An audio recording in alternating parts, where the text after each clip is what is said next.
Welcome to the Flat Earth Debate Uncut and After Show. I'm your host Nathan Oakley, and if you are new to this channel, or you've not done so already, then be sure to subscribe, hit the bell notification icon and join button if you'd like to become a Nathan Oakley 1980 channel member and keep up to date with the Flat Earth Debate.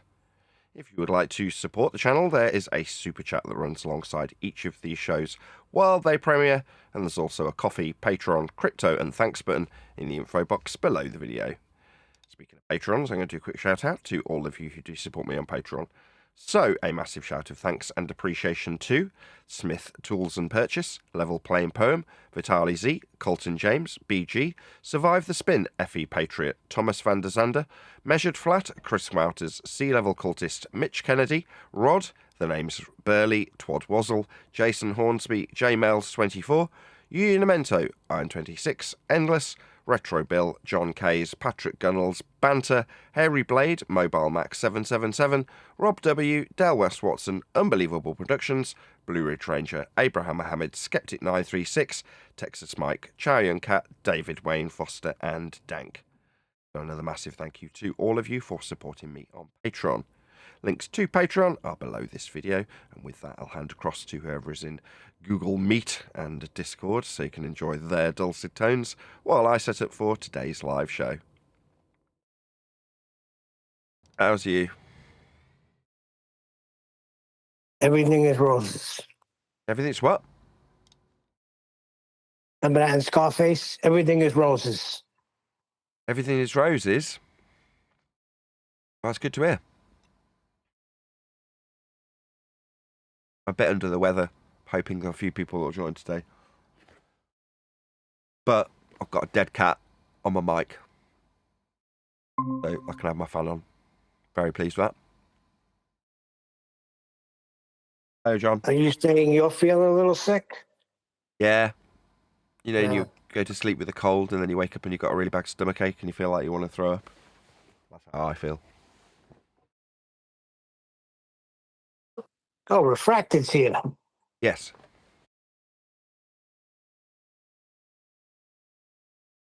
Only in spirit. So I went in 24/7 this morning because I was bored. And they proceed. There's a guy in there. I think he's an Indian guy. He's for $1,000 fee.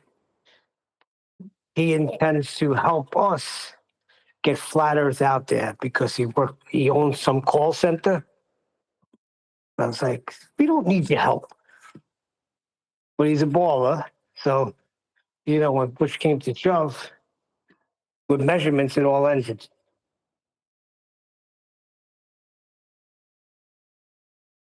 How can he be a baller if he knows our message? Well, you know what they claim? They claim that, you know, he started going into some Galileo nonsense. And the reason why we're not converting is because I said, who's trying to convert? We're just having a conversation here. You happen to be here because you're in pain. We know that. But who's he claiming? Hold on, I'll find it. I jotted a few things down.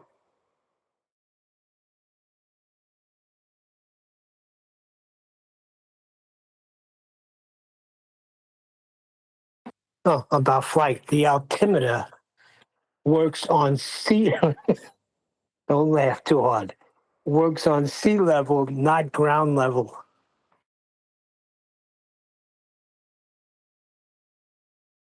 Why are you telling me this?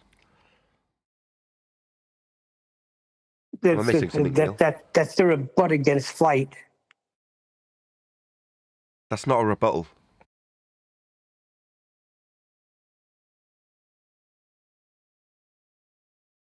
No, it's a concession.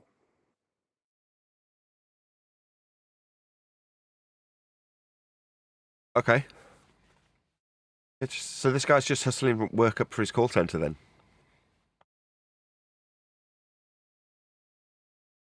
That wasn't even a concession. That's like walking up to somebody and asking them why they believe the Earth's a globe and then sticking a shotgun in their mouth and pulling the trigger. It's not ground level like you flat earthers seem to think. This is some other guy. It wasn't a call center guy. I'm mixing them up. but they both were saying the same nonsense. But yeah, it's measured by atmospheric pressure. That's how the level flight is measured.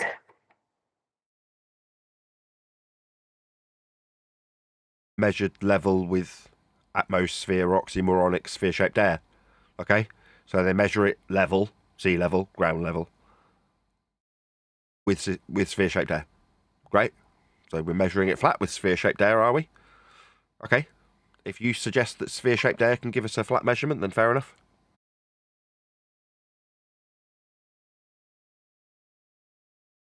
When I got that, it's not ground level, it's sea level.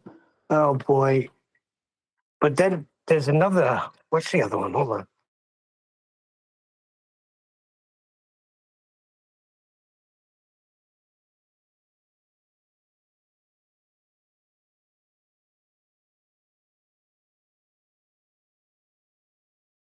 The absolute altitude is height above ground level, you know? But the Okay. other one is height above sea level.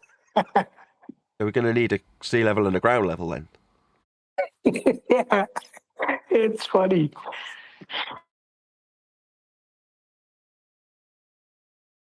So welcome to Flat Earth.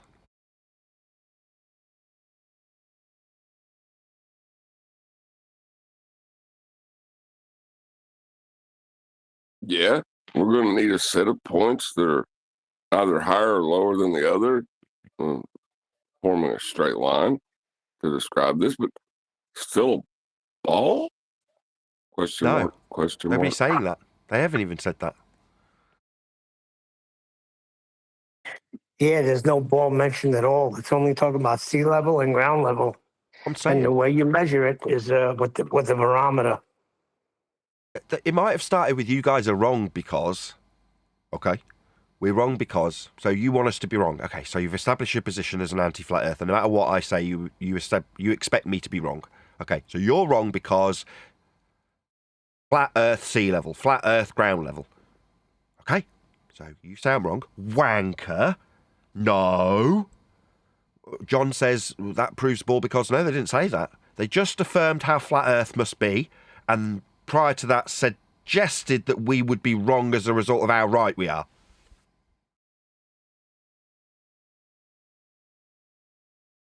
Beautiful stupidity, isn't it?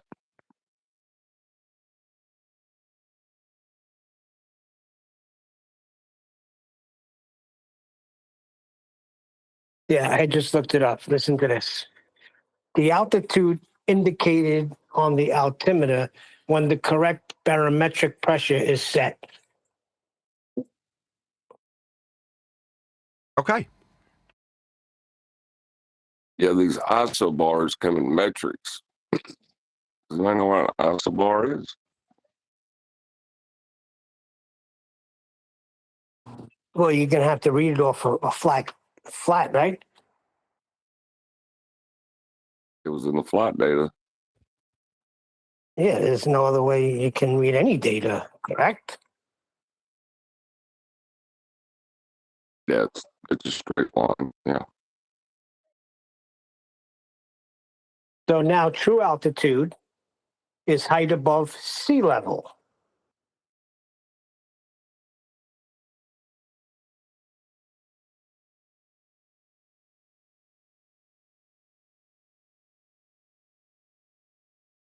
Yes. Mean sea level. Mean sea level, not sea level. Well, they Mean just sea say level. sea level. So pressure altitude, the altitude indicated on the altimeter based on a standard atmospheric level. This is sometimes used in flight planning calculations. Hold on. Now he's got a contradiction in terms. Atmospheric level. Now I was suggesting that if you're going to try and measure a flat Earth with the oxymoronic sphere-shaped air, then fair enough, you can call it what you like. But the sphere level, no. Now we've got a contradiction in terms, haven't we? Yeah, because he's using level and spherical in the same sentence.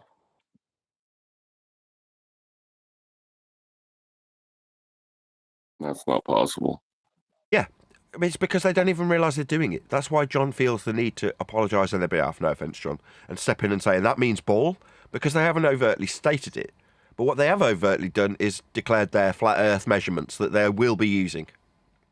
And then they try and incorporate their oxymoronic sphere-shaped air into the claimed measurement of how flat Earth must be.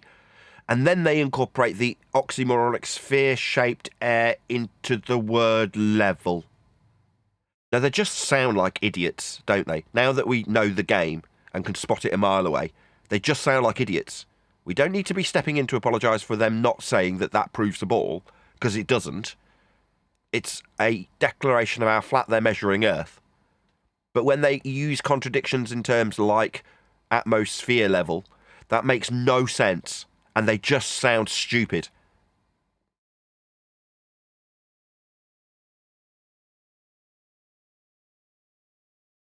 So yeah, I've got a dead cat, so I can have the fan on while I've got the show going, and you can't hear any fan noise. Well, I'm assuming you can't hear my fan going, right?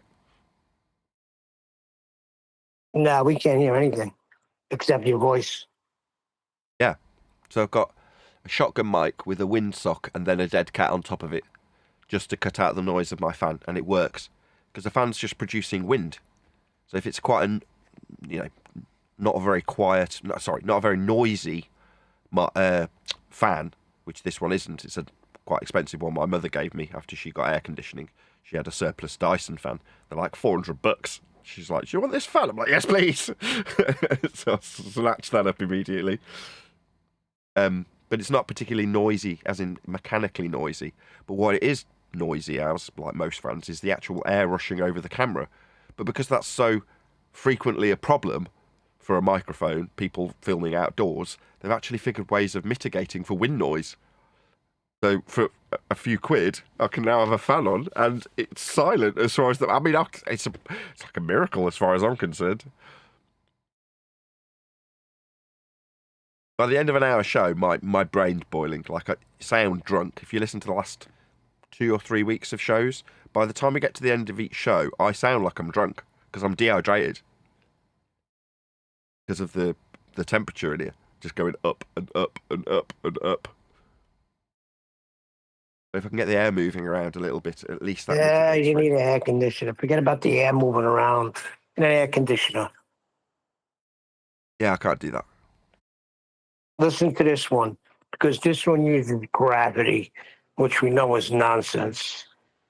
The wings of the airplane are designed to create lift, an upward force that opposes the downward force of gravity. Wow, they are outdated, are they not? 110 years out of date. They shouldn't be talking about up and down. Good point. Why are we giving them anything with a perpendicular to planes of reference downward vector of gravity when A, it's out of date by 110 years, gravity is not a force, and B, you haven't got a down with respect to a sphere Earth that they haven't mentioned. Even if they do describe gravity, let's start saying, okay, number one, you're out of date. You don't know what you're talking about. That's clear. You're an idiot. That's the first thing. You don't know your own stupid rhetoric. But their stupid rhetoric requires a flat Earth, doesn't it? Yes, and let me explain that there was I missed the parentheses. Making a point, in parentheses. Before you do. Sorry. Well, the point is that rather than pointing out, like John's just done second time, like where's the ball is kind of how you're approaching this, John, aren't you? Yeah, just to be silly, yeah. But why not just, you need a flat Earth for this? I know that's typically your stance, and it's good that you're taking a slightly different stance because it means I can bounce off it. But the approach of, you're not actually pointing out where your ball rhetoric sits into this, isn't the approach I want to take. It's the, you require a flat Earth for this then rhetoric. Because if they're not keen to mention a ball, there's a reason for it. It's because it doesn't slip in, it doesn't slide in with their flat, plain, downward rhetoric in this instance. It needs to be perpendicular to a plane. It's a downward bias. Down. How you can have down on a ball isn't going to be the question we should be asking. It's, you require perpendicular as an axiom to describe this, don't you? Well, perpendicular to what? The planar surface of Earth if you're weighing something. Okay, well, Earth's flat then. For you to axiomatically utilise perpendicular, then you will require Earth to be a plane to describe down with. So Earth's flat then. For your stupid out-of-date gravity. In parentheses, they had weight next to gravity, just so you know. Yeah, perpendicular to a plane of reference. So Earth's flat then. See, that's why I was kind of opposed that. I didn't say it, but I got a little cringe because AJ was taking him through some sort of 28-mile laser test, and it's like then he's saying, "But where's the How did he phrase it? He didn't say drop, but he was trying to say that if you're on a ball, then Earth should be demonstrating something else." But Why? Why are we doing that in 2025? I don't know. If Earth's a ball, then it should be doing this. So why not just give them their entire argument on their behalf, telling them what Earth should be doing if it's a ball? Me, I'm trying to incorporate out the lack of ball-shaped claim from our opponent and just point out the absolute necessity of a flat plane in this instance. Yeah, that's what I kind of did, but I didn't want to. So I just took into the measurements. We've now identified what the Feast of Nonsense is and pointed out that Earth is required to be flat for all the measurements that are made on Earth. Therefore, it is almost offensive for me to hear a flat earther talking about where Earth curve should reside, how much Earth curve there should be, or what we should see on a friggin' ball. I'm tired of hearing it. Yeah, I don't understand why they keep coming with these laser tests. What are you doing? What are you looking for? What are you going to achieve? You're going to tell me how much drop we've got with respect to the plane of reference? Because that's what it sounds like they're trying to describe the drop with. Because if you're going to describe a drop, ever, you're going to require a plane of reference to describe it dropping from. Like relief. Initially, 7 years ago, John is describing, not this John, QE John, is describing relief at the salt flats. Okay? Let's just take a step back from the relief and appreciate that to have relief, we need to describe it from something. The horizontal plane of reference. So if we're going to describe how it's only 10 centimetres over a, 100 square mile area, then that's 10 centimetres drop with respect to a plane of reference. The axiomatic starting point is always a plane of reference, and this is no exception to it. If you're going to describe how much Earth curve there would be if we were living on a ball, number one, that's going to infuriate me, given the amount of work we put into educating people on how Earth is measured flat for this claim. To suggest that we've got a ball that could afford us a description of where things might be on that ball, you've got to measure Earth flat to create the ball, then reify it, then tell the audience how it won't work. Why?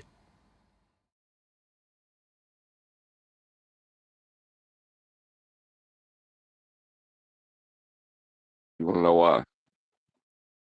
Keeps the argument alive, that's why. Yes, sir.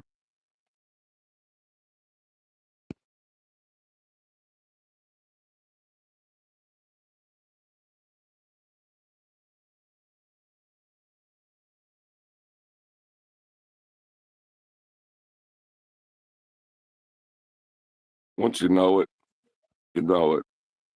You don't need to question it. You don't need to doubt it. Just, you know it.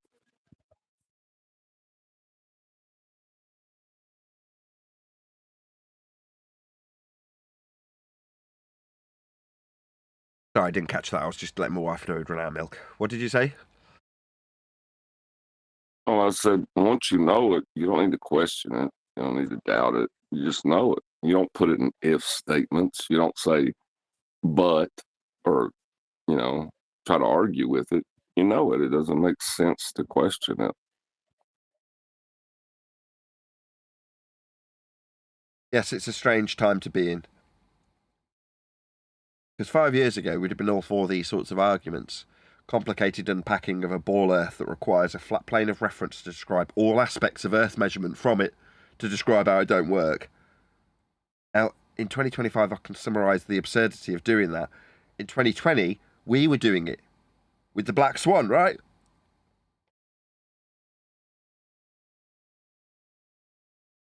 Just a little bit. A little bit. Just a little bit. Yeah, a lot. But that was 5 years ago.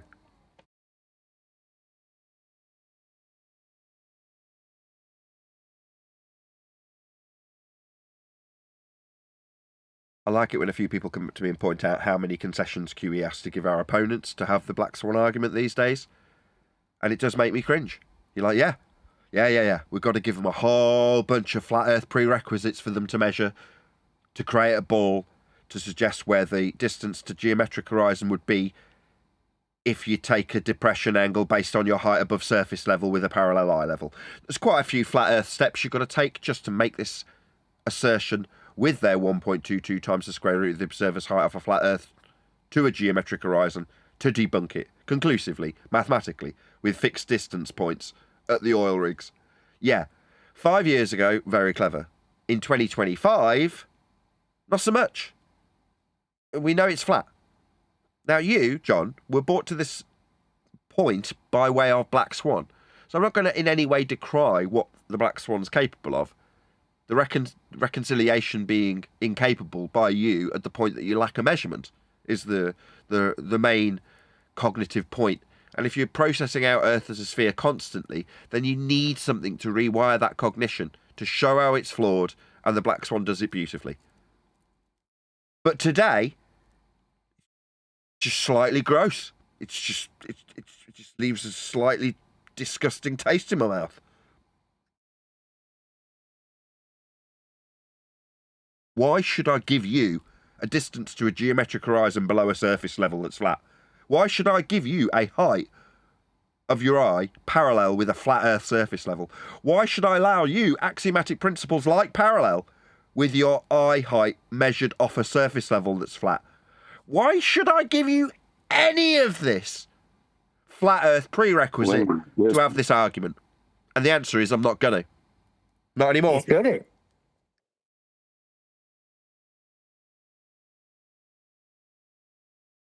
I just said linear distance. You forgot that one. Yeah. Why should you have linear distance? Why should they get anything? They should be getting told off by us for using our stuff.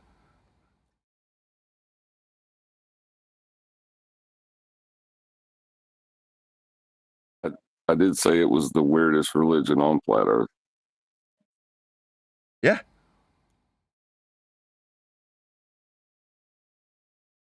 It left a bitter taste in my mouth today. I was toddling to the post office, actually to send Brian a microphone. And on the way past my local Tesco, I normally don't go that far because I don't normally use the post office. Not that this is particularly pertinent to the story, but I walked past the entrance I normally post my parcels through. And as I passed the entrance to go to the post office, I saw a sign that said something like, Tesco, working for the Lillington community and the globe. You're like, what? What? Why? And yeah, both the kids with me, and they've heard me verbally gag. Both of them are like, what's wrong, Daddy? I'm like, I just read that sign. Now, don't get me wrong, I didn't labour the point because I don't want to tarnish my kids too much. But, you know, when you've got somebody with you and you make a noise and they suddenly ask you why you've made the noise. I reacted to it verbally, like, without intentionally in doing so, you know what I mean? I couldn't help but have a sly outcry at this poster that was talking about things being global. You're like, why? Why does this advert for a store have to incorporate the Western world religion of heliocentrism and talk about how global things are? Especially when the poster's trying to encourage the local community to appreciate this big corporate store. You know what I mean? Like, yeah, you care about the local community, do you, bollocks? No, you don't. But you've made this poster so that we can read how you care about this community and the globe. You're like, ugh, why? Gross. It'd be like going back 200 years and it's saying Tesco caring about the community and the church. And you're like, what? What do you mean you care about the church? Don't you care about just giving me fresh food and being open on time? That's because that's really all I care about. But you're concerned about the church, or in this case, the globe. Why do you concern yourself with the general Western world religion? Why is that a concern for you as a corporate? I don't get it. It doesn't make any sense.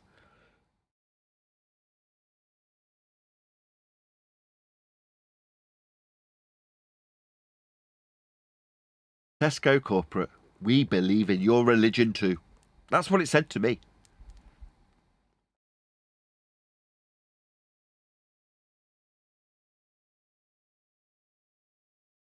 It seems as if it's important to some people that they agree. You know, consensus seems to be a driving factor for 95% of people. I don't know about the percentage, but yes, I agree. Most people want consensus. They want everyone else around them to agree with their general point of view on things. And it's an affront to them if you don't. That's what the guy in 24/7 couldn't understand when I was saying, I really don't care. We don't need your help. We're here to just chit chat, and whoever grabs on and latches onto it and understands it, then fine. But we're not going on no crusade here.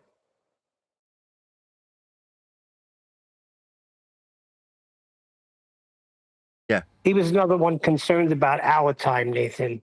The time that we spend on Discord and FED. They're concerned about our time. You know, we could be doing other things, but yet he's sitting in there too. Oh, Go that's figure. nice of them in a way. I'm very concerned about my time. Yeah. My time is extremely, extraordinarily precious to me. So, yeah, I'm very time conscious. Time is the most valuable thing that we have.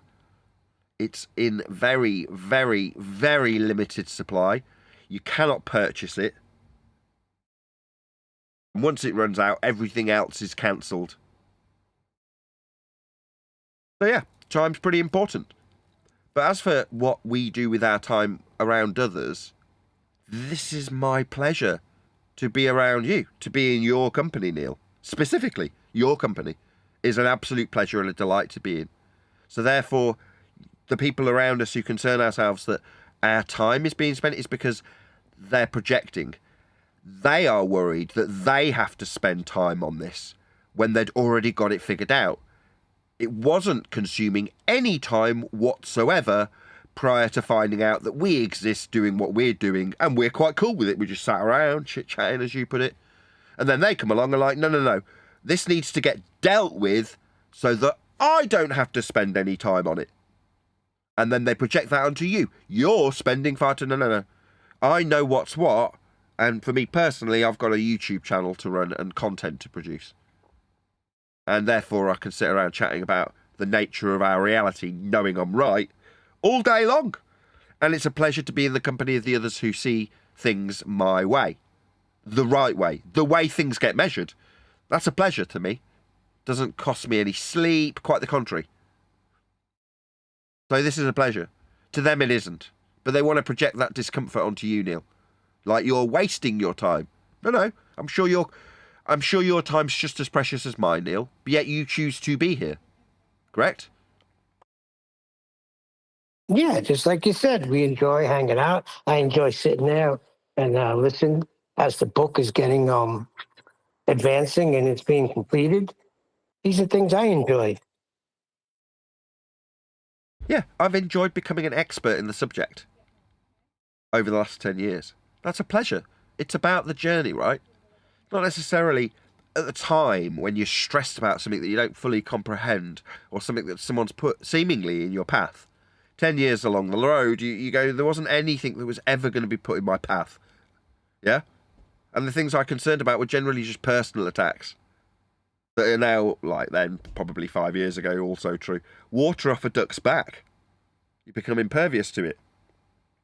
They're like, okay, if you take the extreme detrimental response we get from our opponents out of the equation, generally speaking, being where we are is nothing but pleasurable. It's a fun place to be. The only displeasure you get is other people's projected pain that they want to put onto you. Now that's unfortunate. It's the bittersweet with anything that's worthy and worth time. You know, it often comes with either effort or, in this case, detrimental pain projected onto you from your opponent.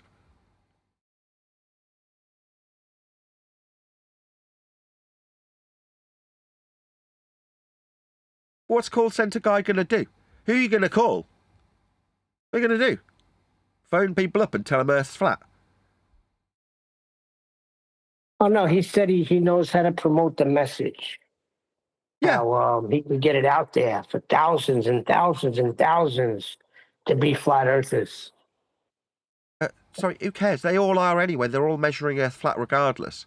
Now, if they appreciate their bull religion to some extent and want to defend it, they might, when appreciating how Earth gets dealt with, tell you that's only dealt with and measured flat because it's a really big ball. But that's people with an advanced understanding of how stupid the religion of a bull is. Now, do we want to mass communicate the flat Earth to people so that they all believe Earth's flat? No, because they don't need to believe anything.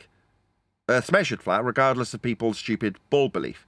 Now, there's a Western world regime that benefits from people being kept under control. They're called governments. They're also corporates, like I was discussing earlier, that also utilise the benefits of control structures like religions to their own ends.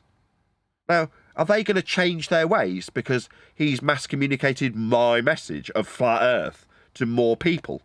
No. Will that develop a profit? Is that a profitable message? Now, profit's an interesting word, isn't it? Like to be a profit as opposed to make a profit. But what's he trying to achieve by mass communicating this message? Because if there was a message, as opposed to the way Earth gets measured and that won't change regardless of him phoning people, but the message would be, you've been deceived, your religion's not true, it's keeping you under control. But I don't actually want to communicate that message because you get a black eye for it. Like, people don't thank you for that. It's Stockholm Syndrome. They don't thank you for you pointing out that they're kept under the thumb by a controller. In fact, they'll fight you tooth and nail not to know that. And they'll call you a persecutor for pointing it out. So where does this benefit me? When people get phoned up to be told what? I mean, if he was to say, on a different side of that coin, I can promote you, Nathan Oakley, as a YouTuber, by way of telecommunication centre, I'd be like, okay. I don't know if you're going to have anything more than maybe 1,000 to 1 hit rate in terms of getting people to subscribe to my YouTube channel, which is the ends I would want in this regard. And I don't think you've got the right means to do that. Like, I would see the statistics and probably expect 1,000 to 1 turnaround from your efforts, which is garbage for a YouTuber who wants to grow his channel. But what's that? You just want to ethereally grow the message of a flat Earth? Something that's unquantifiably, statistically impossible to quantify or qualify. So you just get your grand and people make your phone calls and Bob's your uncle, you've made a grand. Fuck off! Yeah? What you're trying to do is rape money out of us, you shitbag. Fuck off. That's what you should have told him. Take your call centre and shove it up your money-grabbing arse, you pathetic cuck. That's what you should have told him, Neil. Fuck off. All you want is fucking money. Yeah, AJ took care of it after that. So they're familiar with him. He's come before. He's actually a regular there. Yeah, he's trying to Jew money out of the server. That's all he's doing.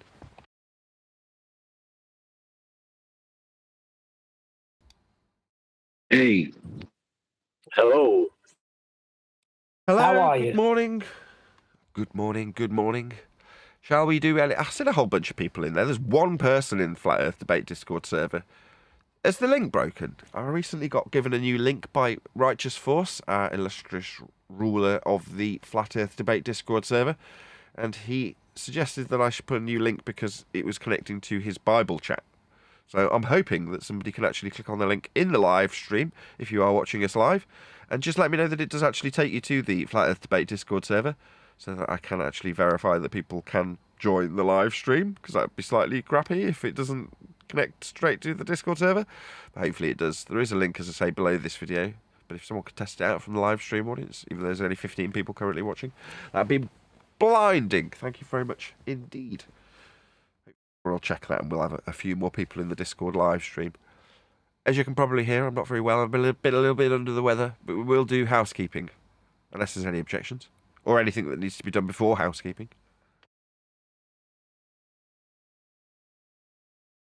Any evidence? No, let's keep house. Any evidence of the distance to the sun?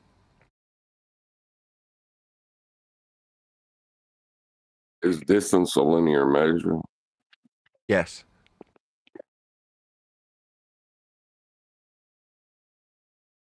How do you even develop the concept of distance on a sphere to get the distance to the sun within that belief structure? You don't. You extrapolate it out from flat Earth elevation angle measurements to the sun in the first instance by way of a pliocentric system at its minimum to create a ball to project out through and from an equatorial plane via a globe that is more akin to being a protractor to an a celestial sphere. And in said celestial sphere, you can put a equatorial plane with a protractor around it in motion around said sun, and then extract the distance by way of a scaling value given you by Huygens and Kepler. Kepler's orbital motion and Huygens' derivation of an R value, taken from Al-Biruni and minimum elevation angle to Polaris to create the same sphere that was put in motion by Copernicus. And that can be scaled by Huygens, assuming that the value for Venus is identical to Earth's radial value, giving you scale. And then you can suggest that Earth is 1 AU, or 93 million miles, based on the transit of Venus. There you go. You'll need a flat plane for it. A lot of contradictions in getting that distance in there. Yeah, if you're going to put the Earth in heliocentric motion, even if you suggest that the protractor around Earth is the globe that's moving around the sun, then you're violating the base principle measurement of the elevation angle either to Polaris or the dip angle. If you're going to use Al-Biruni's derivation of an R value, you're deriving it from a surface level. So if you're going to bend the world that's measured flat at surface level to put it in motion around the sun, to extract these values of heliocentric, Copernican orbital motion and Huygens' derivation of an R-based, Venus-based, contrasting value to give you this scale, then yeah, you're going to violate the base principle of the Earth that's measured flat to give it you, John.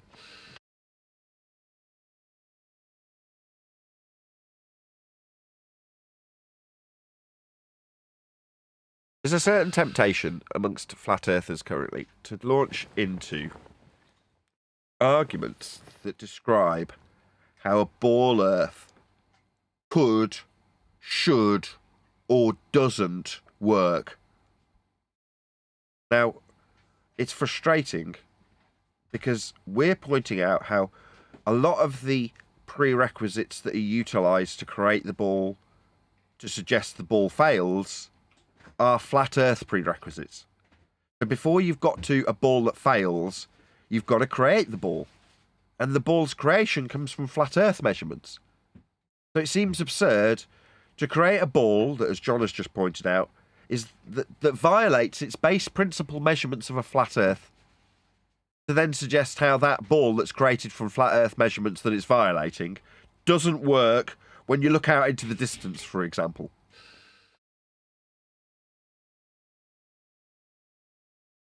Very weird. I agree. How we've been trained. We've been trained as a flat earther to tell the world how the ball doesn't work. And it's just wrong. The ball is created with flat Earth measurements, and Earth is measured flat.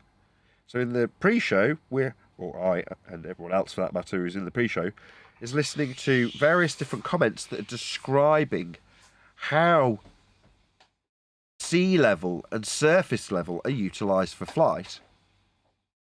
Now, as you hear that as the audience, you're hearing what I heard. Now, this is being presented by alleged ball believers, and there's not a shred of ball claim in what they're stating. Now, John, in the moment, decides that it's an appropriate thing to suggest that there should be some semblance of ball claim in their flat Earth affirming declarations, and I'm saying no. You don't have to apologise for their lack of ball claim when they declare how Earth must be flat with sea level and surface level for parallel flight, level flight.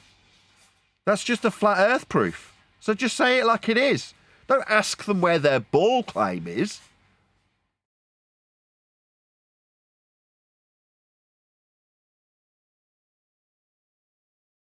So 5 years ago, fine, we're putting out the same sort of rhetoric. As I'm repeating a lot of what I've said in the pre-show, the bitter taste left in your mouth from going through something like the Black Swan 5 years down the line, when you appreciate that all Earth measurements are flat, and all suggestions of a ball come from those base measurements of a flat Earth, it seems ludicrous to give somebody a violating ball based on flat Earth measurements to show them how their ball fails. It's like it failed the moment you bent the surface level you measured to create the ball with.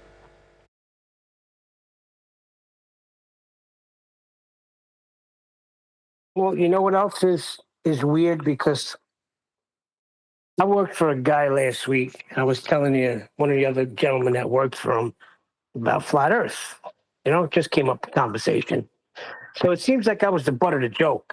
Because when the other guy came around to pay me Friday, he said, "What's this? I hear you're a flat earther."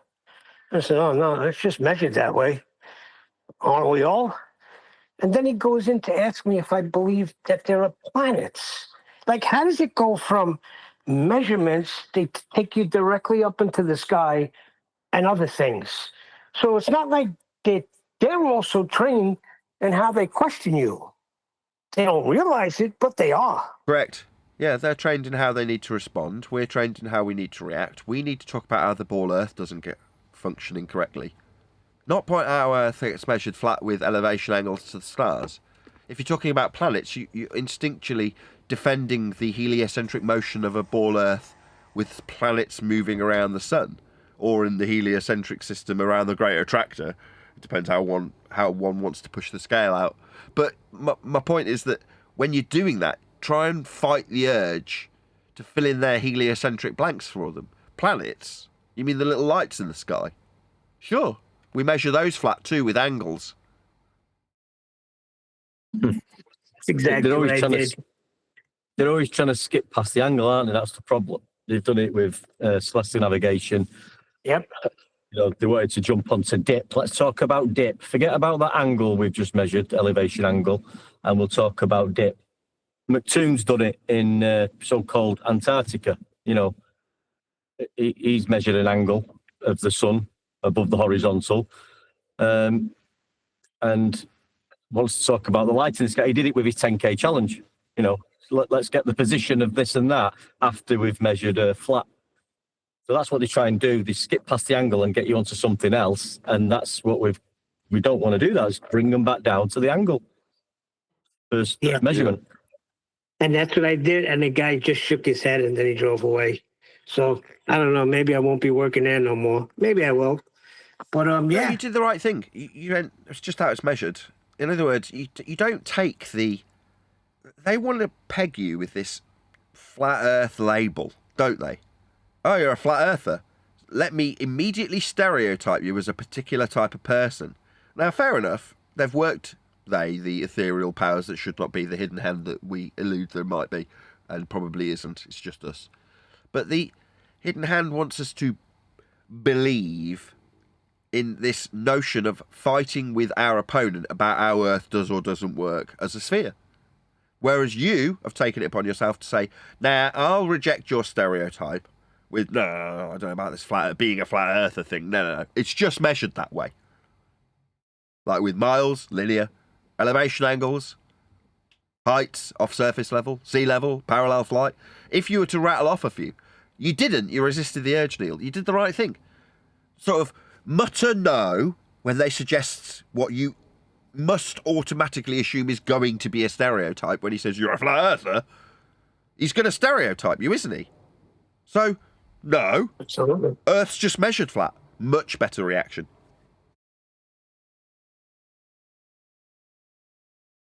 Yeah, do whatever that was. Well, it wasn't me, but I just was going to say, yeah, and they given the chance and given the mind, they will explain to you how it's measured flat themselves. You know, even if they're saying it's locally flat, whatever that means, they'll tell you that, yeah, we are using a local flatness to measure the Earth. So they'll tell you themselves it's measured flat. SciManDan does it. He did it when he was going over your video that I posted before, Nathan. He's telling, you know, in surveyors, yeah, they do. We do use horizontal. We do measure, locally flat. We do measure it. They all admit it because that's what's being done. Locally, in that context, would be what is measurable. So everything that you can measure is flat. Got a timestamp on this video, one deck.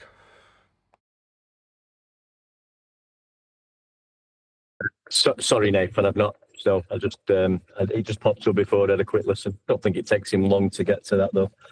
It's not a long video. Not unaware of who Nathan Oakley is, let me tell you. He is one of the most deplorable flat earthers out there. Constant Immediate ad hom.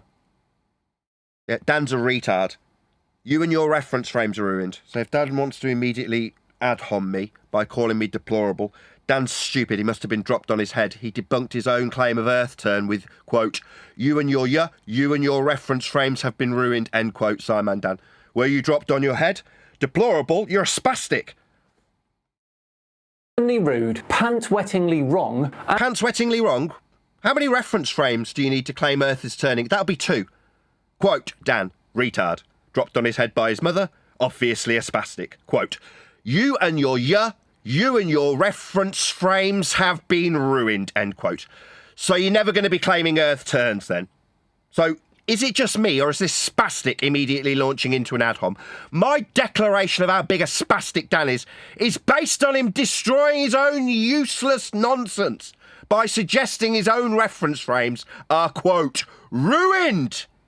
So you ruined your own Earth turn argument, spastic. You want to launch into how deplorable I am? Notice how I'm starting off with the argument you hold for a turning Earth with 2 friggin' reference frames you, quote, ruined. Dumbo. You want to call me deplorable? Fine. I'll just call you a spastic. And one of the most insurmountable egos in existence. Ego? I'm correct. There's nothing egotistical about being right. My ego tells my audience it's measured flat because it is. My ego has got nothing to do with it when I tell the audience that you ruined, end quote, your reference frames whilst trying to debunk me. That just makes you a spastic. Doesn't have anything to do with my ego. So when he released a video which he... Good. Reference frames by their very nature are planar because they're mathematical descriptions of the world around us. 2 planar reference frames, one non-inertial and one inertial. They're still planes. So Dan and his ruined reference frames are flat anyway. thinks will end the flat earth debate once and for all. There isn't a debate. Let's get this absolutely clear, right? I'm sick of this. Straw man bullshit. There is no debate. Earth gets measured flat regardless of your suggestion that we're debating about this. Now, if you want to tell me that linear measurements of miles aren't flat, or that elevation angle measurements aren't flat, then you feel free to do so. There is no debate about this. It's axiomatically measured flat.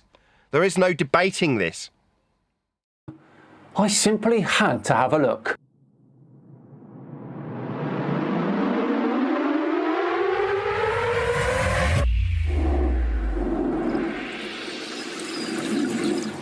Hello all and welcome along to another video with me, SciManDan. Thanks very much for joining me. Now, That's a pleasure.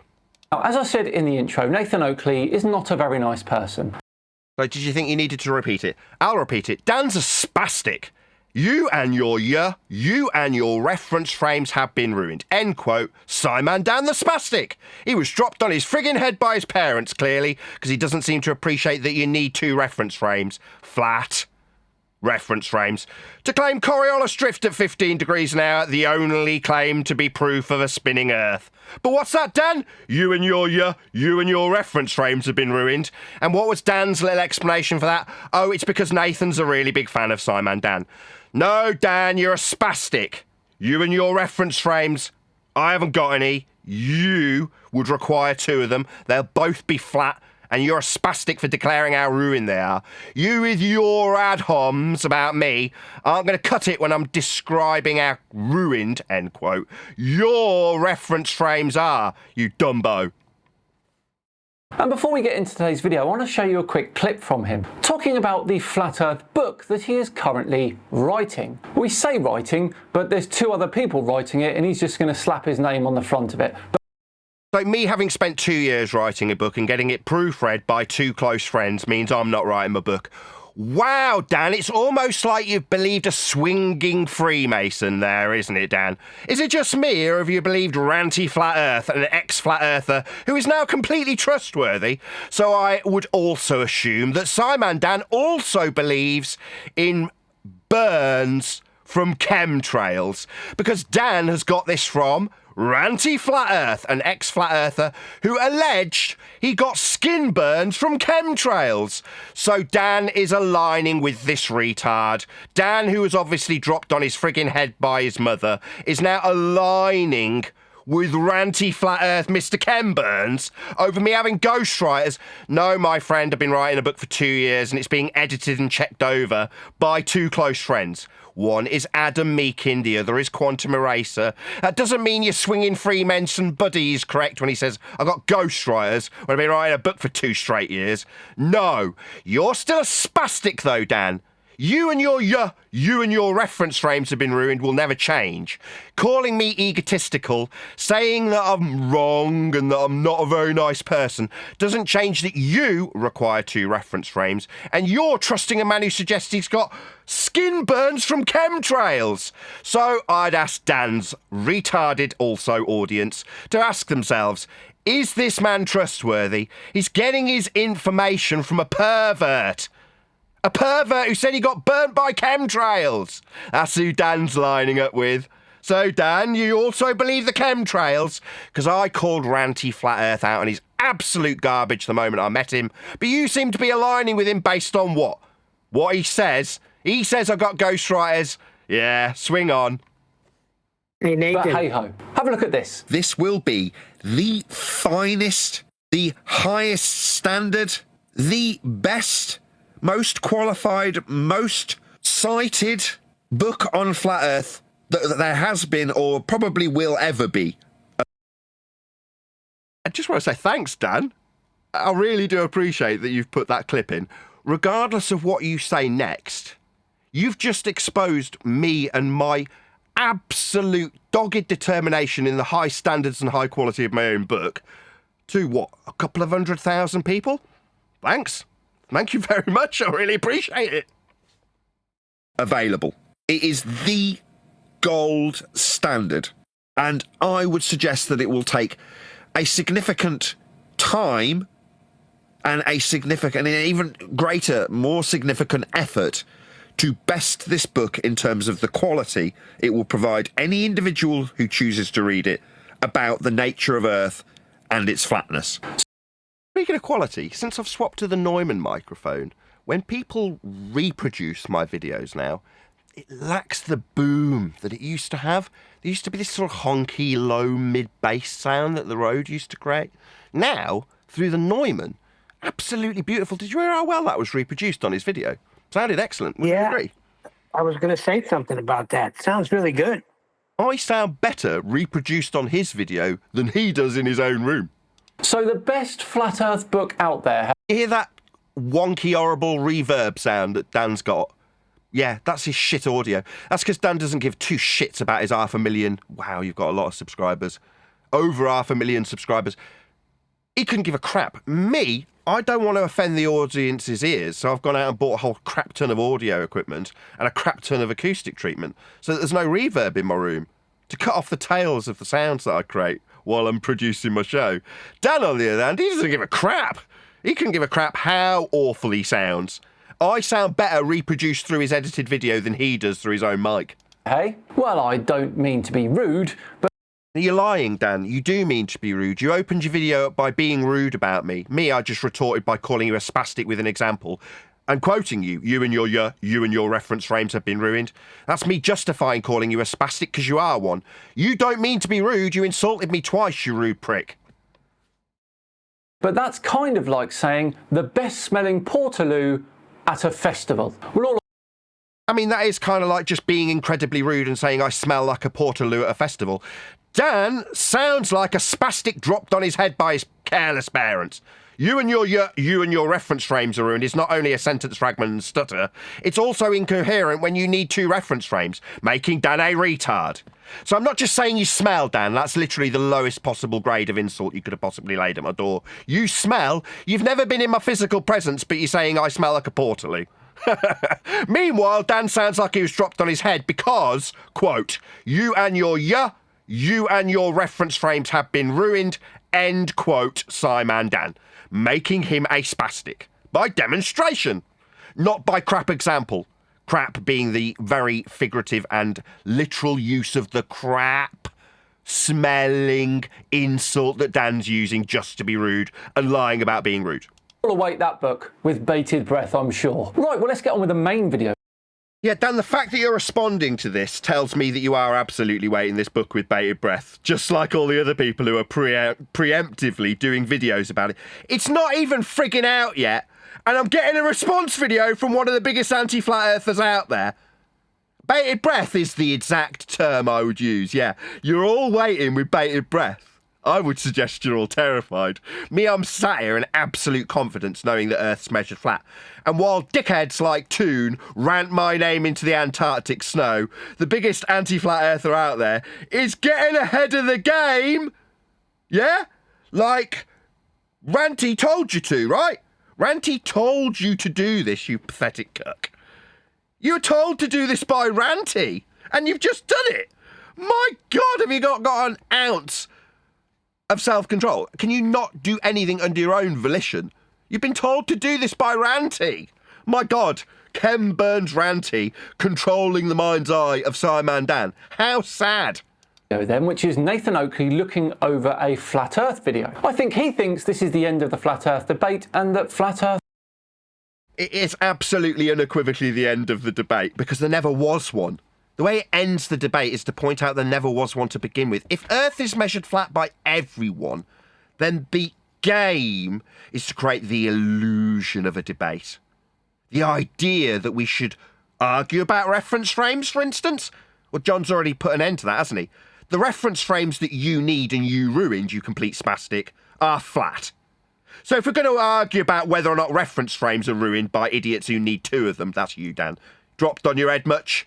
Maybe I could insult you about how much you stink.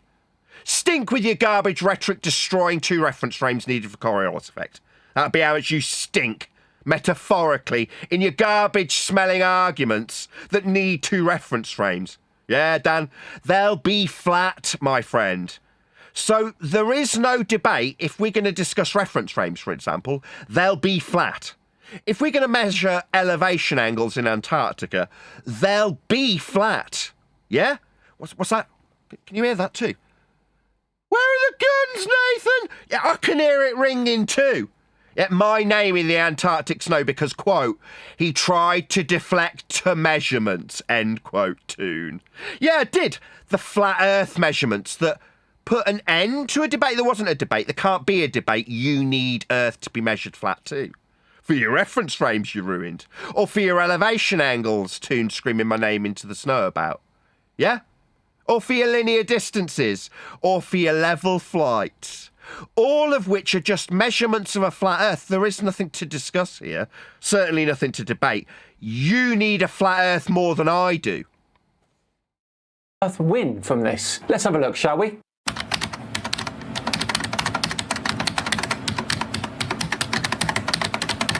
So Dan's responding to me responding to a re-up of a Ben video by a second videographer. So this is a reaction to a reaction of a copy of a video that Dan's reacting to.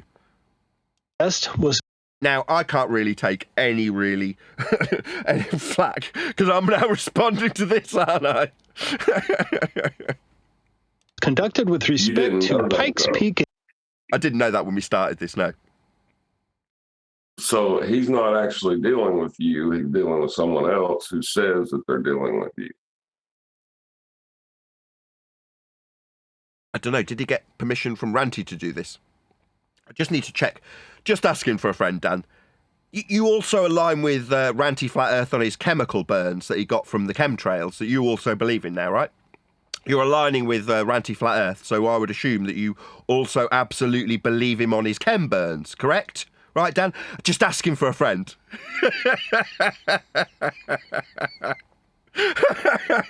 Are you talking about? You're talking about when Ranty got sunburnt and he said it was a chemical burn, right? Yeah, he said it was caused by the chemtrails very specifically. Now, I lined up to call him a retard. Yeah, based on him saying that he got burnt by chemtrails, making him a conspiratard idiot. One that Dan seems to align with. Yeah, I called him out immediately because we don't take that kind of crap here. We're a no-nonsense, flat earth measuring kind of group. We don't believe in bullshitters who talk about getting burnt by chemtrails. Now, Dan definitely aligns with Ranty. Yeah? Shane? Yeah? Right, Dan? So just asking for a friend, you do also align with Shane on his being burnt by chemtrails, right? You also believe in chemtrails, right? I definitely don't believe in any of this garbage. Yeah? But he's your new bud, isn't he? Yeah? Gotta get ahead of the Flat Earth book by Nathan Oakley. And this is Dan doing exactly that. Getting ahead of the book. Yeah, thanks again, by the way, Dan. I really appreciate you advertising my book with my own words. I'm just going to affirm them. Yeah? This book will be, that's future tense, it hasn't come out yet, but Dan's obviously in need of getting ahead of it. Will be, future tense, the gold standard of Flat Earth books. Now, previously said it'd take 100 years to better, then 200 years to better. Now I'm saying it will never be bettered. It is the gold standard.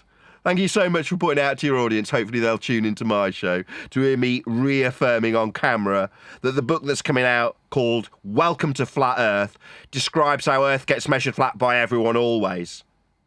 Thanks for the advert. In Colorado, which is perfect with that 6,000-foot base.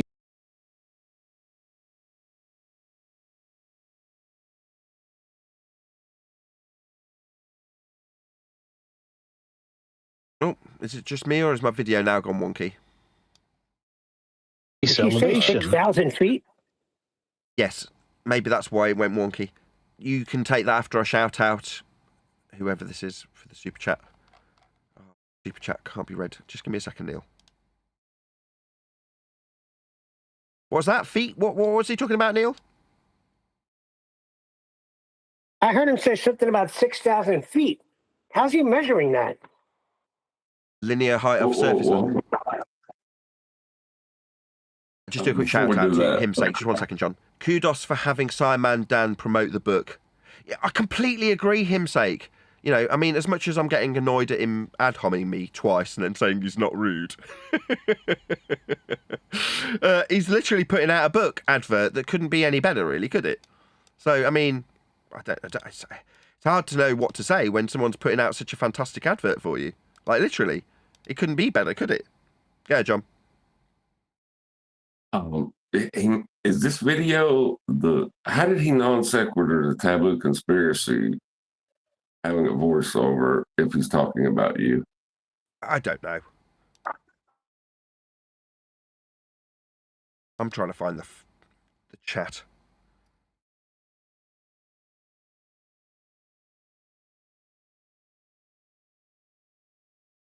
It's like if I done a personal attack on Neil and then showed a video of Adam speaking, wouldn't everyone be confused? I don't know. It almost seems like he wants to promote my book. I mean, last time, I can't believe I'm saying this because it sounds like I'm doing it in irony, because when he responded to you and your reference frames have been ruined, his response was to say, Nathan's just a big fan of SciManDan. No, Dan, like now, I'm reactively dealing with a video you've made about me. But in terms of you proactively contacting me via Twitter to show me that reference frames are ruined, in this instance, I'm like, what could explain it other than maybe he's just a big fan of Nathan Oakley and he's always watching the show? I don't genuinely, I'm being sarcastic when I say he's taking orders from Ranty. I don't think that's the case. But why else would he give me such a fantastic advert? Other than promoting my book, what did that serve? So like, maybe he just secretly is a fan of Nathan Oakley 1980 and just wants my book to do well. What other explanation could there be? I'm not saying that to Oh, be that- ironic or sarcastic. No. They're paying close attention to Nathan Oakley and Flat Earth debate. Trust me. Okay, so straight away, when you say 6,000 foot base elevation, that's the end of the discussion, okay? So we are 18 seconds into this video with the FBI warning, the typing sound effect, and the first line, zoom in, all the graphics. First statement, we're talking about a mountain that is measured off a flat Earth, okay? There is no other way to measure this mountain. If this mountain measurement is used, Earth is flat. Because we've measured it flat. What an absolutely nonsensical thing to say. Okay, so the height of a mountain is measured off sea level. That's how we measure elevations. That's not a nonsensical thing to say. Let's see what Dan actually offers in rebuttal. Apparently, elevations are measured from the flat Earth headquarters now. No, they're measured from sea level, so that would be a non sequitur straw man. And a lie. So at no point did the words flat Earth headquarters cross my lips. That's just Dan having been dropped on his frickin' head by his careless parents' spastic interpretation of measured off surface level or measured with respect to sea level, words that I actually use. Now, if you hear measured off sea level, that's a fact. But if you hear Dan the spastic man dropped on his head by his careless parents' reinterpretation / lie about measured from flat Earth headquarters, then you might deem Dan to be responding to me in some semblance of, what, decent rebuttal? No, this isn't one. This is Dan lying about what I've actually said. No, we do measure off sea level and surface level. That's how we measure heights. That's what elevation is. Now, right next to the big ice wall gift shop. Sorry, is this yet another straw man? Sorry, nobody has ever said that there's an ice wall on this show. We vehemently oppose those who suggest one and suggest that they offer evidence in a standardised form for their claim if they do suggest it. And when they don't prove ice walls, we tear them a new one. So Dan is now egregiously strawmanning me with something that I oppose. What a wanker. Yeah, is this what you do, Dan? While we tear a strip off actual claim to be bona fide flat earthers for their nonsensical claims of ice walls, you want to straw man me with that shit and say that I've measured surface level from flat earth headquarters? No, from sea level, Dan. Would it just be me, or is this weak-ass position, spastic dropped on his head by his parents, using a lie rather than actually addressing the sea level we measure things from? Because it's almost like if he addressed the sea level we measure things from, he'd have to acknowledge that we measure things from sea level, because we absolutely do. But if he addresses the seemingly argumentative position that I've never taken, that we argue that flat Earth headquarters is where we measure from, then he's got the win. Yeah? What a wanker. 6,000 feet Nathan. above sea Yes. Did you come up with the measuring system? No, Dan's I don't about to get it. repeat it, though. level does not mean flat. Sorry, 6,000 feet above sea level doesn't mean... What do you mean it doesn't mean? That's what it means. That's exactly what it is. 6,000 feet above sea level is 6,000 feet above sea level, which is what I actually say. So when Dan hears me say, yeah, Earth's measured flat, like above sea level, he needs to reinterpret that as 6,000 feet above flat Earth headquarters, and then say 6,000 feet above sea level isn't above a flat Earth. Well, yeah, it is. It's 6,000 feet above sea level, which is level, like surface level, like eye level, like a parallel prerequisite to measure all altitudes ever with respect to the level surface, that's surface level, or level sea, that's sea level, that we do measure things from, not from flat Earth headquarters, Dan. Now, I've never said that. You're a shithead, a lying scumbag. You deserve to burn in hell, but for the fact that you were obviously dropped on your head by careless parents, you complete spastic.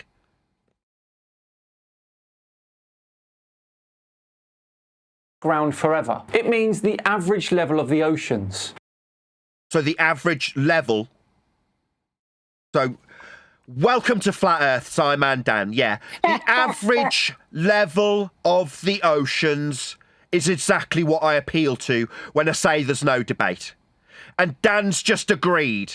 Yeah, when I actually say sea level, it's the average level of the oceans. End quote, SciManDan. Yeah, so there's no debate then. So Earth's measured flat then, Dan? Yeah, it is. Yeah, absolutely, without question is. Like I said earlier, you need a flat Earth more than I do. See, in time Which, past, by they the would have way, got away with that. Again, Neil? In time past, they would have got away with that. What got away with utilising a flat Earth prerequisite and just saying our Earth's measured flat with sea level, like that has some semblance of rebuttal attached to it. Sorry, Dan, weren't you trying to tell your audience how I'm wrong when I say that the book describing the absolute gold standard? What you've actually done, Dan, is laid down the same standard I do. So the level sea level's just the average measured level of the level. Yeah, that's Earth, Dan. Measured flat, Dan. Welcome to Flat Earth. Yet you can buy my book when it comes out, Dan. I hope you get out a few extra adverts once you've read it. Obviously, given that you're preemptively trying to debunk something that doesn't exist yet. Needing to get ahead of it, right? Yeah? Swing on, son, swing on. Meanwhile, you've affirmed the standard I'll be using in my book. Yeah? I'll be using it. I don't have ghostwriters. I've got people editing. Yeah? And they're not charging me for this service that they're giving me. They're doing it under their own volition, of their own time, because they love me. Like I love them, and all the people who surround me on this wonderful flat Earth that we measure level. The average level of the sea level, right, Dan? Welcome to Flat Earth. Curve with Earth. That's why we call it a geode. Ever heard of that word, Nathan? When you say 6,000... Right, ever heard of what word? A geoid? Sorry, I just heard you telling an audience that we measure the average level of the sea level. So you're going to talk about models? No, I'm just going to go with the average measured level of the sea level that we measure, Dan. Now, and after the fact, geoid would have to be created somehow, wouldn't it? Now, I'm going to suggest that we're going to be creating geoids with flat Earth measurements. But you seem to be whistling past the fact that we're going to need an average measured level of sea level in favour of this after-the-fact geoid. I wonder where you get your geoid from, Dan. It seems like we've just stepped into this world that's a geoid. No, Dan, you see, that's called a reification fallacy. You might want to look it up. It might be a struggle given how stupid you are, given your careless parents dropping you on your head. A reification fallacy, otherwise known as hypothesization, the fallacy of misplaced concretedness. Taking that which is conceptual, like a geoid, and suggesting that's the Earth that we measured with an average level of the sea level that we measured, Dan. Yeah, I'm just going to go with the measurements of an average level of the sea level across the entirety of the world. Or I'll go with Toon's elevation angle measurements in Antarctica. Sorry, can you hear that? When I not say that? Where are the guns, Nathan? No, I'm not deflecting to measurements. These are just how Earth gets measured, with elevation angles in Antarctica and with the average level of the sea. Yeah, thanks, Dan. Yeah. You're going to get quoted on this quite a bit. feet above sea level, what you're... Right, how much above sea level we are? In an altitude parallel with sea level. Welcome to Flat Earth. really saying is 6,000 feet above the geoid. It's... No. You see, if it was 6,000 feet above geoid level, you complete clown that was dropped on his head by his spastic parents, then it would be 6,000 feet above geoid level. But you see, geoid level would be a contradiction in terms, and it's not the terminology that we use, though, is it, Dan? You see, this will be the gold standard I was talking about. You see, you, a spastic, can say things like geoid level. Now, that makes you a wanker using a contradiction in terms. There is no geoid level to have heights above. We definitely have heights above sea level, Dan. It's the average measured level. Yeah, that's right, yeah. Yeah, the average of our level we measure Earth, yeah. Not the height above geoid level. It's not like saying height above geoid level, because no one's saying that except you abject spastic. Yeah? We don't have a height above geoid level. Yeah, did you want to go and check out some books on measuring Earth and see how many of them say height above geoid level? Because none of them do, Dan. You're a clown. Meanwhile, you're justifying how, in terminological terms that you have just used 5 seconds earlier, how sea level actually means height above geoid level. No, neckbeard, it doesn't actually mean anything. It means sea level. Like a measurement of Earth with respect to how level it is, and the averaging of the sea to measure it. That's a measurement of Earth, but it's not actually its height above geoid level, a contradiction in terms. No, actually, it seems like you, a neckbeard spastic, were dropped on your freaking head by your careless, idiotic parents. Now, that's not me trying to be rude. That's a declaration of fact based on your contradiction in terms that substitutes the actual words we all use. Heights above sea level are just that. Your heights above the average measured level. Yeah. Axiomatically, level isn't going to be geoid shaped, and nobody other than Spastic Man Dan is measuring a height above geoid level. No, neckbeard. No actuallys today. It's the standard 0 point for algebra. Standard 0 point. So 0 point's not going to give you horizontal planes of reference. A 0 point is singular. And if we're going to describe a level, Dan, you can't describe a level with a single point. Again, it seems like Spastic Man Dan was dropped on his head and is failing to understand basic principles in geometry. Single points won't give you levels. Spastic Man Dan, do you think you can acquire a level? That would be sea level. Not height above geoid level, you complete clown. No, Dan, you don't acquire levels with a single point. Oh my God. I don't mind if I do say so myself, but actually, Dan, you can't acquire a level with a single point. Altitude everywhere. No, Dan, you can't have a single point for altitude everywhere. You'd need to reference a horizontal plane.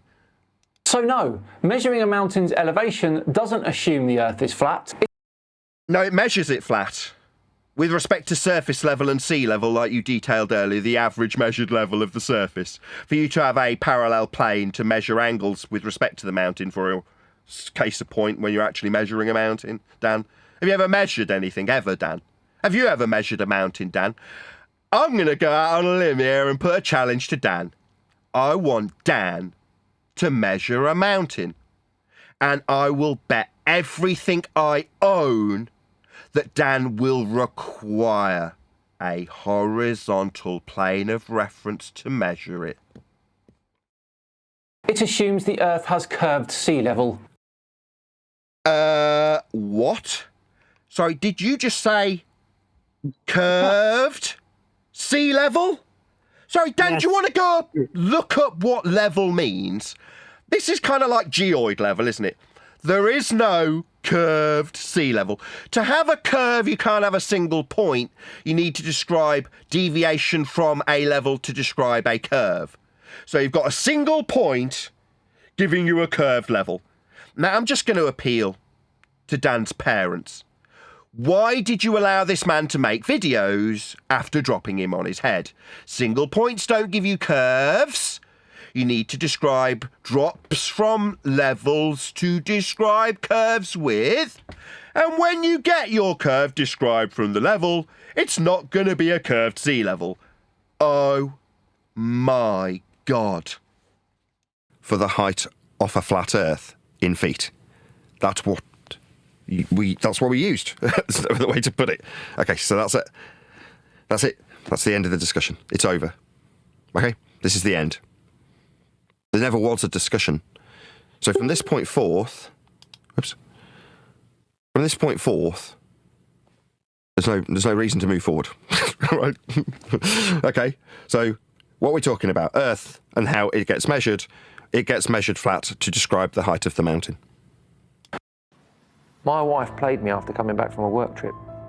I came home to find 12 new solar panels fitted. What Nathan is trying and failing to argue here is that I'm not trying to argue anything. like the average measured level of the level. That's not an argument. That's an axiomatic principle that you require. Now, what you need to argue is a curved sea level, a contradiction in terms. You need to argue that actually we measured from a geoid level. No, you're a spastic. Nobody's measuring from geoid level, and I'm not making an argument when I say sea level. That's a statement of fact, a fact that you have to incorporate into your discussions when you suggest there's an argument to have it. There isn't one. You need sea level. There is no such thing as geoid level to measure heights off. We measure off sea level. So you want what, to suggest that there is an argument, and I'm actually saying something that you'll now lie about?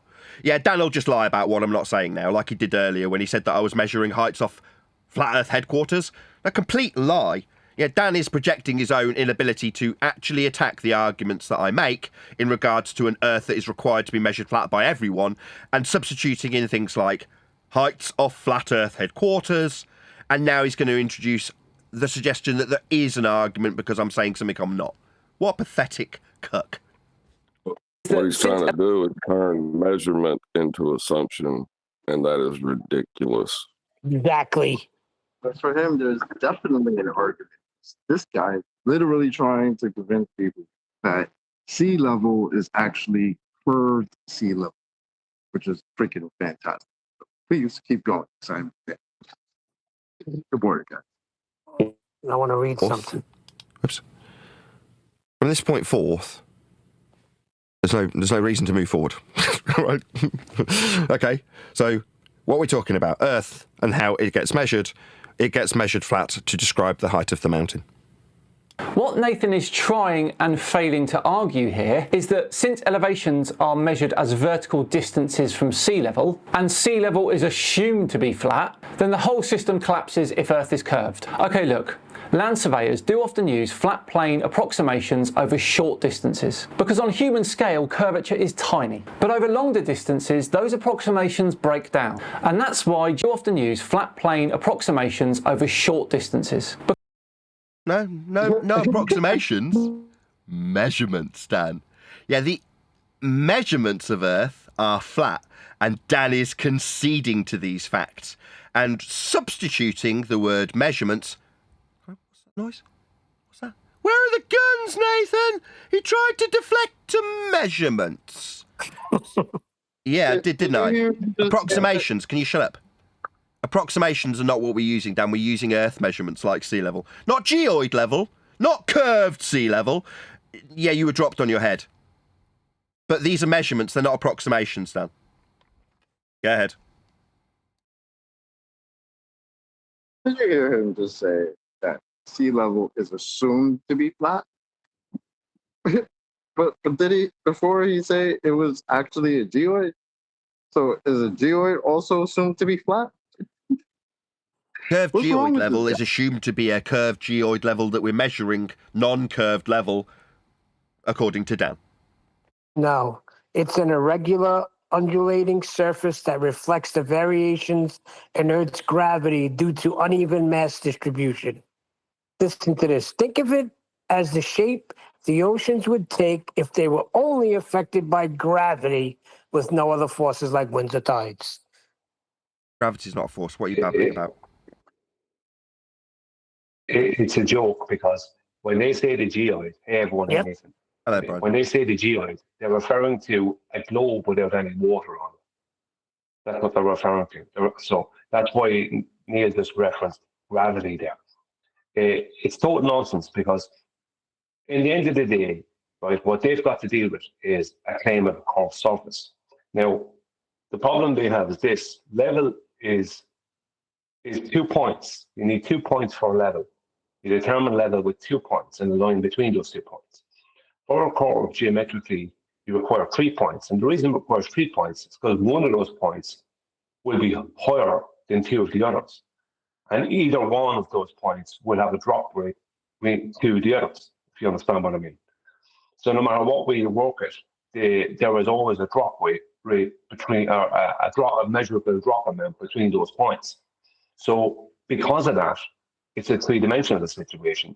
And you cannot base a level off of a curve. It's impossible. It's geometrically impossible for a curve to be used as a level. because you're measuring off of a level heights and drops. That's what you're measuring, verticals. How are you going to use a curve as your level? You don't. Can't. You don't. Like you say, you're describing a deviation from a level to describe the curve. Well, Dan's got a curved sea level. The guy's a moron. Yeah, and a very arrogant idiot is what he is. That's how I could describe him at this stage. Because what he's noticed with him too as well, he actually attacked one of my videos there recently, and he kind of did it. He did it actually pretty dishonestly, but that don't matter. That's what they do. But the point is that he's willing to leave out, let's say, pertinent information to his audience, because he's really only working off of pain relief for his audience at this stage, keeping them ignorant of the things that he knows. Like, he knows when he says level, it cannot be a situation where there's a curve which requires 3 points. He knows he's talking about a straight line between 2 points.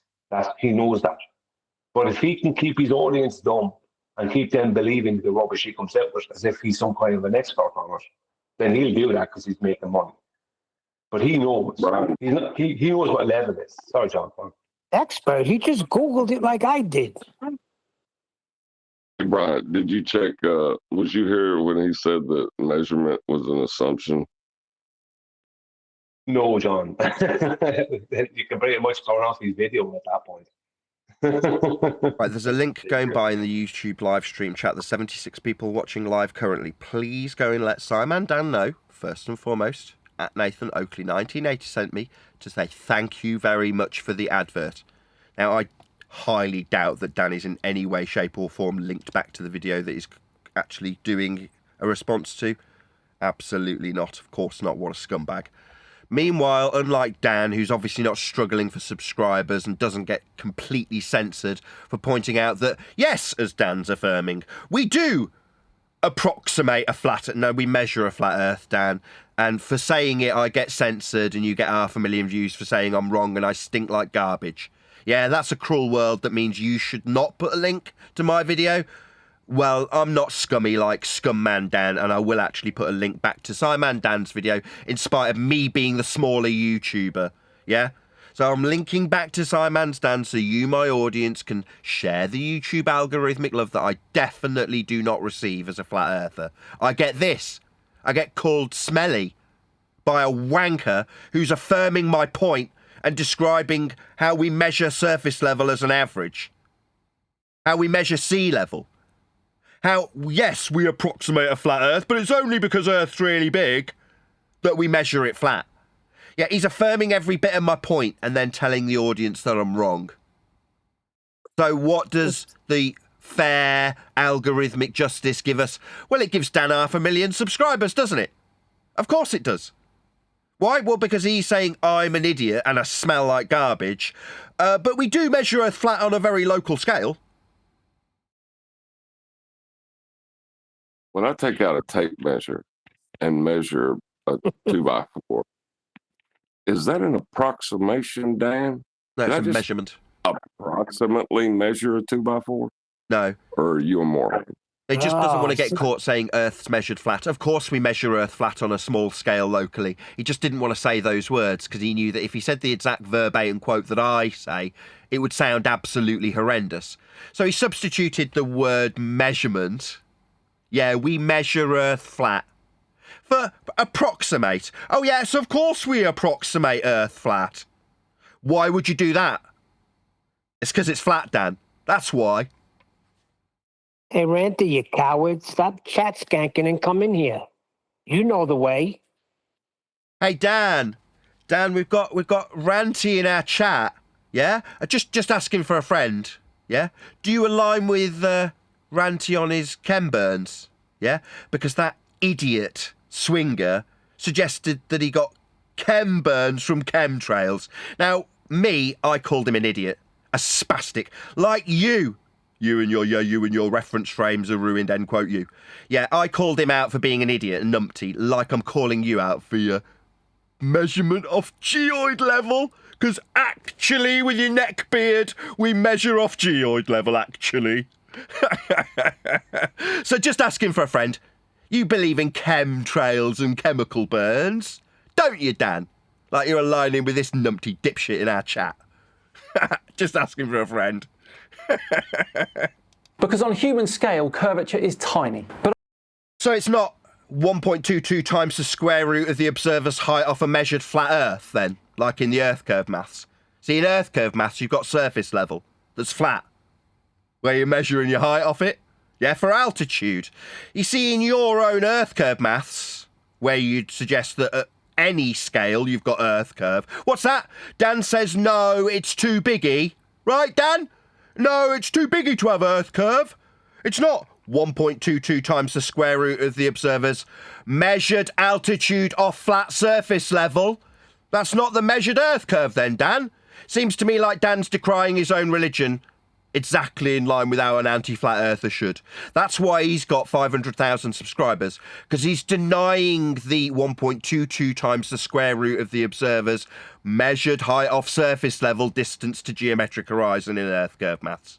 He's denying it. Let's hear him deny that distance to geometric horizon measured off a flat Earth at 1.22 times the square root of the observer's height in feet. Dan says no. whole system collapses if Earth is curved. Okay, look. Land surveyors do often use flat plane approximations over short distances. Flat plane measurements over all distances. Because on human scale, curvature is tiny. But over... So tiny, meaning 1.22 times the square root of the observer's height in feet when measuring your elevation off surface. Geoid? No, it's off surface level. Like sea level. Parallel eye level. We're not measuring off geoid level, dipshit. Dropped on your head much, Dan? Maybe Dan just stinks like diarrhea. On that, we could agree on that, because the mitigation guys going through right now. You're fading out, John. One more time. that was chocolate. One more time.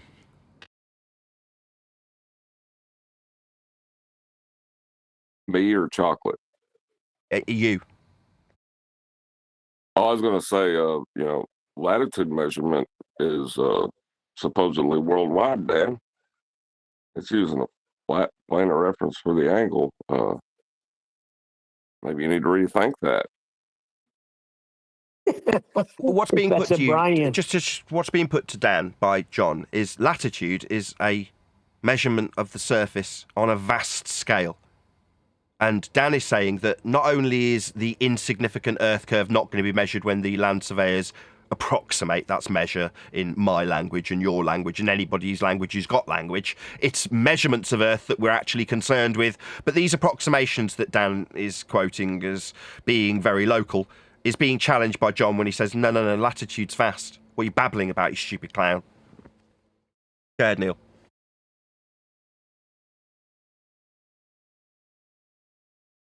No, I was just saying Professor Brian's on. Did Chocolate actually even say anything? We did a J that last statement, right? SciManDan.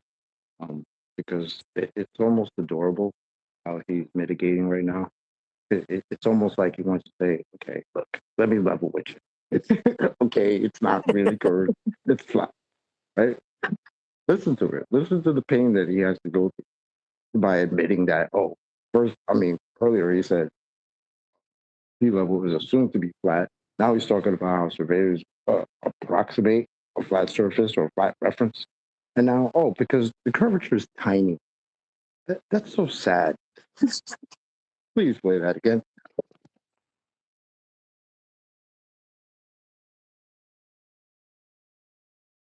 Over longer distances, those is curved. Okay, look.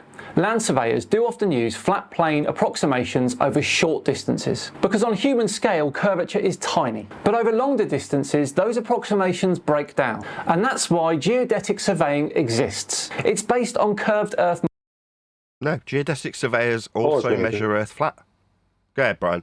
I assume that was Brian piping up. Yeah, well, I'm just going to give, first of all, an example from geodetic surveying and an example from a different example to completely contradict what I'm saying. When geodetic surveyors were measuring the angular height of Mount Everest, they were measuring it from 100 to 150 miles away. Now, that would mean that there would have to be, you know, if you're talking about 150 miles, 100 to 150 miles, you're talking about a couple of miles or something like that of drop if we were on a curved earth. Now, that would be impossible. Not only would they not have perspective, because that's not part of globe earth mathematics, to do that with, so they can't measure an angular size if it doesn't have one. But with the diverging zeniths they would have to use and the tangent they'd have to use, it would mean that the measurement, if you were hypothetically going to measure the angular size of what you would see of Mount Everest on a globe from 100 or 150 miles away, that is never going to match its actual height. So you would never be able to use an angular size measurement of Mount Everest or another mountain from a distance to gain its actual height if you know the distance to it, right? And for distance, you're going to need it to be straight for distance as well. So the point I'm making is, he just said geodetic surveyors don't, they deal with measuring curvature at big distances. No, they don't. No geodetic surveyor measures any of these things. They use triangles, they use angular sizes. This is what they use over big distances. They don't do any of what he says. My mother's partner is a retired, I've said it many times, a retired geodetic surveyor. He used trigonometry all the time, regardless of the distances.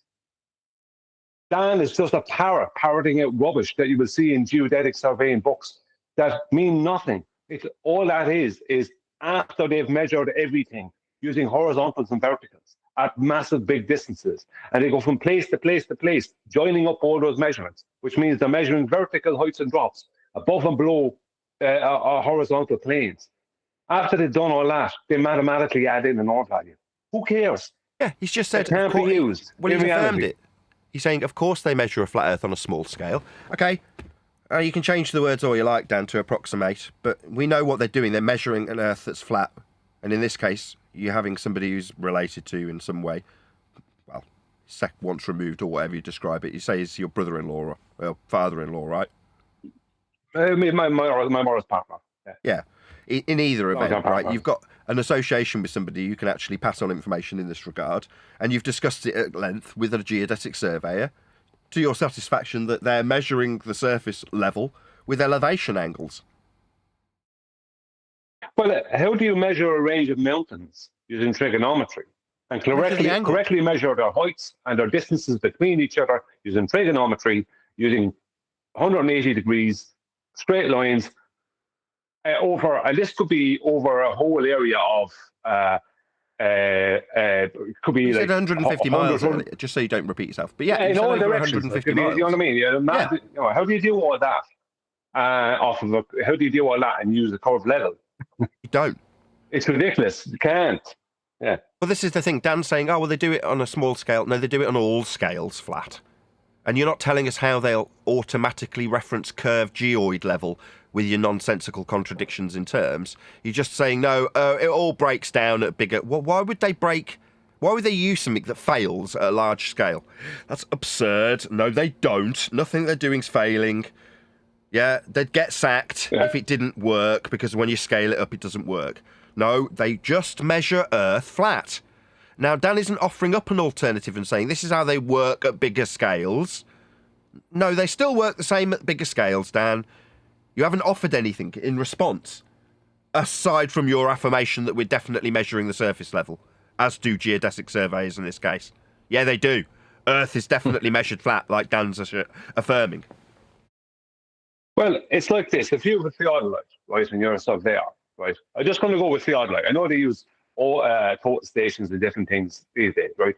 But that's just a fancier theodolite. If you're using a theodolite, then the only thing stopping you from measuring the angular height of that mountain, or using trigonometry, if you know a distance between two mountains, using trigonometry to gain a distance from mountain A to B and B to C and C to back to A or whatever, is whether or not you can see it. Now, the surveyors would literally make a point, once they know the elevation they're going to, and they know that elevation above mean sea level, they know the elevation of another mountain, they can then start doing trigonometry.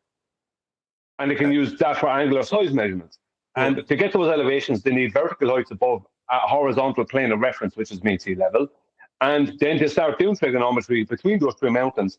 I mean, if a mountain is big enough, you'll be able to see it at a great distance. That's why you can easily see Mount Everest, even with all the with all the other mountains around it and other hills and valleys around it. You can easily see Mount Everest from a big distance.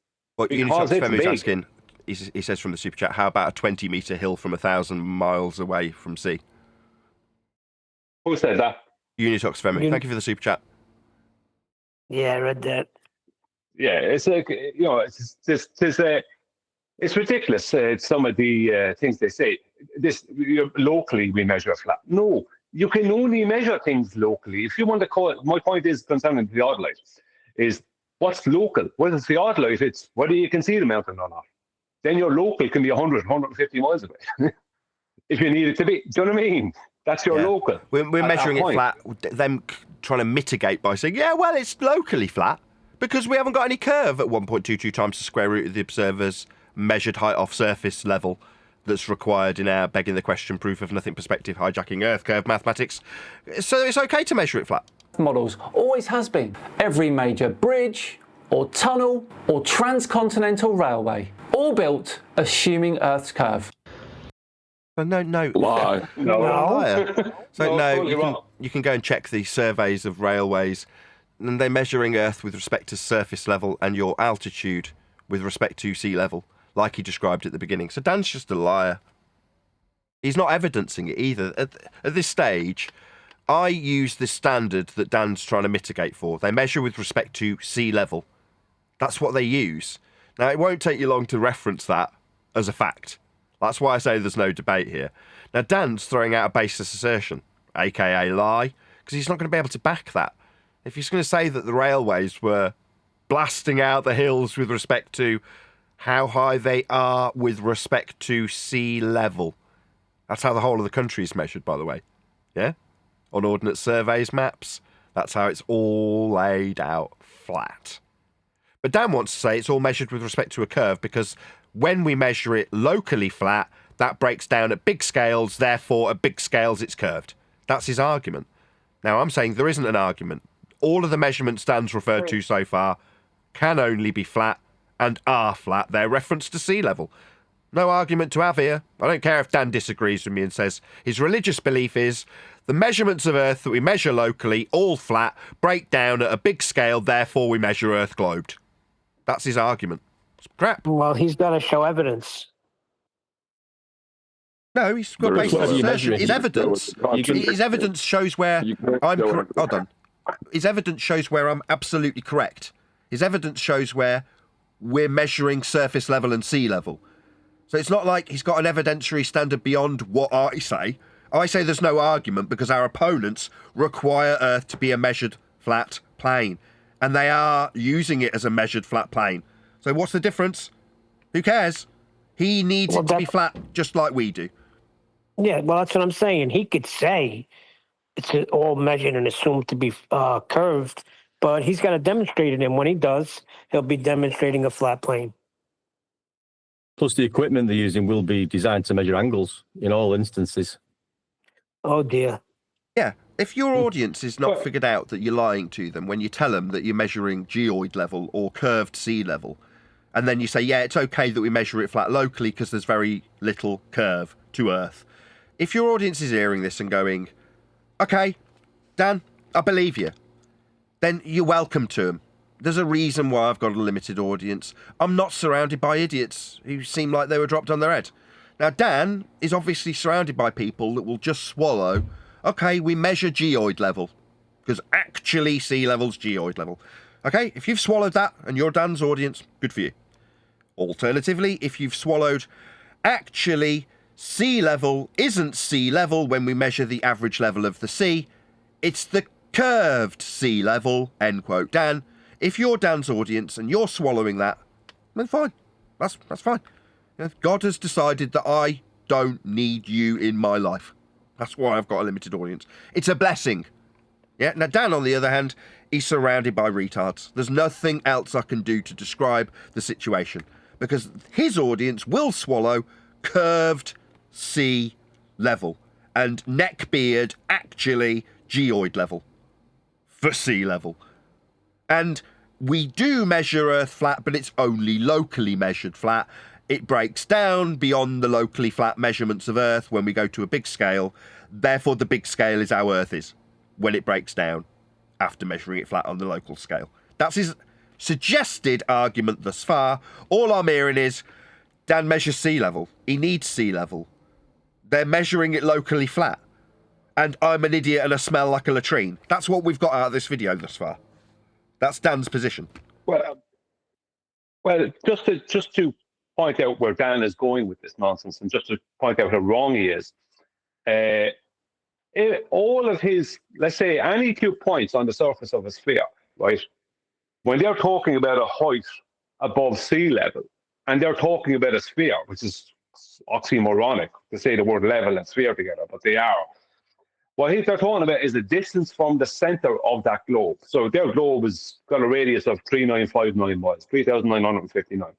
So that means you have that distance, straight line distance from their center, right? At divergent, at like any 2 points on the surface of the sphere will be diverging from the center, let's just say. So you have that distance, the 3959, and whatever supposed height there is to whatever, a tower, a mountain, whatever, right? Now, how do they determine the heights of these objects if the heights of them are above a curved surface? They don't. Just to give an example. They don't. Just to give an example. No, they don't. They don't. And just to give an example, if you have an arc length on the globe arc of 240 miles, then if you take halfway between that, let's say a halfway point between that 240 miles, you will have 120, right? So from that halfway point, right, to any of those other 2 points, there is a drop of over 1.8 miles.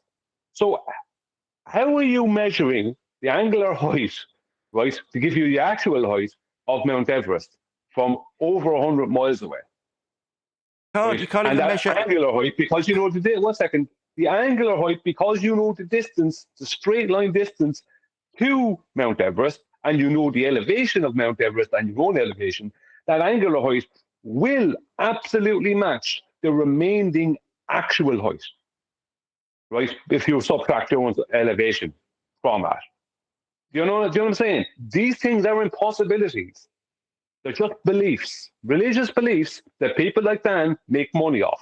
He's basically like one of those Christian pastors who makes money and just says whatever his audience wants them to say. There's no difference. Just making money off of a religion. Go on in. Sorry. I was just going to agree with you. What you're calling the straight line distance, or the elevation of the mountain in this instance, is an elevation angle measurement with respect to the surface level. It's 2 straight lines meeting at a vertex. If you haven't got a horizontal plane of reference to have the mountain be on the same plane as you, then you're never getting a height.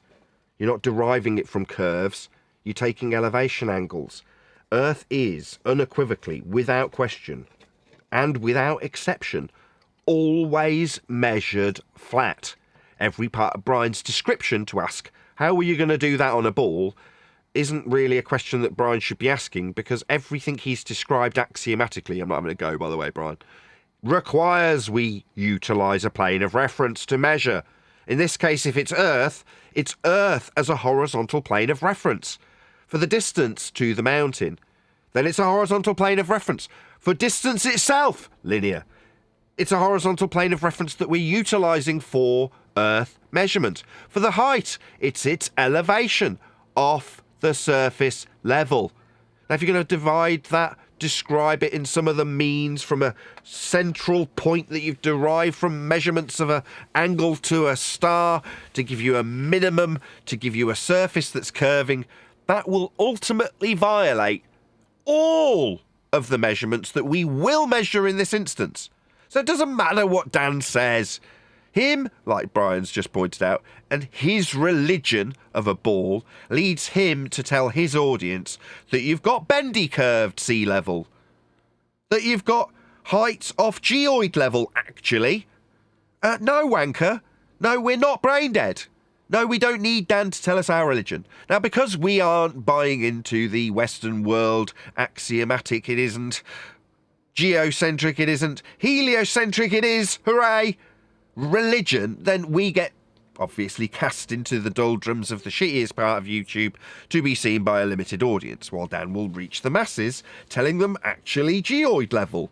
Not sea level level, it's sea level Ben geoid level. Okay. Okay, if you want to buy that, if you want to swallow that, good for you, on with your day, I don't care, Earth's still measured flat. Sea level is still just sea level, whether Dan likes it or not. No matter how many times Dan says, actually, sea level is geoid level. No wanker, if it was geoid level, we'd just use the curved level for heights off things. We don't. We do use sea level, though. And it is locally measured flat, but that breaks down at bigger levels. Therefore, because it breaks down at big levels after measuring it flat, then we must be on a curved surface, because after the flat local measurements, it breaks down. So obviously those failing flat measurements, I'm going to call approximations, that have broken down, mean we're actually on a ball I've got no measurements for, so saith SciManDan, give him 500,000 subscribers. It's a cruel world. Yeah, because what he's doing is, first of all, he's pre-assuming this globe. You know, the globe that there's no measurements for in reality. The one thing that was claimed to be used as a measurement for the globe was when they treated the horizon as a geometric point of tangency. But the horizon is not a geometric point of tangency, so there is no measurement for a globe. There is no globe measured in reality. So first of all, the globe is a pre-assumption, right?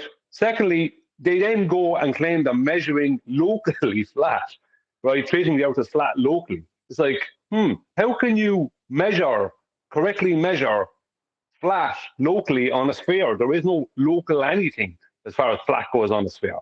So it's a complete contradiction.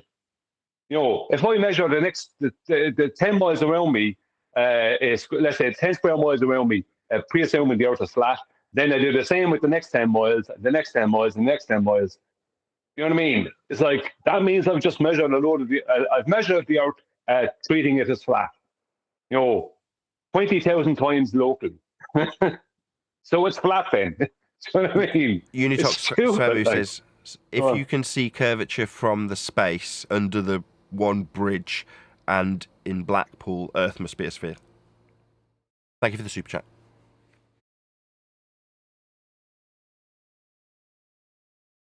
Do we want to listen to any more? We are quite late into this video. Go ahead, that's weird, right? They used to just pull out, we got pictures of curvature. That used to be the argument. We got this one picture of curvature. We don't see that too much anymore nowadays, as they mitigate for flat surfaces that they want us to believe are spherical. It's great. Well, what I would say about SciManDan is I'm struggling to get 2,000 subscribers, and I'm on YouTube for quite a while now, right? As a flat earther, YouTube won't allow me to get subscribers. SciManDan covered my video, and I had to point out that he didn't share my video in his description. You know what I mean? Why does he need to hold back me if I have such little subscribers and I'm such a nobody? Why did he feel the need to hold me back? Why did he not feel the need to just promote my channel if there's nothing to be worried about? Better again. Why doesn't SciManDan take up? Go on, Chocolate. Go on. Called eliminate the threat. Who's he talking about right now? Nathan? Yeah. Ryan? Like, why is he talking about us? We're nobody, right? Yeah, if we're not a problem, then what's the problem? Isn't it? Look for yourself. You know? I'm freaking ace. Anyway, I'm sharing SciManDan's link, speaking of which, so go and let SciManDan know at Nathan Oakley 1980 sent me with a polite comment that doesn't immediately get removed by the YouTube algorithmic bots or SciManDan himself. But allude to the fact that, number one, I'm extremely pleased that Dan is putting out adverts with me, in my own words, describing the gold standard that Welcome to Flat Earth, the ultimate Flat Earth reference book, will be, future tense, when it comes out. And him getting ahead of the game, as instructed by an ex-Flat Earth swinger, anti-Flat Earth, is, whilst cute, very beneficial, and I am elated that he's done so. So I will, in no humble way, say thank you very much, Dan, for putting out this as an advert. I mean, you're having to misrepresent me in a neckbeard style, actually. But thank you, I appreciate it. So let Dan know I'm very grateful for the advert. Shame he couldn't put a link to my channel like he hasn't with Brian. But obviously he's struggling for subscribers. He wouldn't want to lose any with his 600 or whatever it is, 1,000 subscribers. Yeah, so putting a link to little old me that he's responding to, when this video probably makes him several £100s, if not several thousand. Yeah, why would you put a link to me when I'm struggling to pay my mortgage and having to flog microphones as a sideline, when you can respond to my video and probably make several £100 off me? Yeah, what a scumbag. It's because Dan's actually terrified about us. That's what the reality is. There's a reason he's responding to Ranty. There's a reason he's getting ahead of the book. Yeah, because he needs to. There's a reason he's got to respond when I say Earth's measured flat. Because he's got to tell hundreds of thousands people, actually, flat Earth measured averages of sea level aren't flat Earth averages of sea level that are level. Okay? That's what Dan's got to do. Just before you finish, Nathan, because before you finish the live show, I have a challenge out there, right, for the likes of SciManDan, Ranty, and Conspiracy Cats, and all these people, to go to Southport with a surveyor, get surveyors to measure the angular size of Dow Craig from Southport. They don't have to say, I don't understand. I put my...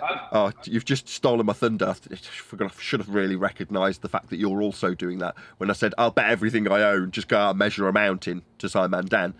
Yeah, obviously, I will credit Brian, who's literally putting this out as a challenge now. It's not where I've got it from. It was referenced to the moment, you know, and you'll see that when you play it back, Brian. I'm not just nicking your bit. No, I know that. Actually, it doesn't matter to me. You work away. You do the same thing. Like, Dan is there talking about how the Earth is a globe once you move away from the local level. Then I don't know what size local is, but I doubt it's 50 square miles.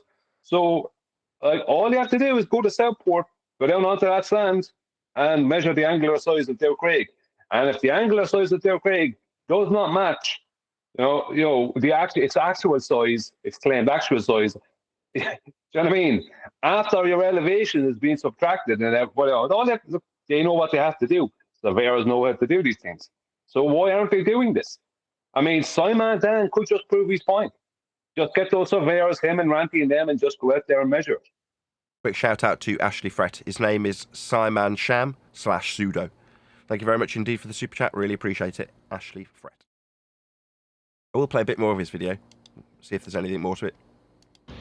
The test was conducted at Dr. Heffron's house, which was 50.7 kilometers or 31.5 miles east of Pikes Peak. Okay, so we just stop it there. Now we're at 29 seconds. What we got now? Got a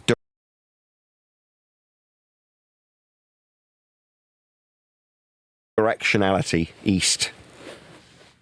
It's a directionality that only exists if Earth is flat.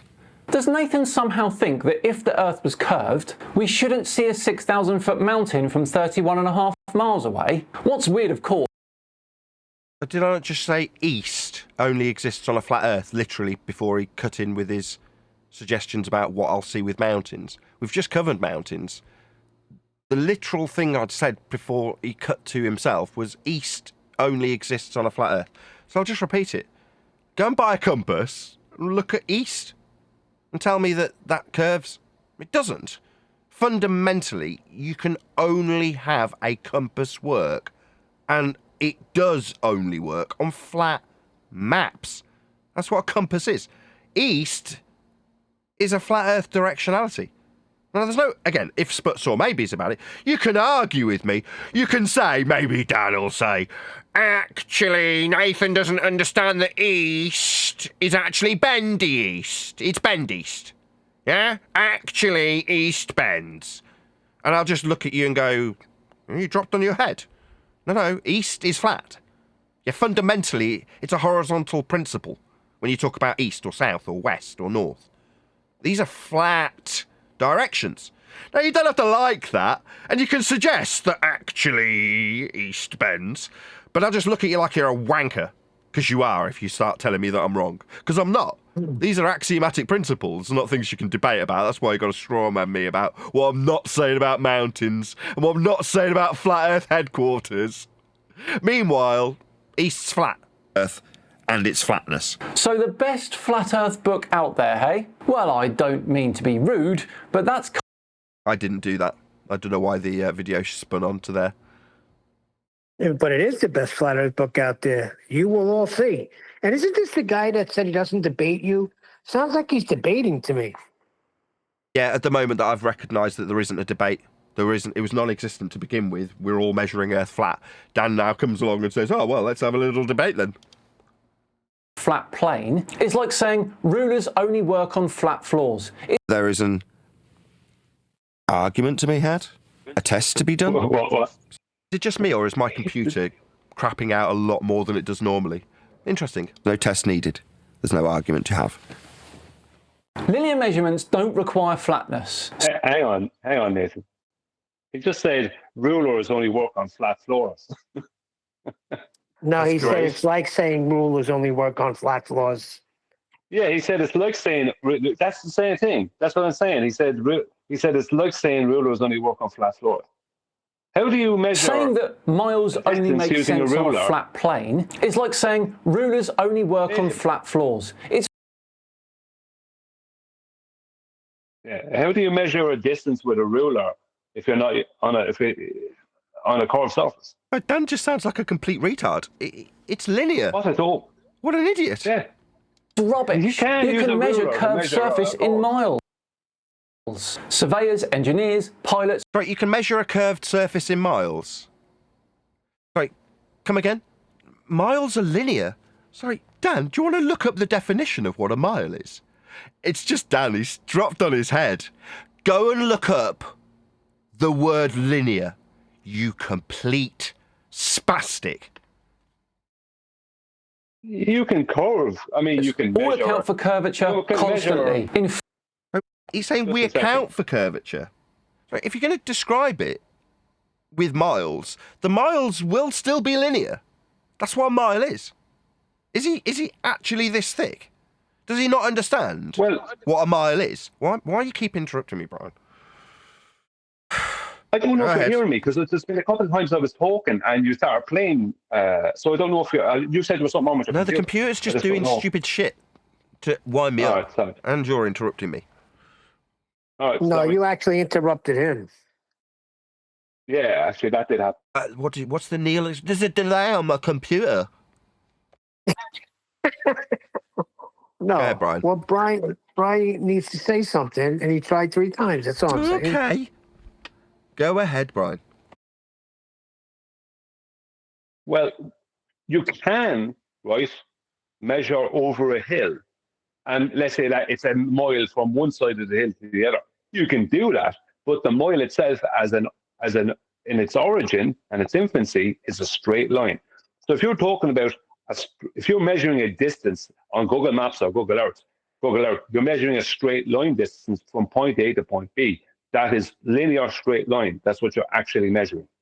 You're not measuring a curved distance, right? That curved thing can happen afterwards, but let's just say airplanes. Airplanes are flying from point A to point B in a horizontal straight line measurement. So if they fly 3,000 miles, that means they've just measured 3,000 miles.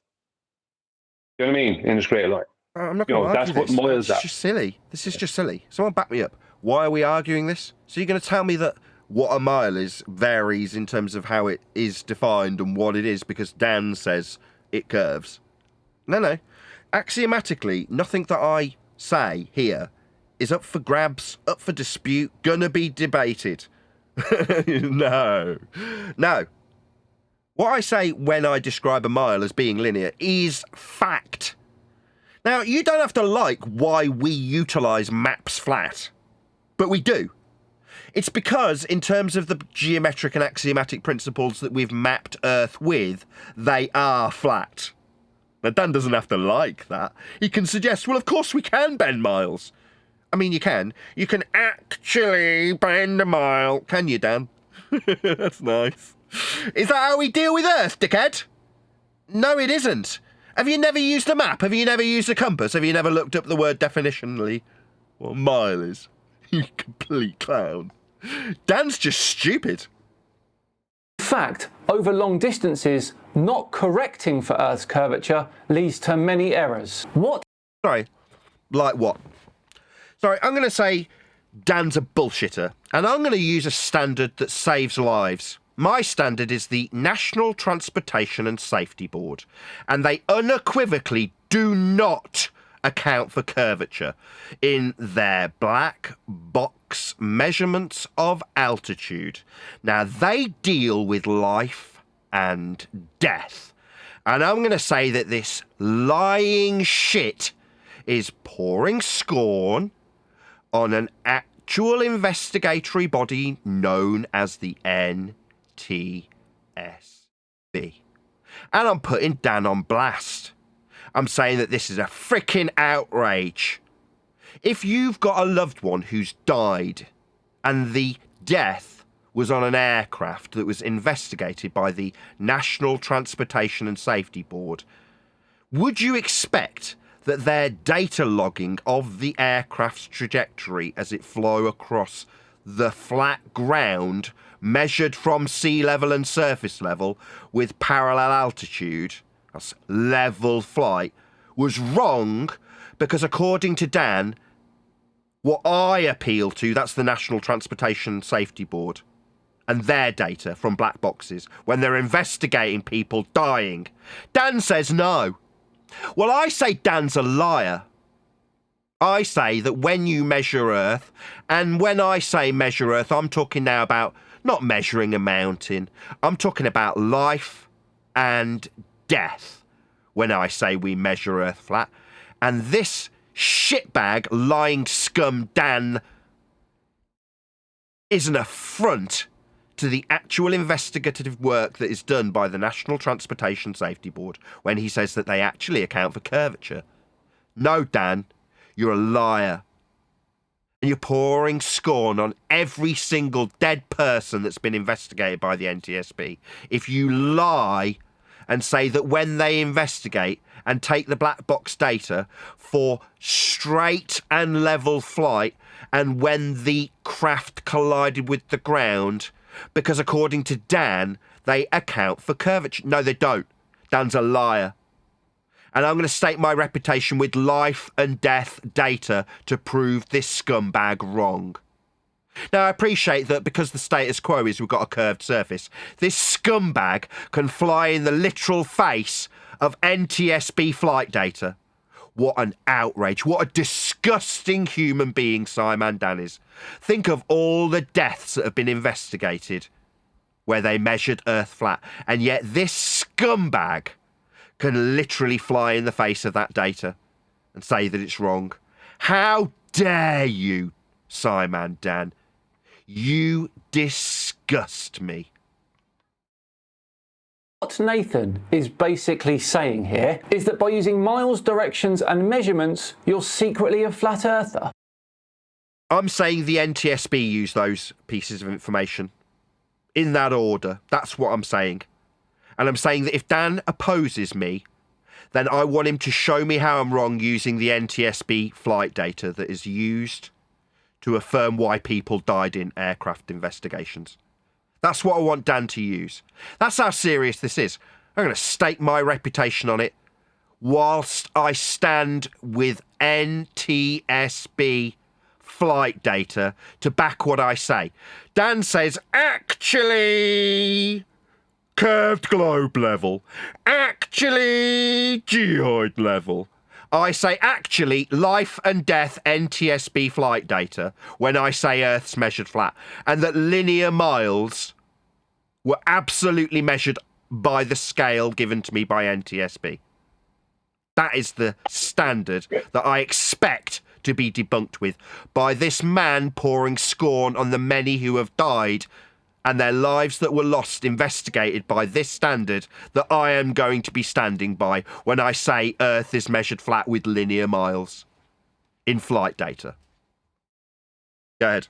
Could you give us a J there, please? I just want to correct something he said, please. Yeah, I want to.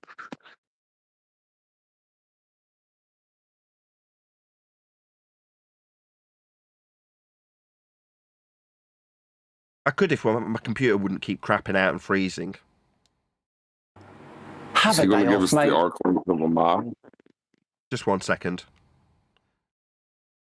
And it starts. Any errors. What Nathan is basically saying here is that by using miles, directions and measurements, you're secretly a flat earther. Have a day off, mate. Pause a second. No. By using those three things, you're a flat earther, whether you want to be or not. That's the truth. Right? Exactly. I don't know what you're saying the truth is. I'm just going to repeat what the truth is. I say NTSB data utilises linear measurements for miles across Earth's surface when they investigate death. That's the standard, okay? Now, I'm going to get this trimmed out, because this is no laughing matter. I've been ridiculed for years, 10 plus years. Now, we've got Dan saying, nah, actually, Nathan says, no, I'm sick of it. The NTSB says Earth's flat. Their data shows linear mile measurements of Earth's surface for straight and level flight when investigating people's death. Those are facts. Now, I am not going to have scorn pawned on me by some idiot because he says I'm wrong when suggesting that we've got approximations of a flat Earth when I say no, Earth's measured flat. I'm not deflecting to measurements when I say NTSB data. That's the standard I'm using.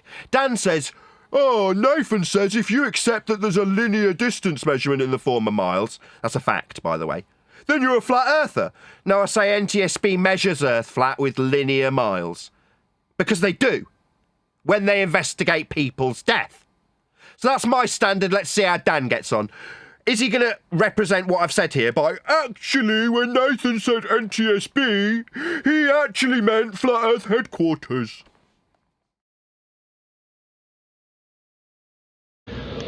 Here's a picture of Pikes Peak from his driveway. Pikes Peak has an elevation 2,226 meters or 7,303 feet higher than Dr. Heffron's location. Dan, this is on screen in your own bleeding video. How Earth gets measured flat with elevation angle measurements to the mountain. It's described by Brian, who's got a relative, not exactly by blood, but nevertheless, that's a geodetic surveyor. So this is how it's done. It's in your video. You've taken it from my video, which I responded to, and you've put it in yours. So are you going to now challenge how a flat Earth elevation angle measurement in the form of this mountain measurement isn't a curved baseline? Because it's on screen in your own bleeding video.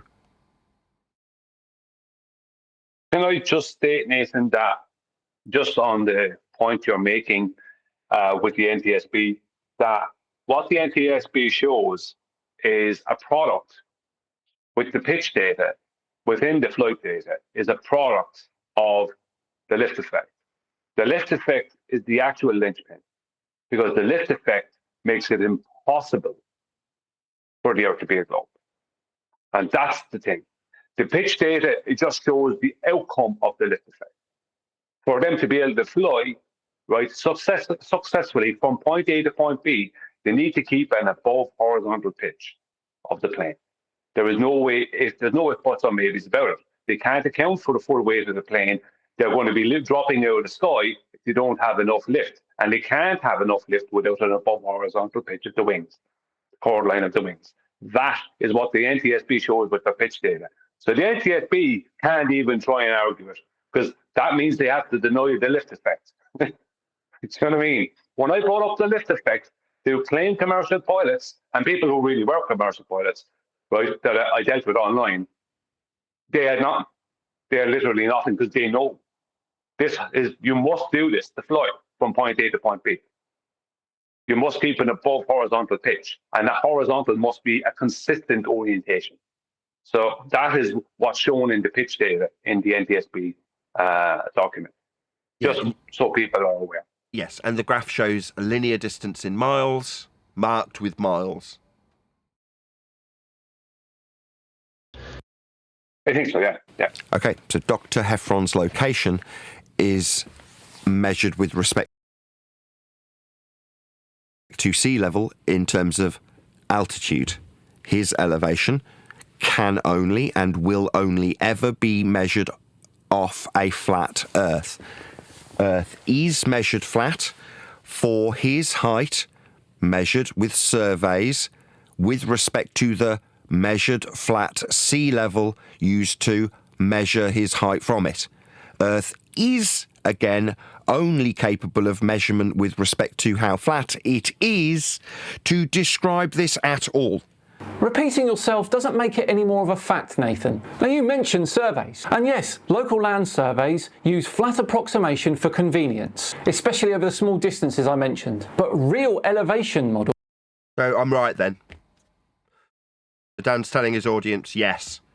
How Nathan describes this flat Earth measurement is flat. Yeah, Dan, I know. Yeah, there's no arguing with me on this, is there? You're going to show me an example where they measure it in any other way other than flat? Because you're agreeing. Yeah, Dan, that's why I say there's no argument. You can check out my book for other standards that you would agree with. And you do, in this instance, agree that the example on screen for measuring a mountain would be an example of measuring Earth flat. Because that's the only way Earth gets measured, and Dan agrees. Yeah, Dan. Yeah, you do, don't you? Good boy.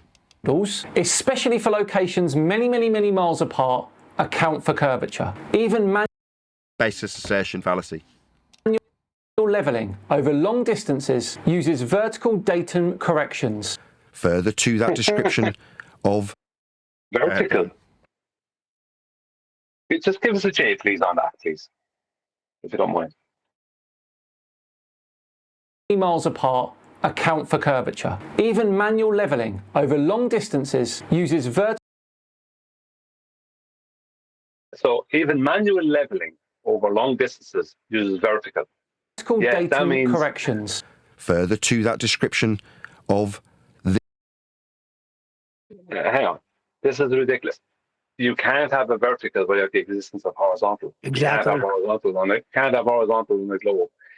What he's just tried to claim is the process of rise over run, which is this is a total lie. He knows better than this. He might not know everything. There'll be a lot of things that he doesn't know, but he is fully aware, right? Because you can even see it in diagrammatical form that the process of rise over run differential, which is a process within what's known as differential leveling, right?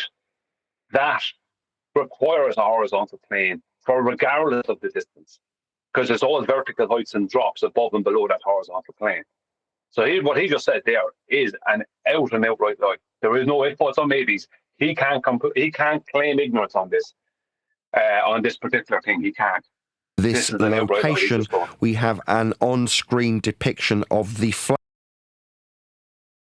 Earth only kilometers and the flat Earth only height of the mountain in meters, and the flat Earth only elevation angle measurement of the mountain. So to summarize, on screen are 3 flat Earth only measurements. Incorrect. Believing that to be true and it actually being true are two very different things, Nathan. So just to pause a sec, I think there's one bit I wanted to add to Brian's there, and what Dan's claiming is, got no problem with a high, a vertical, but his verticals cannot be parallel, making them useless as a reference point to each other. They aren't reference to each other, they diverge, a bit like celestial navs, yeah? Vertical can still exist adjacent to a tangent, but what he can't be is have any relevance to any other vertical on his ball, meaning they're not comparable. Please, you didn't say any of that. What he actually said was believing that to be true and that being true are two different things. Okay, Dan's already affirmed that we do measure Earth flat at the local level. Now, he's used the word approximate. I'm just going to recorrect what we do. We do measure Earth, and it is flat when we measure it. Dan's admitted this. Now, when we measure Earth flat with linear mile measurements in the NTSB data, or for useful reference on screen, this is a flat linear distance to the base of the mountain. That's a fact. Now, Dan can argue and say believing this to be a fact and it being a fact are two different things. That's right, Dan. But it is still a fact, regardless of whether or not believing it to be a fact and it being a fact are two different things. It is still a fact, though. This is a flat linear distance. Whether or not you believe it to be something else or not is irrelevant. It is a flat linear distance, Dan. Yeah? That's why I say it's not a debate, because that's a fact, whether you like it or not. You could pretend it's curving. It isn't. It's flat and it's linear. It's going to be described with miles, which are flat and linear, so it's definitely flat and linear. That's point one that Dan said might have been a belief. And whether it's a belief or knowing is two different things. Fascinating. Meanwhile, this is an angle. Yeah, two straight lines meeting at a vertex. Now, Dan can believe that one of the lines is curving. He can believe that all he likes.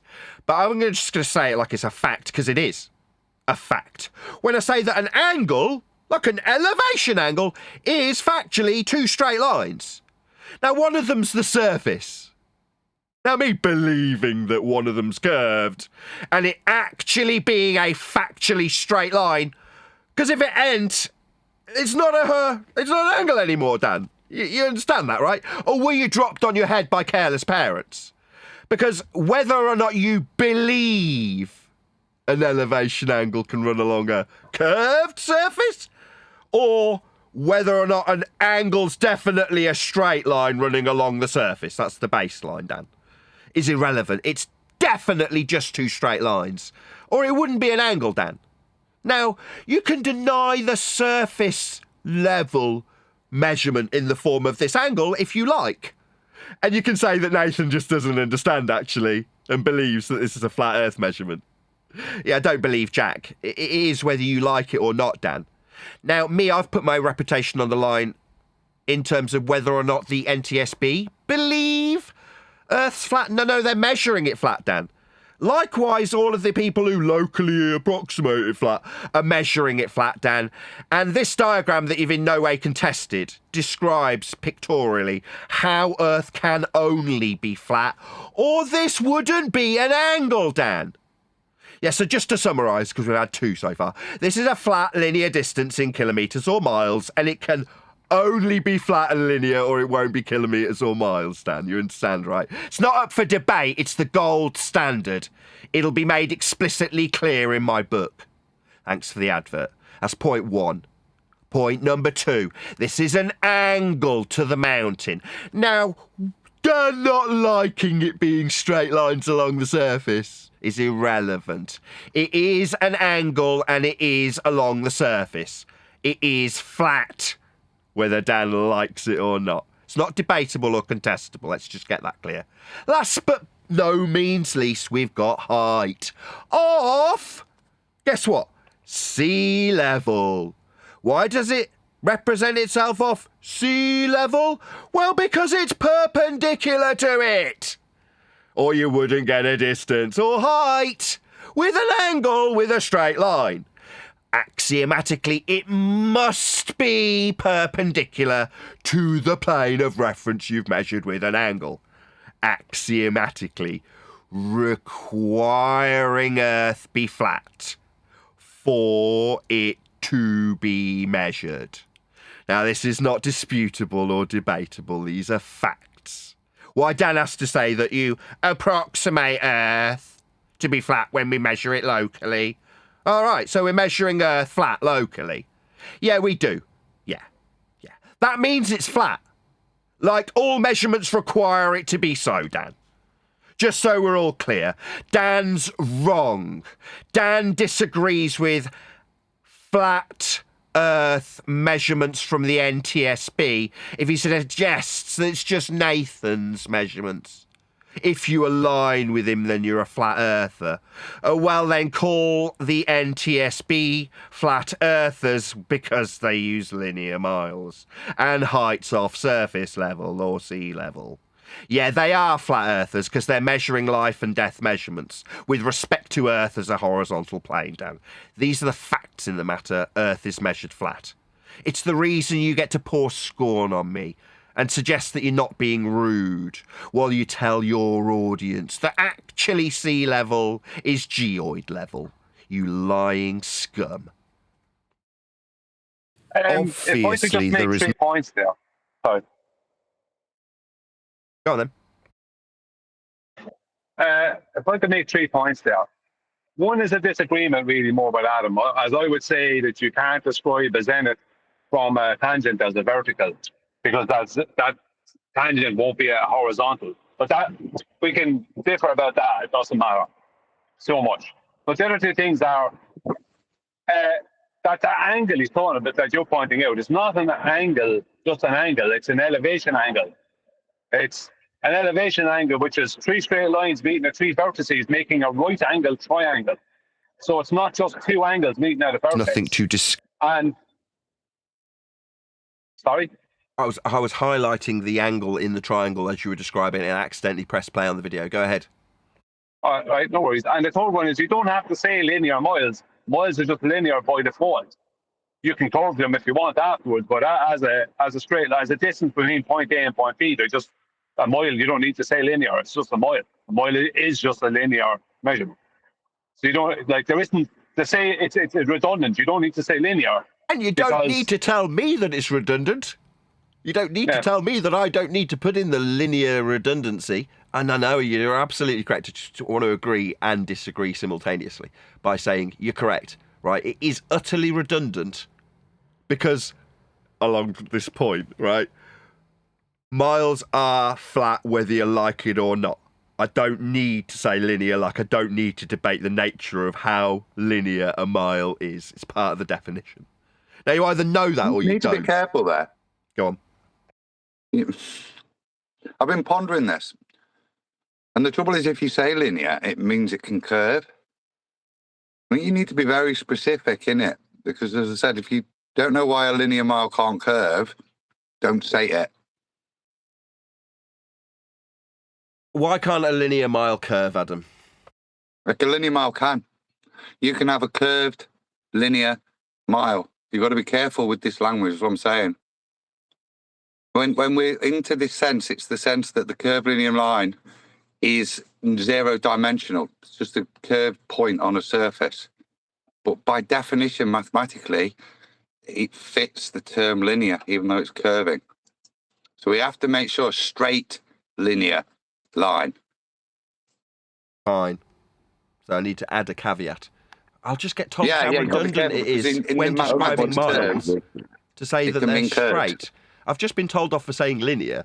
What if I say straight and linear? Do you think Brian's going to tell me off for extra redundancy? It's not redundancy. I've just explained why it's not redundant. It's necessary to make your point clear. Okay. And we deal with any rebuttal. If I was arguing with that, I could say, well, linear lines are curved, can be curved, can't they? And if you then challenge that and say no, you're going to lose the argument. If we're talking about curved linear miles, then we're talking at cross purposes. So I'm saying say straight linear miles. Fine. Miles are straight linear measurements of Earth's surface. Yes. Well, my point to you, Nathan, was you don't need to say any of that. You can just say miles. I knew it! I told you! What did I say? Yeah. Well, in its infancy, it is just... but no, it's in its origin, it's a straight line. You can curve it afterwards, but in its origin, it's a straight line. The line I draw is curved. It can be, part of a segment of a circle. It can be it's the only circle line I've drawn. Then it's curved linear. But you're missing the point I'm making. The point I'm making is that in its infancy, the mile is but it's just a straight line, a horizontal straight line. You don't need it's redundant to say straight or linear because it's just. Is it like saying solid containment? That's all redundant. Yeah, but it is. That's not fair. That's not fair. That's a bit of a below the belt there now because I say solid containment because of their normal rebuttal.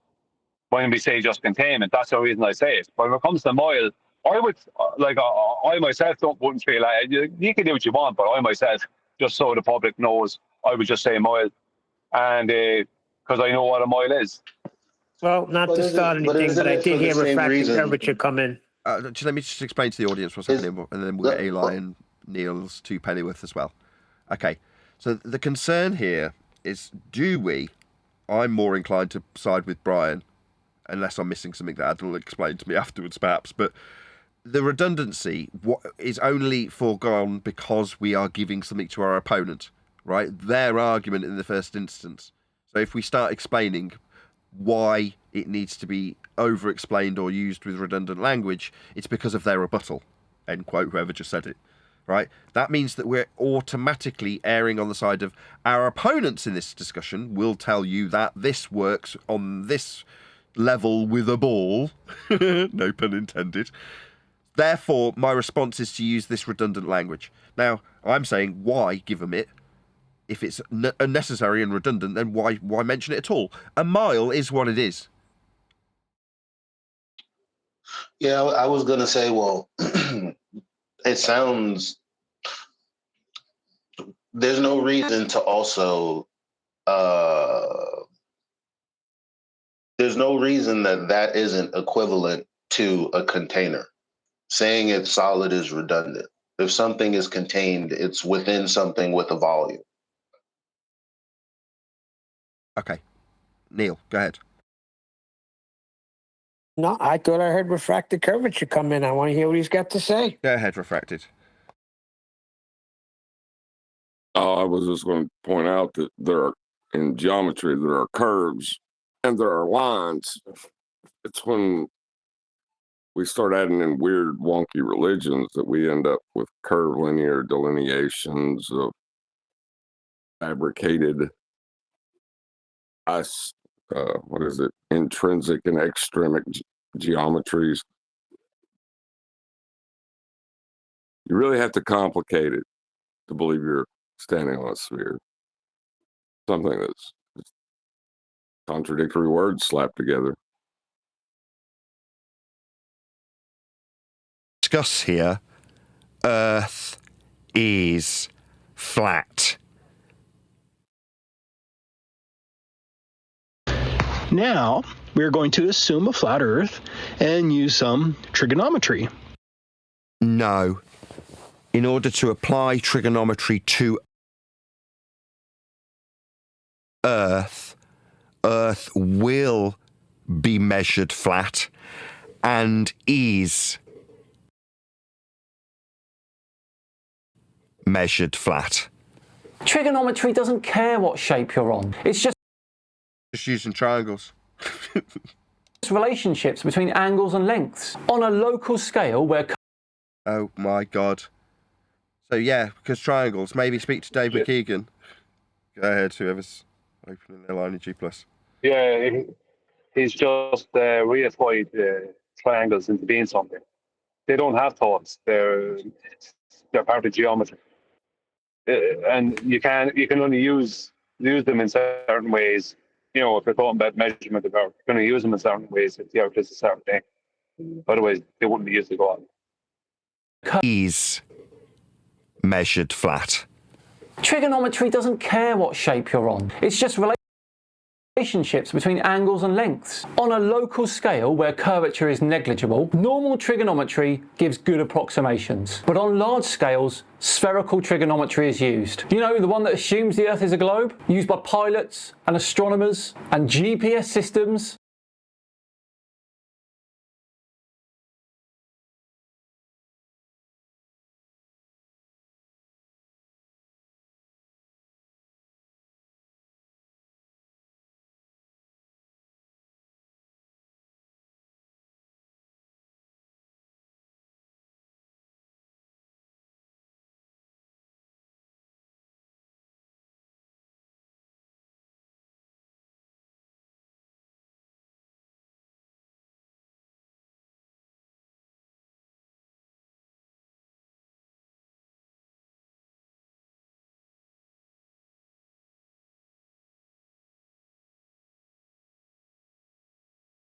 Flat earthers just ignore it. You can absolutely apply trigonometry on a globe. You just have to use the correct... My computer's hanging really badly. Anything's going wrong. I might have to shut this live stream down because things aren't pressing when I'm pressing them. So I've got lines closed when they should be open and things of that nature now. Interesting. My computer doesn't normally hang anywhere near this badly.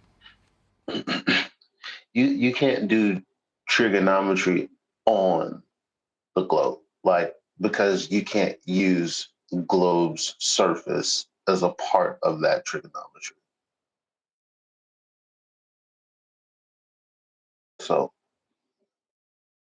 type. In the case of this diagram here, 50 kilometers is nowhere near far enough to start using spherical trigonometry. So 50 miles, we measure Earth flat then, Dan, yeah? 50 miles. Okay? So according to SciManDan, it's okay to measure Earth flat within a 50-mile distance. So Dan's flying in the face of the 1.22 times the square root of the observer's measured height off surface level in the begging the question proof of nothing perspective hijacking Earth curve maths. Because in the begging the question proof of nothing perspective hijacking Earth curve maths, you've got a measured height off sea level giving you a parallel eye level to infer a dip angle to a geometric horizon below surface level existent at 1.22 times the square root of the observer's height in feet.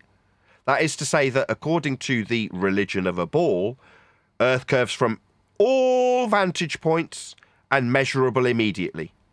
Dan's saying, contrary to the religion of a ball Earth measured off surface level with your elevation, you can measure within 50 miles flat? Okay, we agree, Dan, yeah. Apparently these break down, these accurate 50-mile measurements of a flat Earth. I mean, he's not given us any examples of that. But meanwhile, Dan says it's okay to measure Earth flat for 50 miles. Yeah, Dan, that's right. Earth's measured flat. 50 miles? The Earth's curvature is neglectable over that distance, so normal trigonometry is absolutely valid. Nathan. And by normal trigonometry, Dan, you mean flat Earth, flat surface level, angles off a flat Earth, yeah? Elevation angles notwithstanding the flat surface they require. That's perfectly okay to measure Earth flat, right, Dan? What happened to the distance to horizon on a curved surface being 1.22 times the square root of the observer's measured height off surface level, Dan? Does that not apply when you're measuring Earth flat over 50 miles? Yeah, that's right, Dan. That's absolutely right, Dan. We measure Earth flat. And Dan damn well knows it. Why are you telling your audience how wrong I am and simultaneously affirming just how flat the trig we can use on a flat surface will be over a 50-mile distance? Just 50 miles, Dan. I mean, these elevation angles to Polaris are used over a much larger distance. I think it's 5,400 miles. I mean, do you not know anything about measuring the surface of Earth with elevation angles? The linear distances? Do you not know any of this stuff, Dan? You just know about the very limited, local, flat 50 miles that we definitely do measure accurately. And we can use accurate flat Earth trig for. Yeah, we can, Dan. That's right. We do measure Earth flat, Dan. Thanks for confirming it.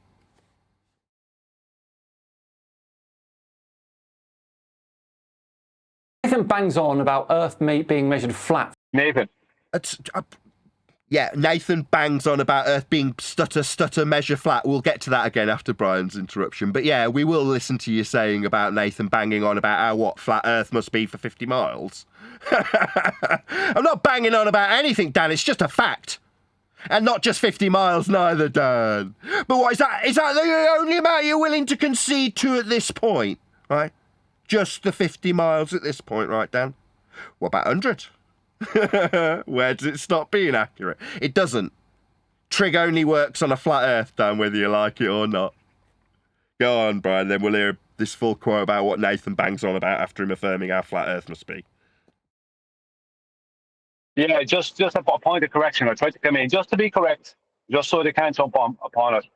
He said 50 kilometers, which would be about 30 miles. But that makes no difference to your point. Your point still stands.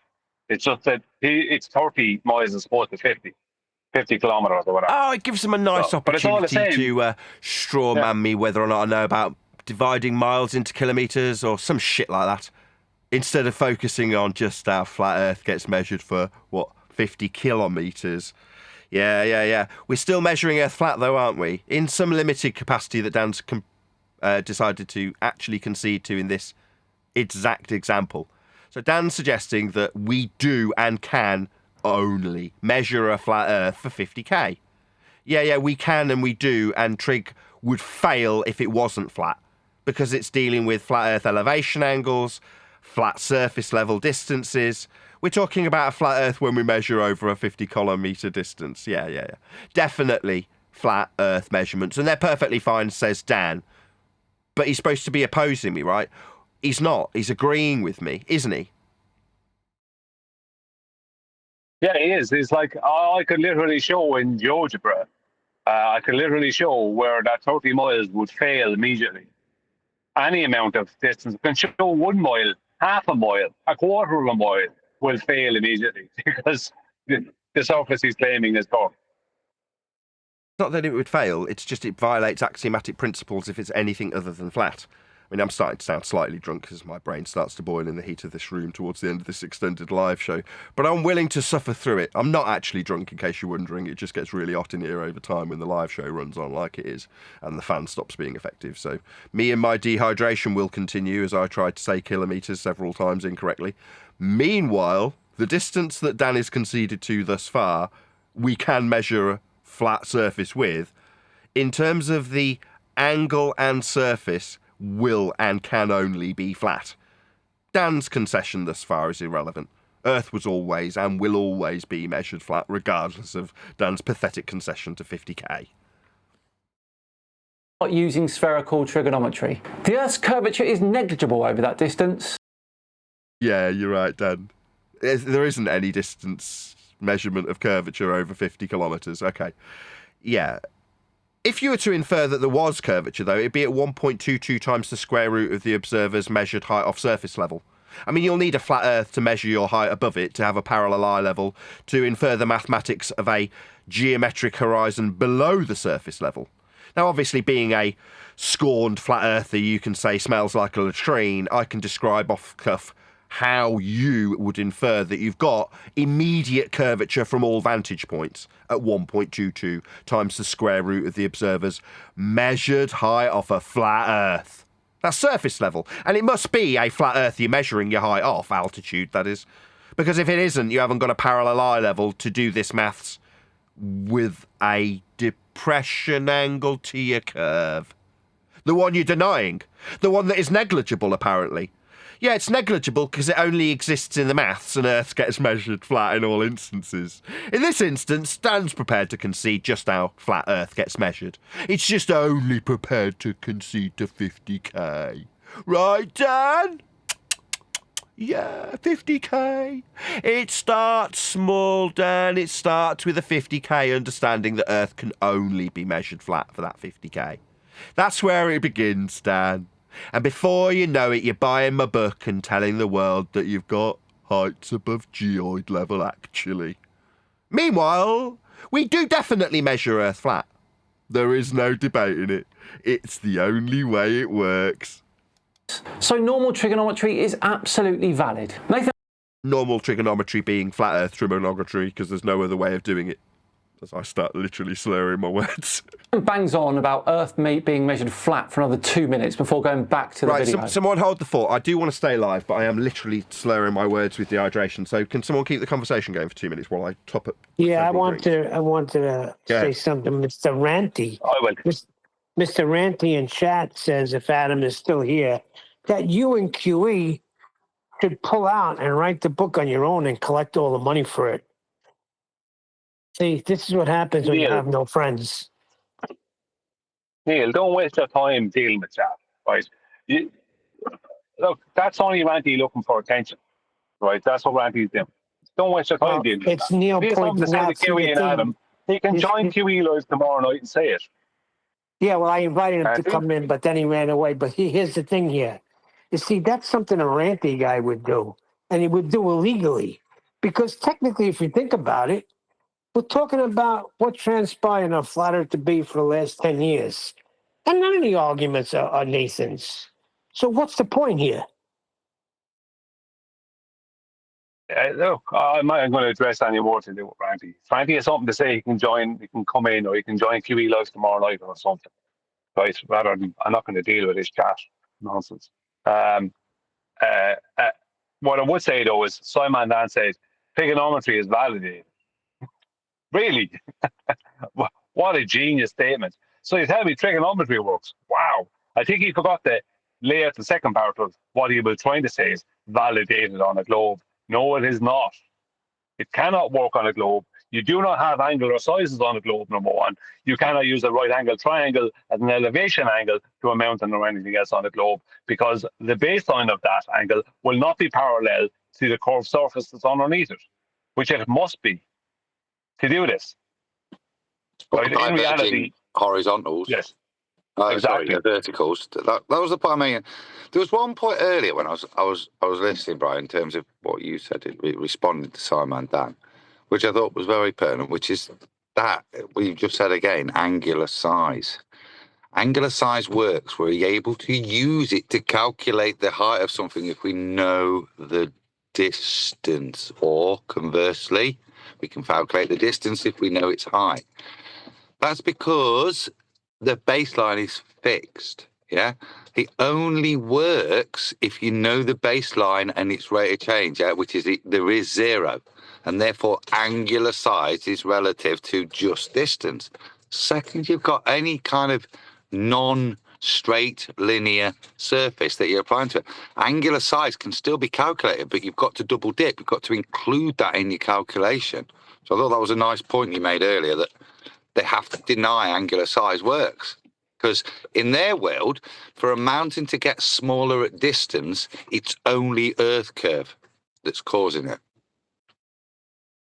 But see, this is the thing. There is no angular size in their world. And they can only appeal to our curve. And all of the zeniths will be diverging. So, and I showed this in GeoGebra, how ridiculous it works out as. Just with Mount Everest from the Kathmandu Valley as an angular size of Mount Everest from 100 miles away at Kathmandu Valley. I show how ridiculous the whole thing goes. Even if you do give them an angular size to whatever is left, it doesn't work. The whole lot is a mess. That angular size will not match the remainder of the mountain above the elevation of Kathmandu Valley. The whole thing fails immediately. So at this stage, Adam, they're really just they're just squirming and lying. There is no way out of it. It's not as if they can claim ignorance after this. They know. They've known for a long time now. You know, it's can only be called lying. That's all it is. Right, let's plow on.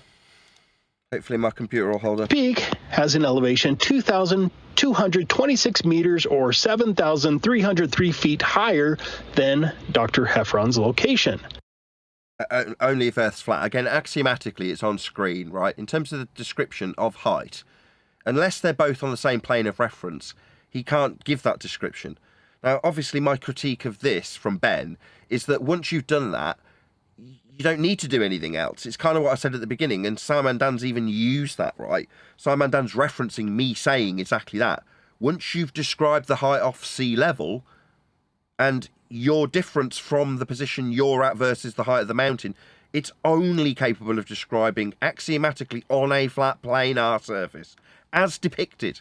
So it's like, that's it, that's the end of the discussion. Now, Dan's put it in again. This is on Dan's video. So, I mean, like I keep saying, there is no discussion, there's no debate. Axiomatically, Earth must be flat, or you cannot give this description. Inputted the distance and Pikes Peak elevation. Both axiomatically tied to a flat surface level. Game over, end of discussion, there never really was one. We're utilising a flat plane to move the discussion forward about whether or not it's ball-shaped. It's ludicrous. That's my point, and Dan's included it. I mean, to his credit, I couldn't really fault Dan for not including all of my points. I mean, whether or not he's strawmanned them and gone, oh, well, Nathan doesn't understand the difference between believing this and knowing this. Well, that's not really a great rebuttal, and anybody who can fog a mirror in his own audience should hopefully see that. But ultimately, he's kept all of my arguments in there because they're all concisely summarised in the video he's responding to. So wonderful work. Again, I thank you, Dan. I can't quite believe I'm so privileged. and you get an angle of 2.514 degrees. Again, Now, just to reference the actual video being played here for a second, this is basically the angular size you expect on a flat Earth. However, on a globe, some of... No, not the angular size we expect on a flat Earth.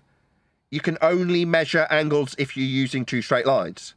And if one of them's the surface, and it is, I mean, there's nothing, I don't need to carry on that sentence. The surface is the level and it's one of the parts of the angle. So what, you're going to argue with me? Okay. So the angle's not an angle. Yeah, go and have a word with your mate McToon. Yeah?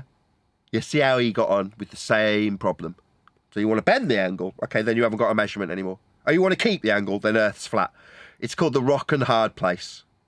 Either you accept that Earth is being measured flat with the surface level part of the angle measurement, or you don't. If you don't, you haven't got a measurement. Dan's already conceded, what, 50 miles for this angle, Dan, maybe? What if the star's further than 50 miles away? What if the mountain's further than 50 miles away, Dan? 50k, right? Oh, Nathan doesn't understand the difference between k and miles. Yeah, Earth's axiomatically flat for this to be an angle, Dan. You don't have to like it. Or you could just like it for 50k. Maybe the angle's only an angle for 50k. Right, Dan? of Pikes Peak is hidden below the horizon. 137... You can only have below things on a surface that's a planar surface. You don't have up or down, above or below on globes, Dan. Yeah? I mean, this is basic stuff. Yeah? Stop using our stuff, Dan. Below? No, you're going to need a plane of reference to be below something. 7 meters to be exact at that distance, which means the angular size of Pikes Peak from that position is 2.36 degrees. Welcome to Flat Earth, Dan. That is a measurement that is axiomatically tied to the surface level of Earth. So you've just measured Earth flat, Dan. Well done. You see, it's amazing, because our compadre here on the panel today, Brian's Logic, has been trying to get one of you numpties to describe the angle measurement over in Blackpool. But now we've got you on camera describing the angular measurement of Pikes Peak. Oh, thanks, Dan. Thanks. Brian, is this going to be useful enough for you? We got the declaration of the angular measurement of Pikes Peak from SciManDan. Will that do you? No, Nathan, it won't. Excuse the background noise. No, not at all. I need not just declarations. I need it to be measured. I need measures from self-worth, not just some declaration. Even though what he said, I didn't hear all what he said because I had my headphones off, but I heard just the end. He just gave an angle there at the end. No matter what he says means nothing. It's about measuring and proving. So no, unfortunately, that is not going to do anything for us. Thank you. There is no way that your eye is picking up a difference of 0.16 degrees. A 0.16 degree difference is a surface level measurement in terms of the angle for a base to give you an angle. Unless Earth's flat, you can't use this terminology, Dan. I mean, you're obviously stupid. He keeps using flat Earth. I'm getting a little tired of it. Yeah, Dan, you might want to go and have a word with a guy called Conspiracy Cats. He also had quite a big channel. Yeah, quote, "I'll give you a flat Earth for that perspective." That would be an angular description like you're using, Dan. You'll need a flat Earth to describe it. You're talking about angles, mate. Yeah, you're gonna need a bit more than 50 miles, mate. Oh, sorry, K, 50k. Go ahead. He just lied, right? What he's after doing is he's after subtracting at that distance the amount of the mountain that would be hidden by, let's say, Earth curvature, was existing, and he's then after throwing out his diverging zeniths, and basically just made the mountain smaller in height over a horizontal plane and used parallel verticals. That's what he's after doing. Yeah, he needed a That's flat exactly Earth to what do he just did there. So he cheated. He literally just cheated there. Complete cheating. By cheating, he used 3 axiomatic flat Earth principles, right? Yeah, he had to, but that's the only way he can do it, you see. I know exactly what he did because I've told one of them publicly for doing this. More than one of them, actually, but one of them recently. I know exactly what he's doing. The difference would be, like, what he's after just saying there is not true, basically. is a lie. Sure, but to describe the difference, to make it seem like there's an argument to be have, both the flat earther who's suggesting how big the angular size should be on a flat earth, it's an angular size measurement with respect to surface level. The measurement itself proves Earth's flat. You want to use a flat earth angular measurement to describe how it won't work on a flat earth or will work when misrepresented on a globe, or misrepresenting the difference like there's an argument. No. To describe the angular size at all, Earth is being measured flat.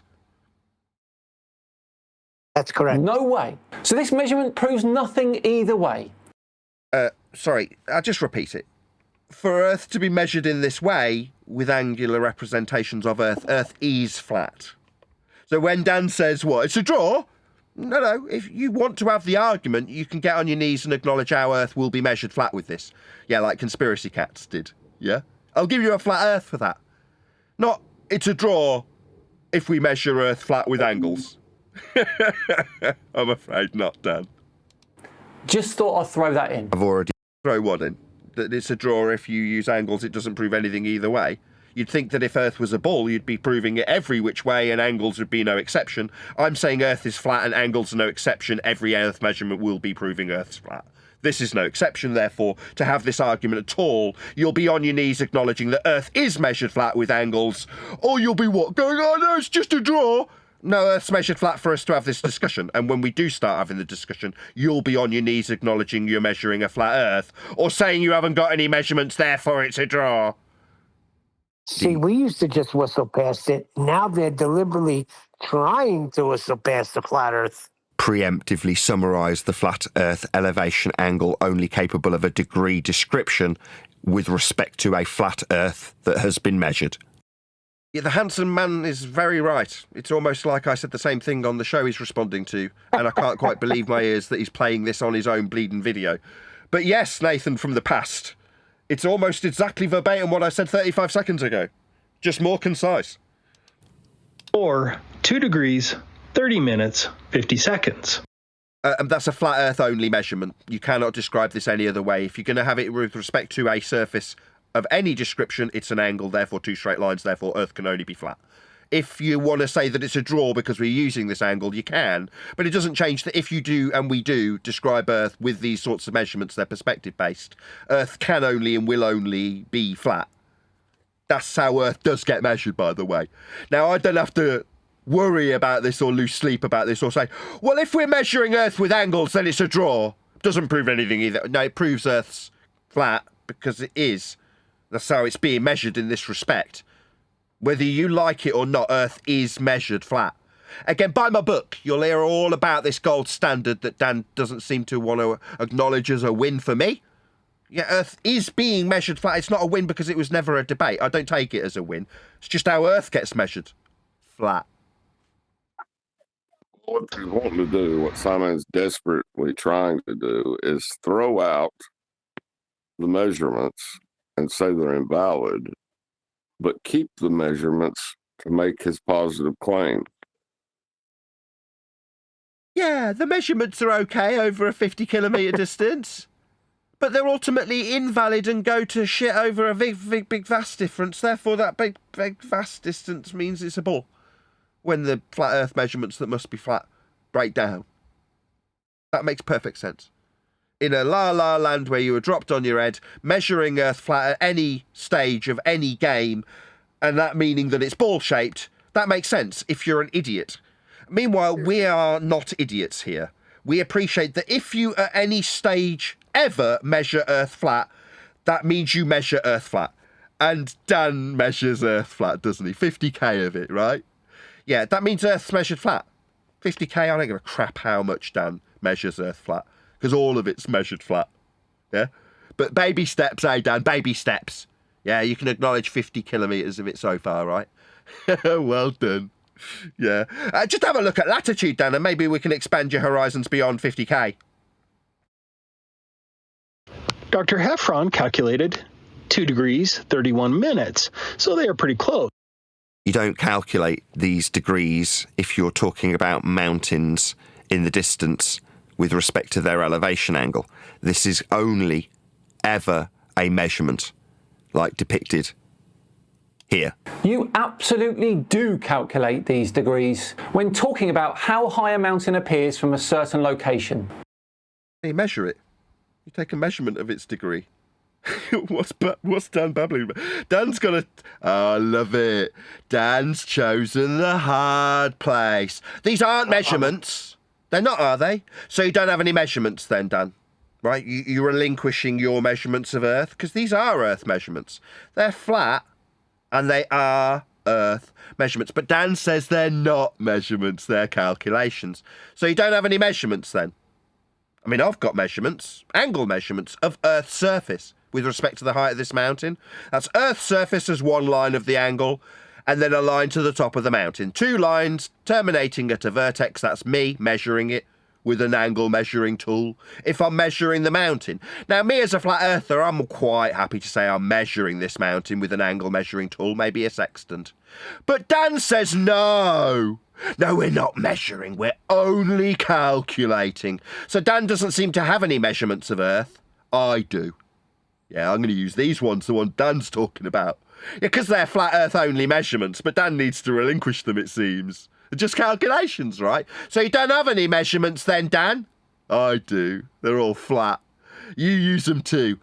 When you recognise that, you get on your knees and acknowledge just how flat Earth must be for these measurements of Earth. They're the same ones everyone makes, like the heights off sea level, like distance in miles, flat and linear. All of the measurements are the same for everyone. Earth was always measured flat. Now, you can deny elevation angle measurements to mountains and call them calculations, but they are measured. We can use tools like sextants to measure angles down. And measure Earth we do. It can only and will only be measured flat, regardless of your denial of these measurements as approximations. That's not a measurement of Earth then, if it's an approximation, Dan. I say we measure these measurements. You say they're approximations. Oh, really? So we haven't got any measurements of Earth then, Dan? You've only got the calculations. Oh, I say these measurements are measurements, Dan. It's just 2 straight lines meeting at a vertex where one is the surface. Means Earth is flat. So we're measuring it, right? What's that? No, it's calculations. Then you haven't got any measurements, son. Yeah? When you want to get on your knees and acknowledge how flat Earth gets measured, you come back and acknowledge how Earth gets measured. That's how line of sight works. Elevation angle is often measured by calculating it using... Right, elevation angle is measured by calculating. What did he just say? Let's hear that again. Height and distance. Just like how high a mountain appears from a certain location. That's how line of sight works. Elevation angle is often measured by calculating it. Measured by calculating. Contradiction. Sorry, Dan, I'm just going to ask again, just asking for a friend. Were you actually dropped on your head by your mother? Yes. Yeah? Yeah, he you was. dropped on your head, Yeah. son? Yeah? Measurements are measured by calculating, are they, you abject crackhead? No, Dan, no. Retard. Dropped on your head, son. Now, you measure things by measuring them, like angles along the surface. Yeah, it's got to be straight, obviously, or it won't be an angle. But we're not calculating them, we're measuring them with tools for measurement. Okay, Dan? Yeah? 50k?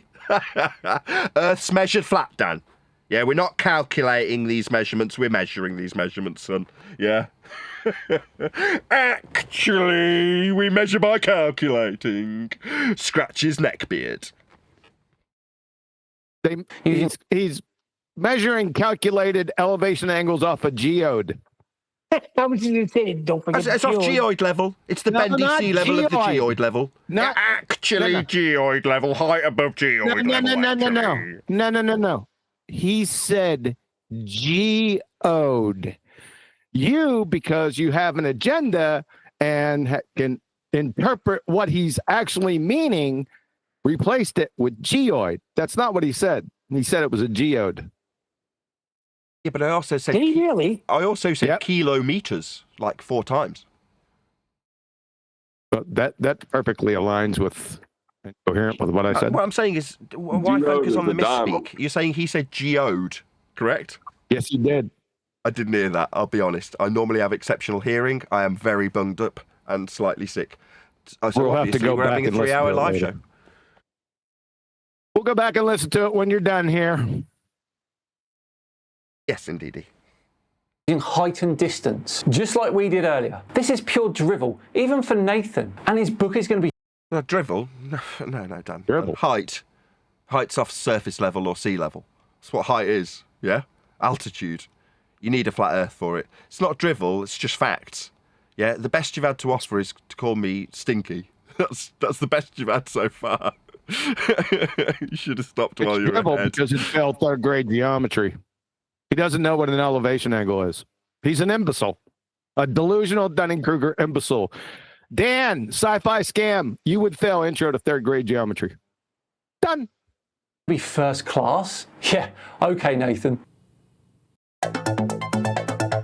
He was talking about your book there. Thanks. This is an elevation angle measurement. So when someone suggests that they've calculated this, no, you'll measure angle representations. Yeah, the handsome man's correct. You'll measure them by measuring the angle. It can only be done one way, and that's by measuring it. With respect to the flat Earth linear distance in kilometres and elevation angle only capable of acquisition from a flat surface level. So Nathan is basically saying you can't calculate angles, only measure them. But also... No. You can calculate angles all day long. I'm saying if you're measuring mountains, you're measuring them. Obviously, Dan's got a straw man and misrepresent the situation. We're talking about measuring mountains. And I'm saying if you're measuring a mountain, you're measuring it. But because the measurement's flat, Dan has to say, we're not measuring it. He's picked the hard place. Again, you can buy my book and learn all about this position that ballers find themselves in when dealing with me. Yeah?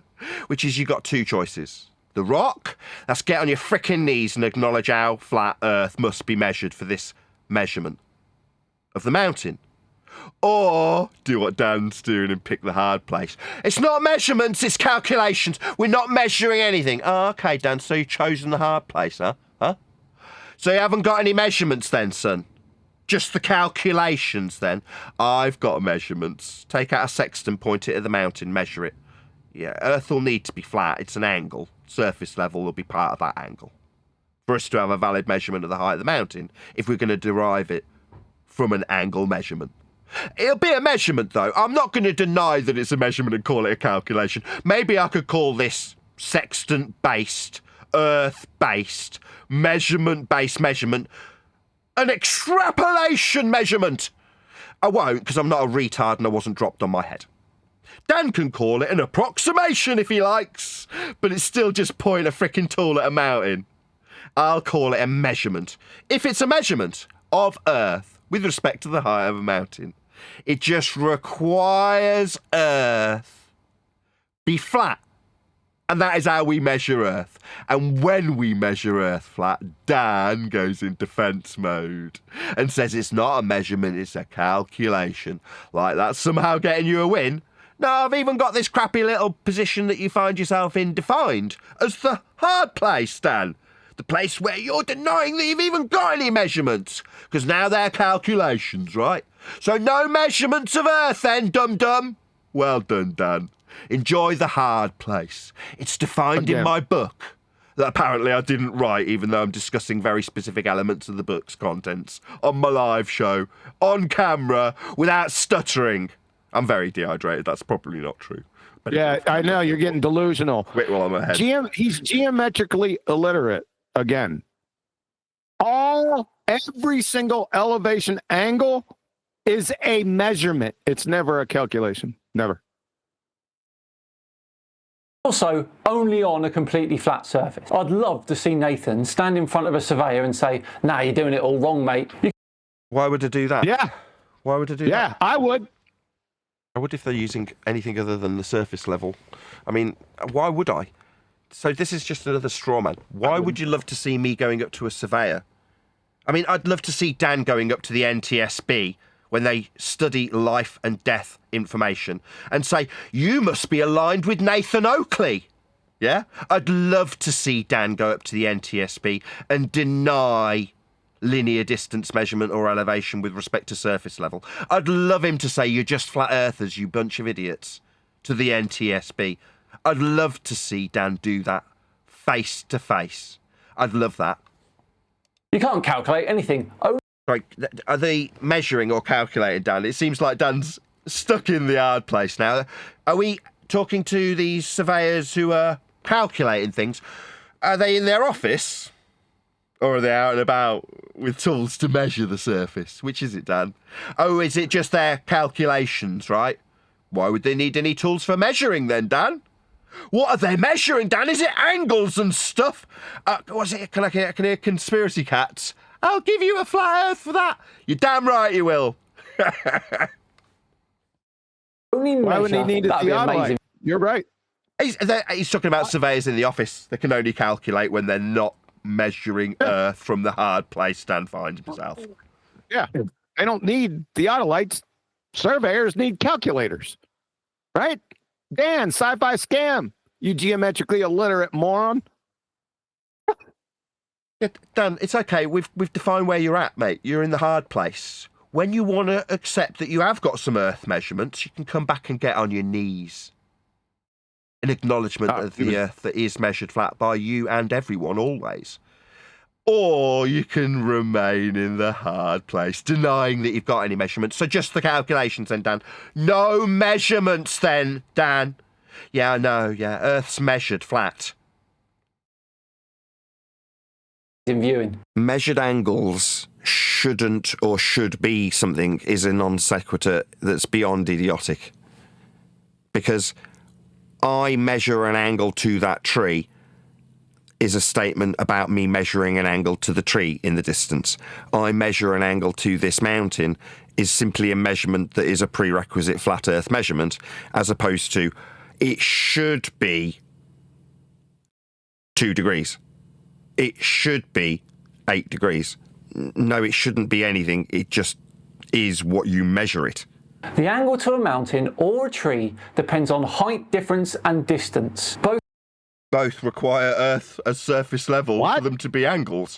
Welcome to flat Earth. Everyone's in How's he going to get distance? Adam first. Adam QE, then It doesn't Neil. matter. Listen to the parameters.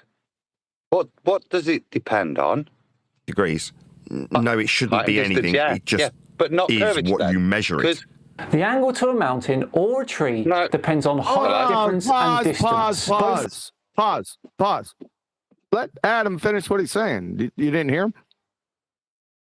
Yeah, I was replaying what SciManDan said, because I thought that was what He was replaying it. Okay, sorry, go ahead. Adam, do you want me to replay what he actually says, or do you want to comment on it with the interruptions being the bit that's been heard by the audience? Which would you prefer? Oh, God. I'm going to go with your recommended I'm going to play again. Everyone you're shush. the host. Then I'll cue you in, Adam. Agrees. No, it shouldn't be anything. It just is what you measure it. The angle to a mountain or a tree depends on height difference and distance. Both are which measurable, predictable, and calculable. If you...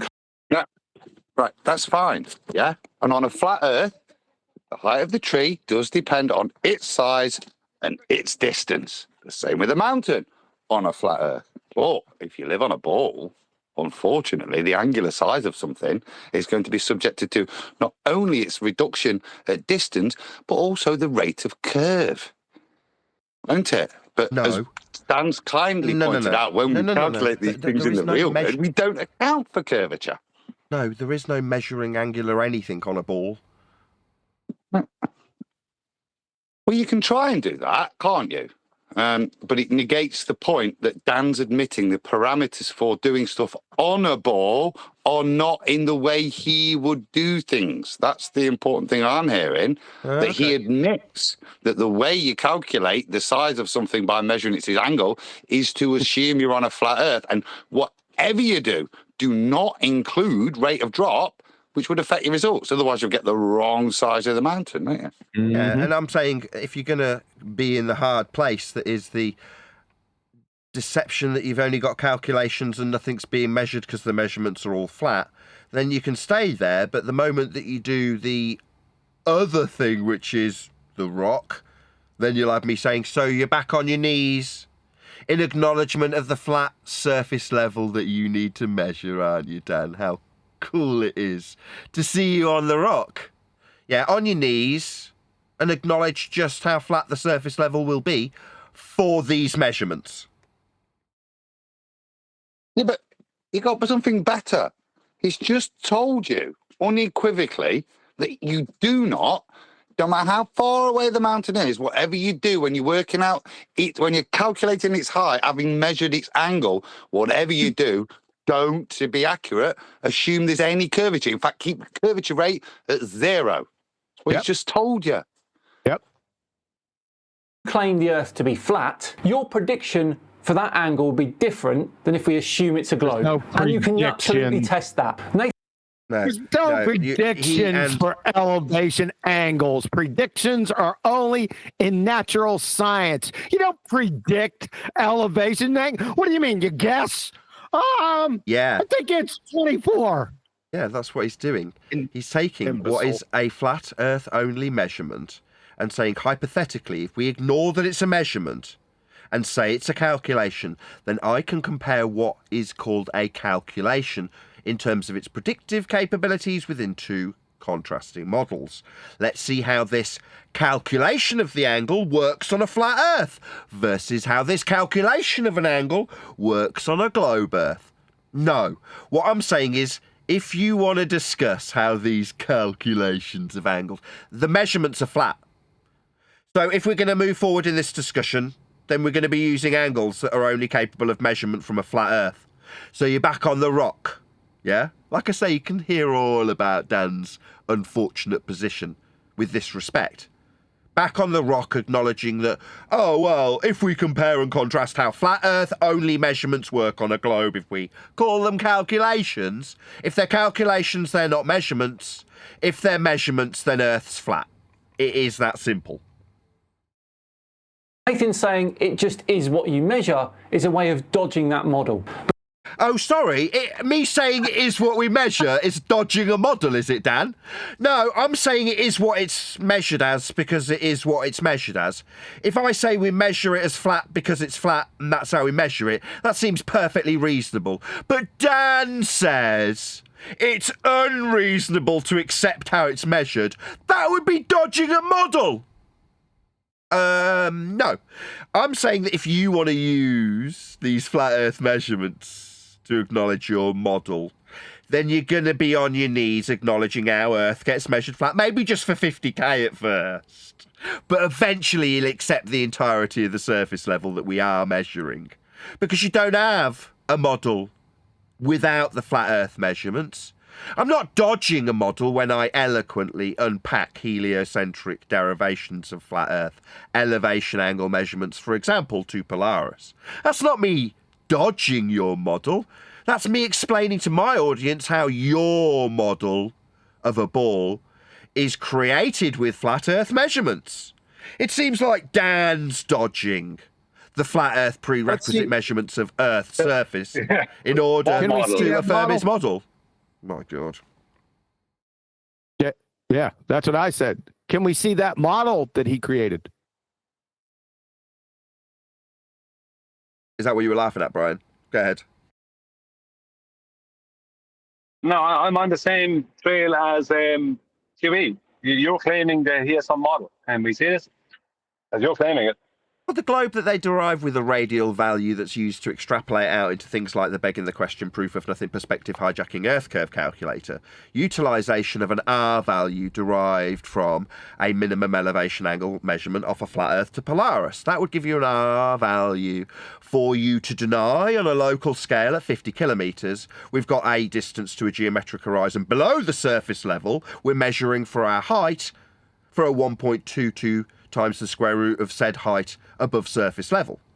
So in that respect, when I say model, I'm talking about begging the question proof of nothing perspective hijacking Earth curve calculations with an R value derived from flat Earth elevation angle minimums to Polaris, or Al-Biruni's derivation of R from surface level height, and therefore on a mountain a dip angle measurement below the surface level in the same way the begging the question proof of nothing perspective hijacking Earth curve calculator utilises surface level. So all of his quote-unquote model utilization that he's saying I'm denying is au contraire. It's you, that's SciManDan, denying the surface level measurements that you create your model with. I'm not denying them. I know how flat Earth must be to measure to give you that model that you say I'm denying, and I do educate my audience on that model. Oh, That you was good? pathetic, Nathan. Yeah, it was quite pathetic. We need to see the model, not words. We need to see it. You're not charging me with anything. I'll derive R values from Copernican inferences all day long. That's not my charge. I'm not responsible for this. Unless you're talking to Dan. You were in accord with his model. So let's see the model. Exactly. No, I'm You not. didn't contest the model.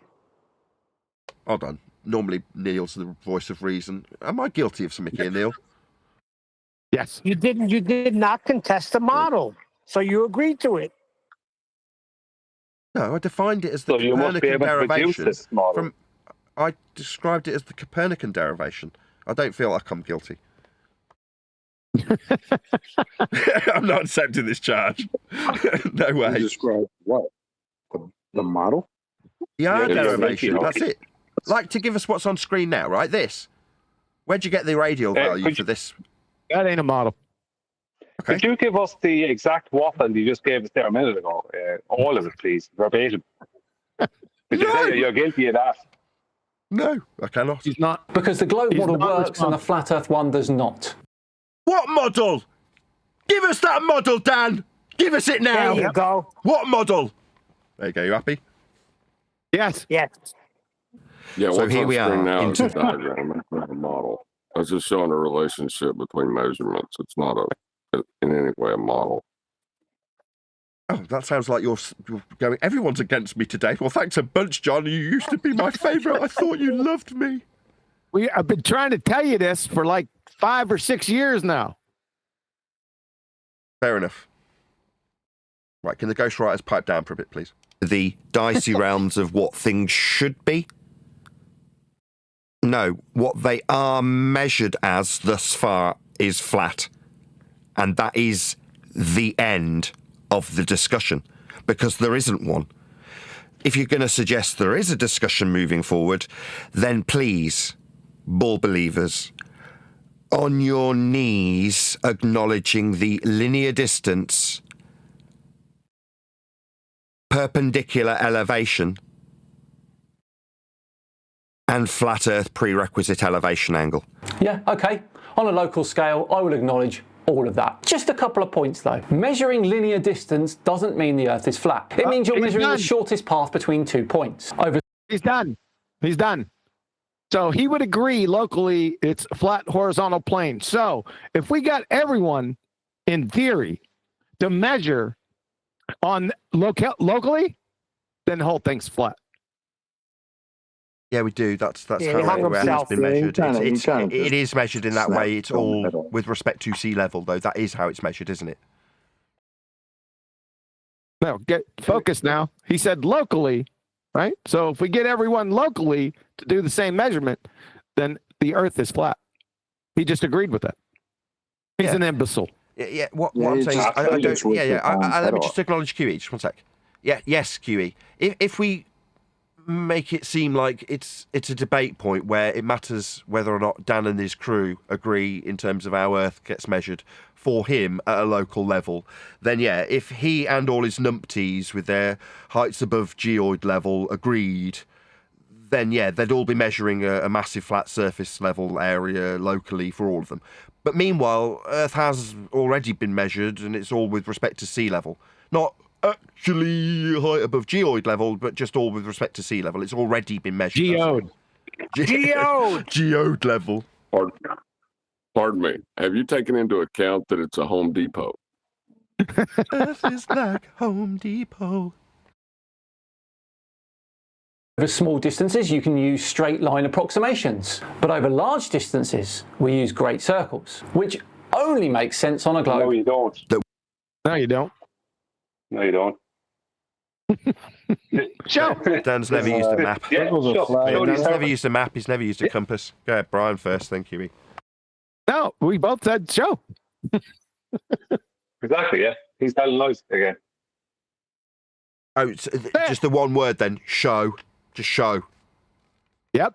Well, do you want me to break it down, Nathan? Yes, please. The great circle routes, the great circles he's talking about, he doesn't know this, but they're actually straight lines, not great circles, and they're only north to south and south to north, because run line distances are used more often by airlines, way more often, and the great circle route distance, it only matches the run line distances at very small levels. The reason being is that the run line distances are greater than great circle route distances. So how can a great circle route exist when that's the greatest distance you could travel on a sphere route with a radius of 3959 miles, yet the run line distances are longer? How can there be longer distances than a great circle route? Plain great circle route if we were on a globe. That would mean we'd be traveling where there isn't any Earth. On its face, it's a disaster. But the claim of great circles are a disaster. Anyway, show us these. Prove there are these circles. Show. So what Huey said, and I agreed with, was totally fine. Show it. Show it. Prove it. Demonstrate. For it to be a circle, the radius must be a straight line, and the radius that you're drawing out is on the surface of Earth. What is he talking about? Flat. He's trying to refer to great circle routes that the airlines claim to use, but it's only mathematical.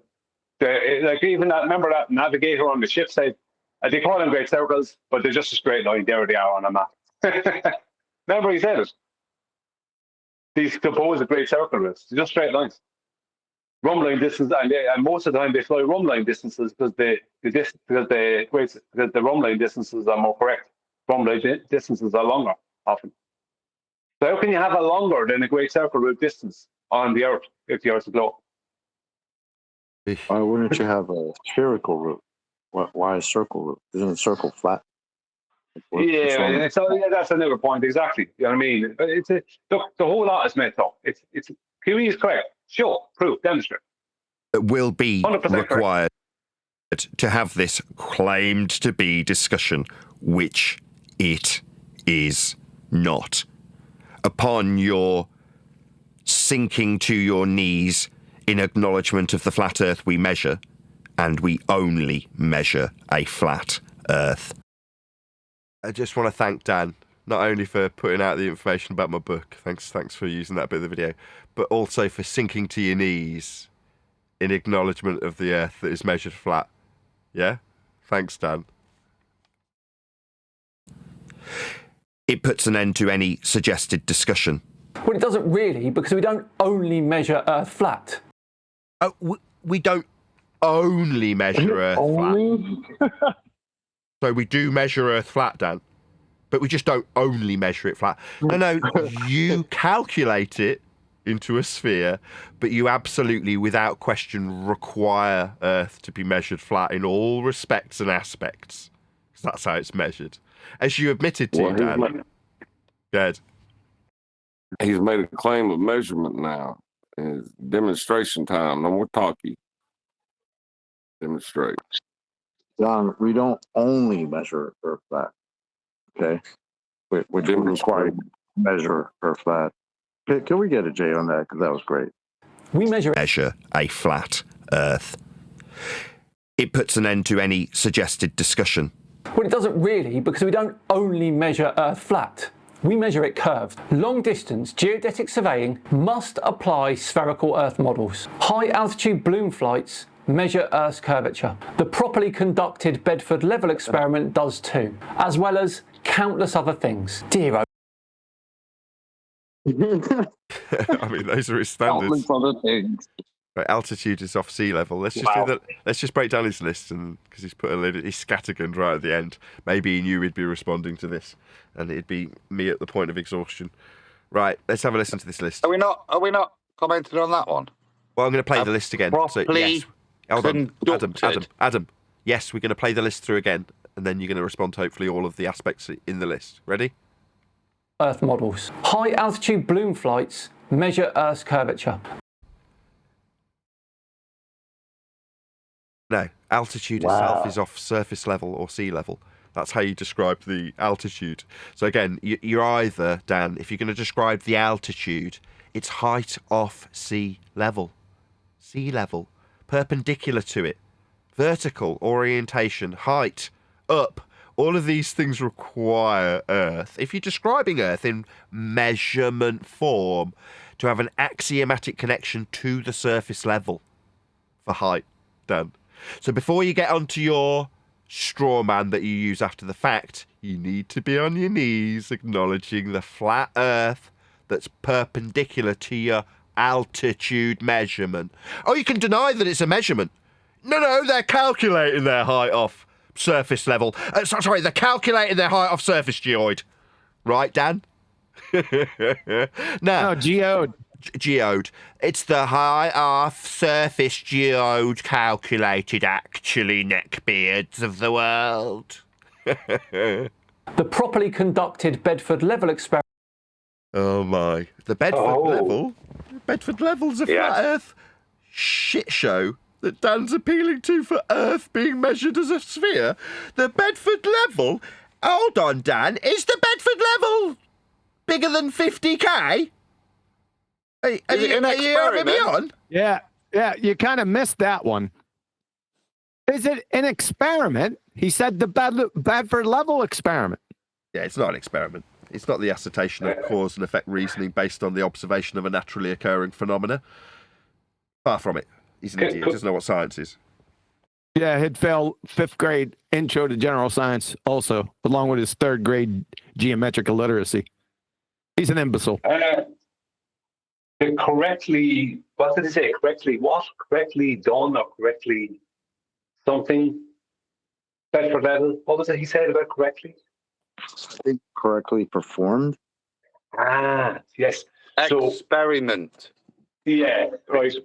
Well, you're going to do an experiment like that, like going to the Bedford level. Then when you do that experiment, you've got to perform going to the Bedford levels correctly. Like if you went to Wales, you wouldn't be going to the Bedford level. You wouldn't have done that experiment right because you'd be in Wales, not at the Bedford level. Oh, you're talking about Adam's talking about doing the Wales experiment. The Wales experiment. But no, correctly, when he says correctly, perform it correctly, what he's actually talking about is nobody added 7/6 or greater than 7/6. Oh, God. That's what he's really telling us, right? That is what he's referring to, yeah. Oh, brother. Experiment does too, as well as countless other things. Really? Countless other things. I mean, you've conceded to all the measurements that I had in my video while you said I was a stinky poo. So you've just conceded to mine.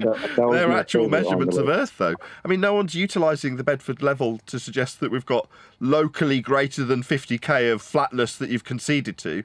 But actually, that's a very local curve measurement, if done correctly. I mean, my God, how much do you want to contradict yourself in one video? Was this cognitively painful to make, Dan? I mean, seriously, I actually pity you. At this point, I can only imagine that this is cognitively painful. And looking at your face during the stills that I'm pausing, it looks like you're mentally retarded. I mean, struggling with this. Dear, oh dear, Nathan, this has been an awful video for you. It really has. Point of order, Nathan. Point of order. Chocolate, we cannot hear you. Whenever you speak, it sounds like... So every time you talk, the only thing you're doing is interrupting at a low level. Just FYI. Mic check. Can you hear this? Can you hear me? Somewhat. Yes, it's okay. That's a yes, Chocolate. We can hear you now. He's just doesn't want to admit that we can hear you now. Says you, mumble boy. Pot, meat, kettle. Well, there we go. Another one finished. Hello, mic check. Can you hear me? Yes, probably on Thursday sometime, Brian, maybe Friday. We'll cover it then. Please do let me know in the comments what you thought of Nathan's performance there. Fantastic. What a brilliant cue. I mean, it's nice that you're encouraging people to go to your comment section, Dan. I wonder if you put a link to my video that you responded to. Absolutely not. You're a scumbag. But I'll do what you didn't, which is put a link to your video below mine, when I instruct my audience to go and help you in the YouTube algorithmic love that you failed to offer me when you're covering my video with your 500,000, 600,000 subscribers watching it. Absolutely zero acknowledgement. Other than the acknowledgement of the 50k you measure Earth flat with, or the trig that we can measure Earth flat with because at the local scale of the Bedford level, it's perfectly fine to use trig. Do they use trig at Bedford level, dum-dum? Please let Dan know at Nathan Oakley 1980 sent me with a polite comment. Oops, wrong buttons. Only on one TV today because it's too hot. I need to click this button. There it is. Please let SciManDan know at Nathan Oakley 1980 sent me with a polite comment that alludes to the fact that we have covered his video. I mean, obviously, if you call him a scumbag for not putting a link to my video in his, then that would get immediately deleted by Dan or the YouTube algorithmic bots that favour him over me, even though he's conceding to all my points while calling me a stinky bum. Meanwhile, Dan, behaving like he's been dropped on his head, said it's actually not sea level we measure from, we only calculate from geoid level. And Nathan's denying the model that he hasn't got. Geode. Yeah, he ain't gonna get it, QE. Oh, God. If I don't say geode, it mean not acknowledging it is making You it can think, say geoid. Geoid is fine in the UK. Geoid. No, but see, we gotta hold him to what he says, and he said geode. Yeah. I want one of those ones that you're cracking off and then there's crystals inside. I hate this. Geode. The more I try and dodge this misspeak as being unimportant, because literally in this show I couldn't say the word kilometres because I was so I was starting to feel drunk. Do you remember I was saying about it the other day? I have kept myself nice and hydrated this time. But his misspeak is irrelevant. But me not it wanting... is relevant. It is not the same thing. He deliberately said, he even said, don't you understand the word geode? For God's sake. My word, you're trying to dismiss it. He's an imbecile. He's a pretender clown fraud. He doesn't even know how to pronounce the words of his own religion.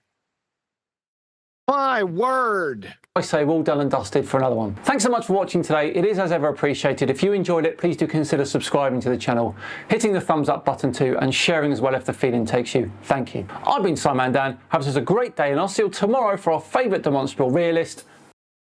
Yeah, same here. So with that, another huge, massive, enormous thank you to all of you for tuning in live. But this is where we say farewell to the live audience. But if you are watching on either Nathan Oakley 1980 or Nathan Oakley Premiering Streams, then stay tuned as there will be an after show to follow.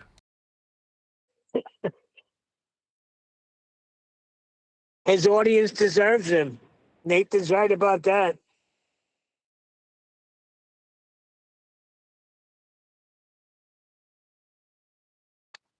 Ryan, didn't Tinfoil Hat Man do the Bedford level experiment? No, he's going to.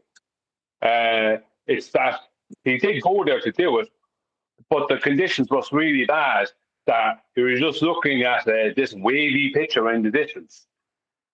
The conditions were just too bad. I think he went there to do it, and the conditions were really bad. Okay. It was just like he was seeing something in the distance, but it was like all wavy. So there was no point, he said. You know but what? He's going to, I think, in the future. I think if we do it long enough, one day, right, we won't have evaporation above this reservoir. What do you call it? The word Canal. Canal. Reservoir. Canal. One day there won't be any water in the canal, and then it'll work because there won't be a wibbly wobbly air of water and thick air above it. Dirty air. What is it? Anthony Wright. I can't think of the words from long ago. Dirty air. Is it dirty air? Dirty air. Yeah. Dirty air. That's what it is.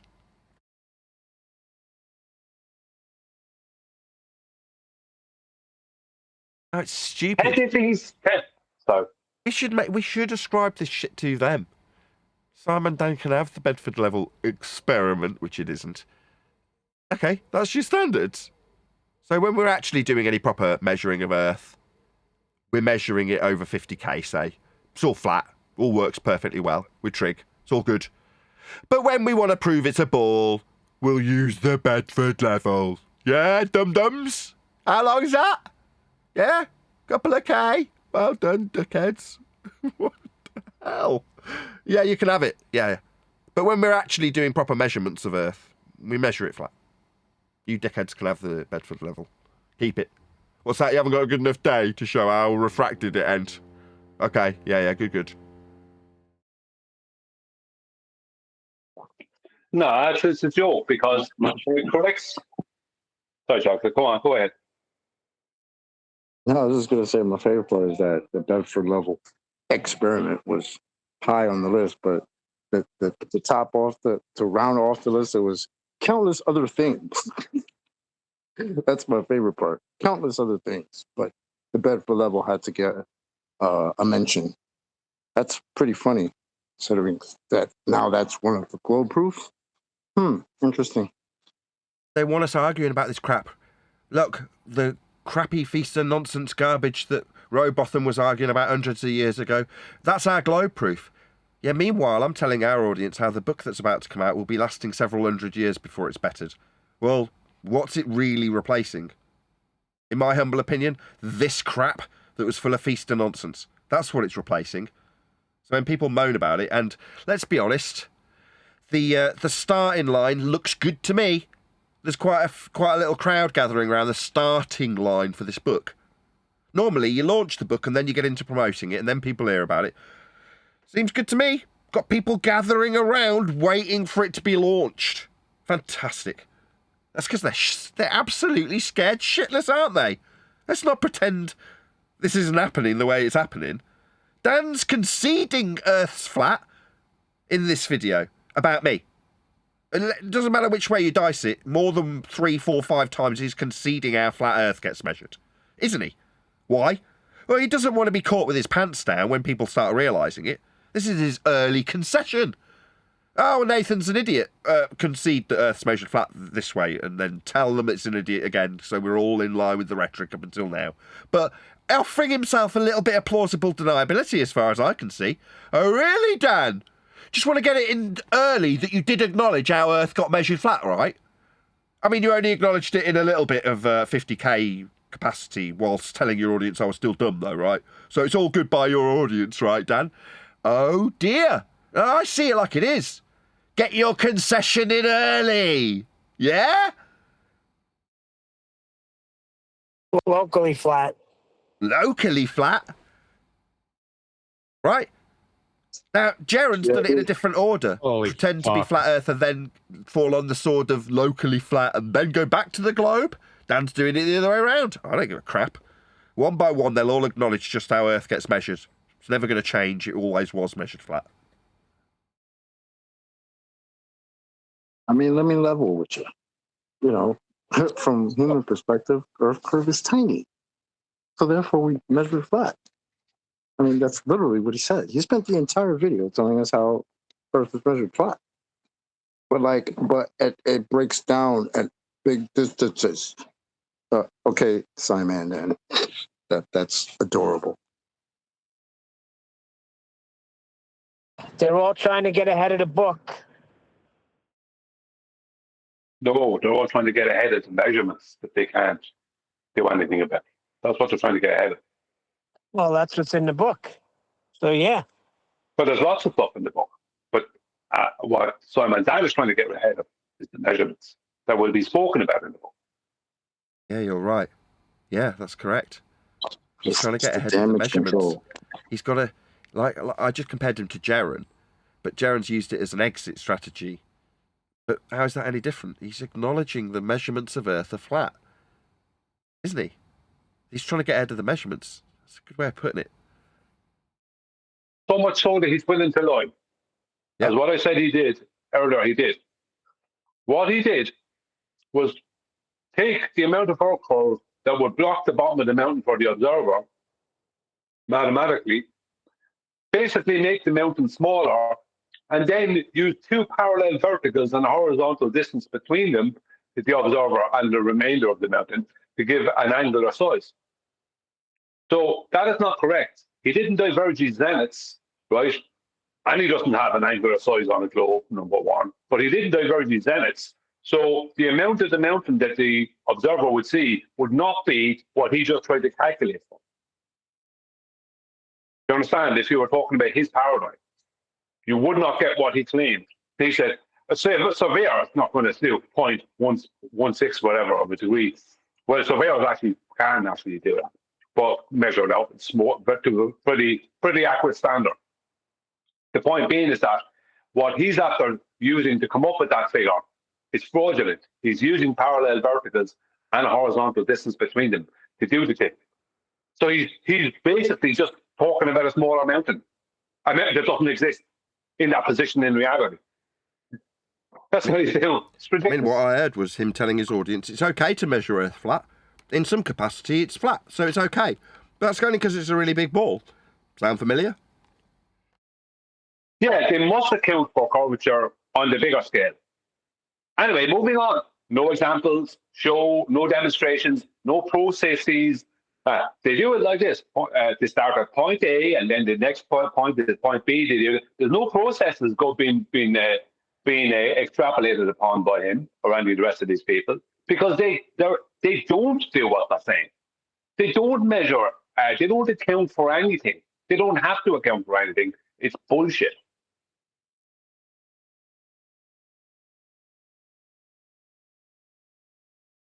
Yeah, they never show.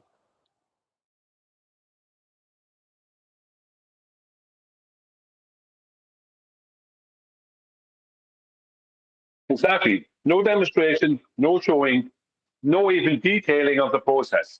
Just on the bigger scale, they must account for curvature. Anyway, moving on to the next thing. That's all you get out of them. Baseless claims.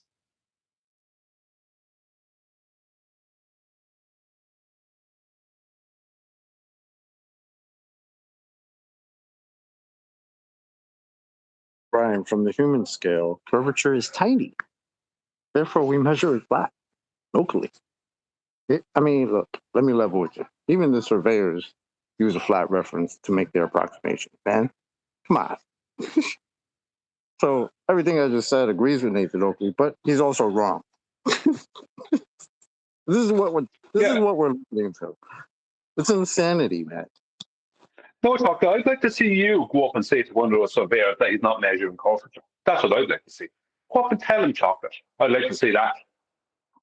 Just like SciManDan would like to see Nathan telling the surveyor he's measuring it wrong if he's trying to measure the output of low. But didn't Bev do that or something? Didn't he go up to a surveyor?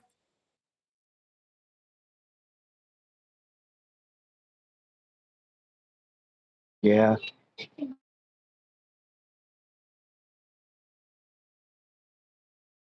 He said it's all flat, can't be curved.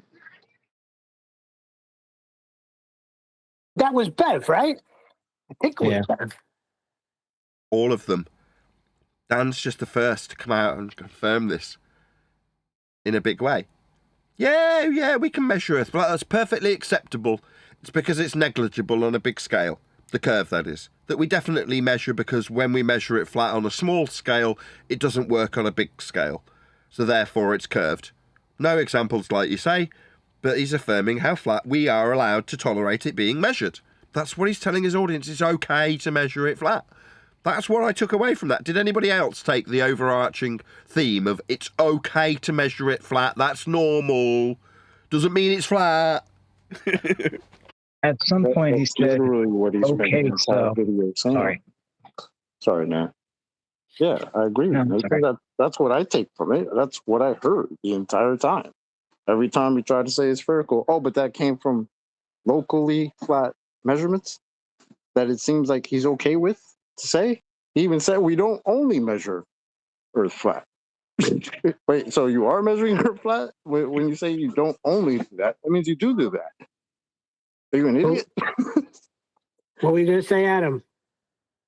No, I was just going to say at one point in the video and toward the beginning, he says, okay, so, and then he continues to say basically, so we definitely measure Earth flat, but it's okay because we calculate out of that. What I heard him say is, just because we measure Earth flat doesn't mean it is flat. That's what I heard him say. Yes, that was a much better summary. Just because we measure Earth flat doesn't mean it is flat was a good summary, Brian. Much better than mine. Oh, that's good, Brian. Because He can't deny the measurements, but he must deny the overall aspect. You know.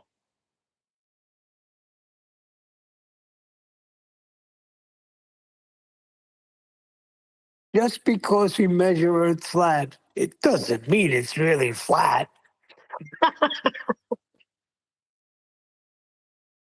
Yeah, it's the same as when you were talking about elevation angles, and suddenly we weren't referencing the surface.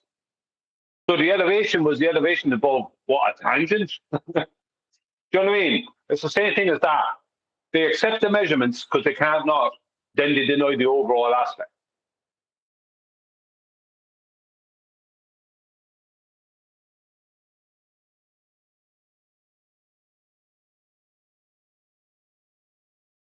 Didn't you also say that Nathan smells or has cooties? Look, we don't just measure Earth flat, okay?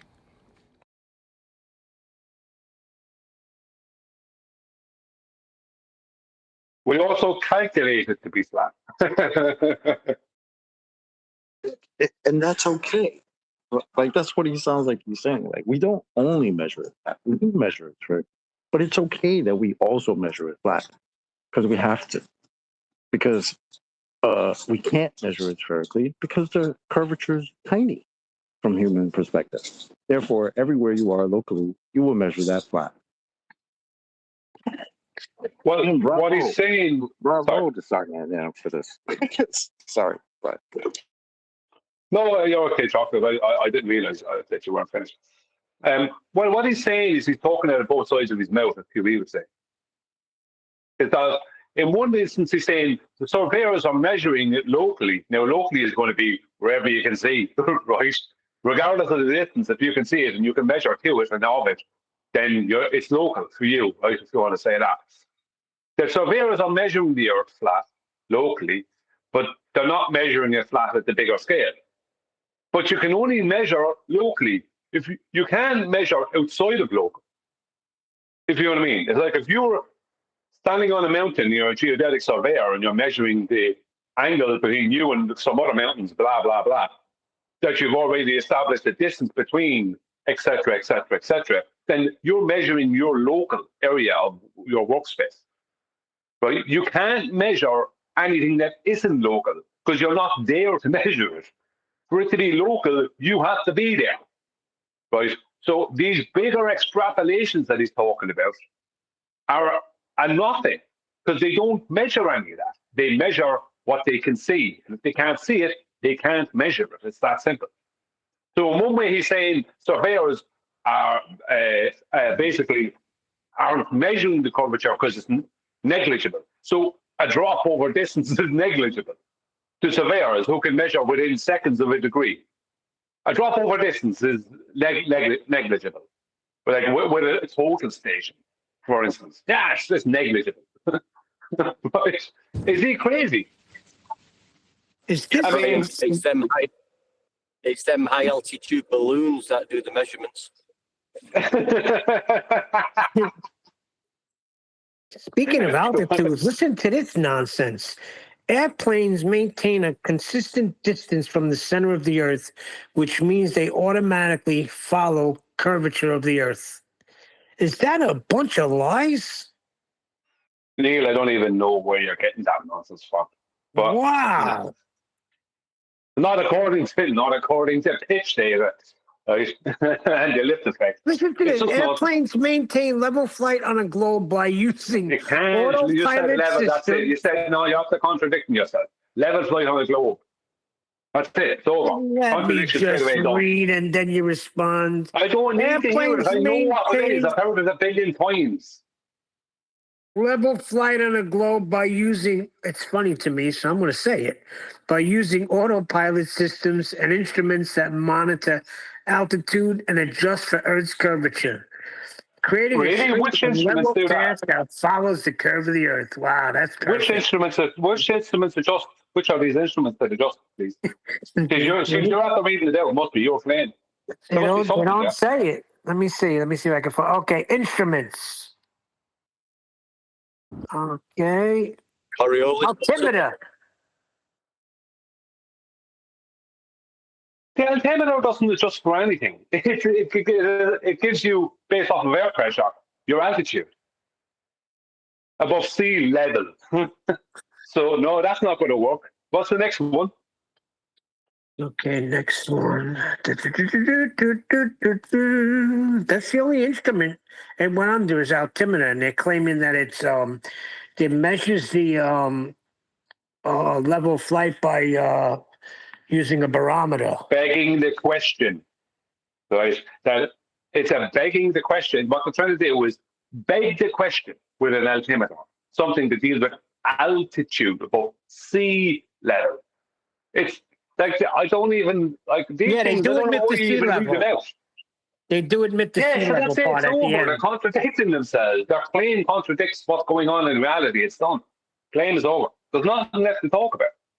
But why is this able to be pulled up for anybody? Why not real stuff? Why can't we get real stuff in there? Because the world is corrupt.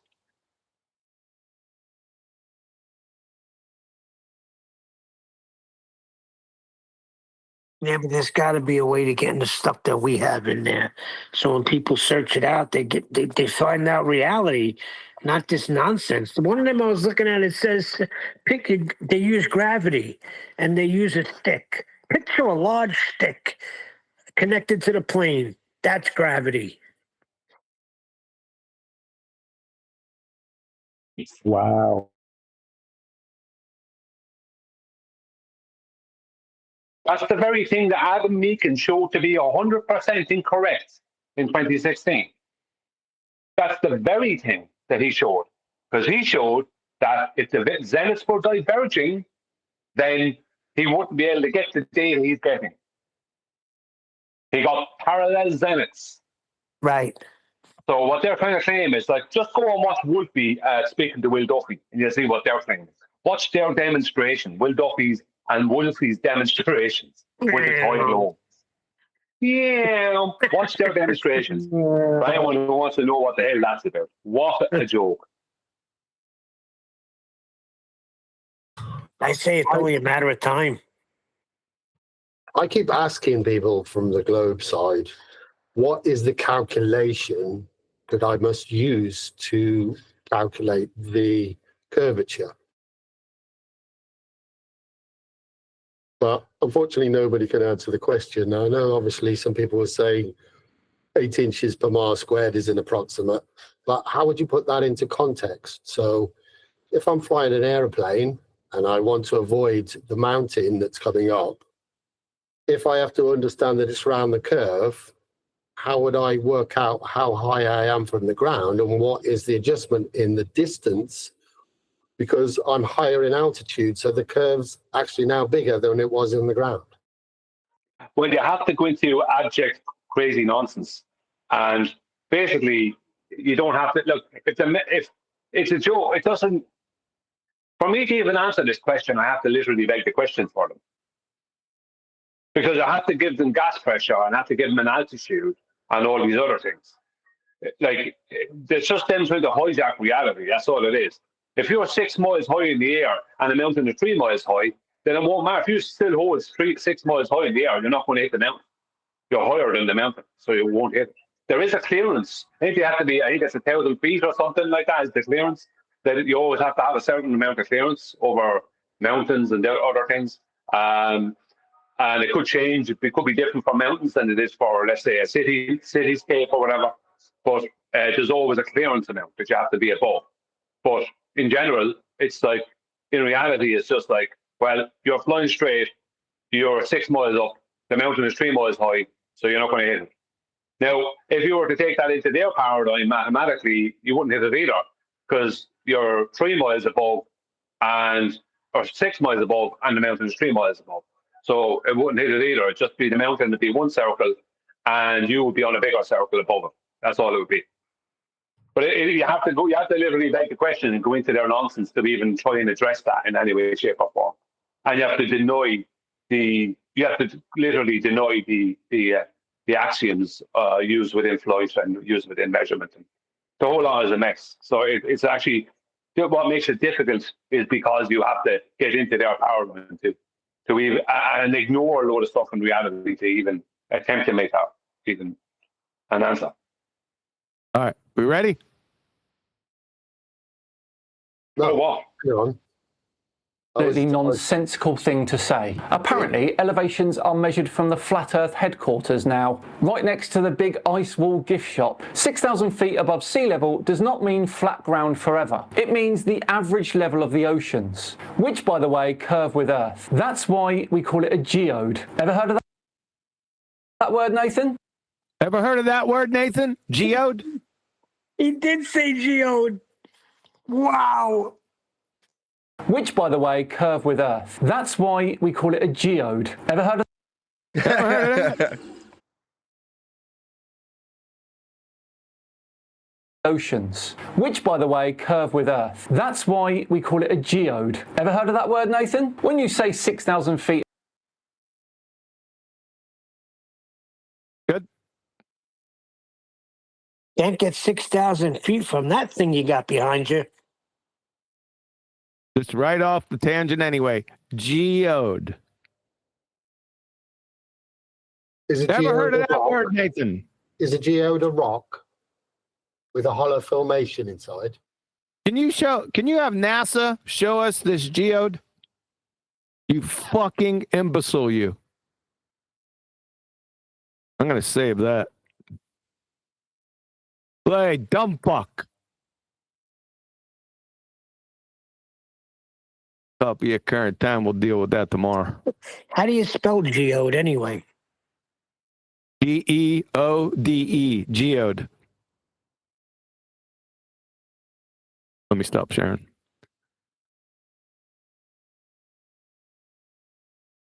Adam. Go.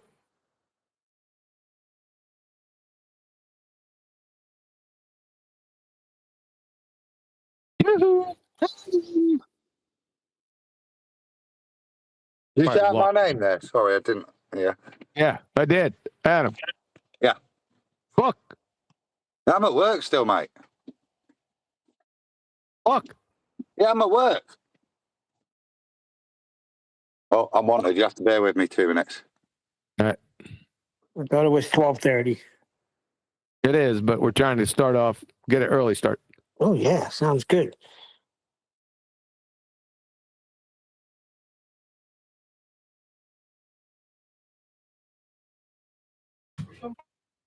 So a geode is a spherical or egg-shaped rock formation containing a hollow cavity lined with crystals. That's what Adam said. Oh, that's what Adam meant.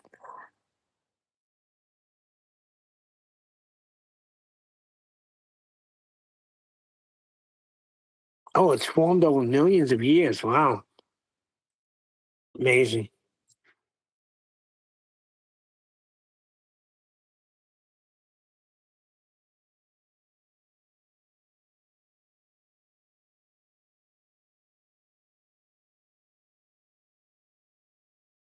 I've got to round out because there's literally silence. I've stepped away for 5 seconds. Okay, with that, a huge, massive, enormous thank you to both Discord and G+ panels for making today's after show possible. And of course, a massive thank you to all of you for liking, commenting, sharing, subscribing, joining as a Nathan Oakley 1980 channel member, and all that good stuff. I've been Nathan Oakley, and I will see you all in the next video.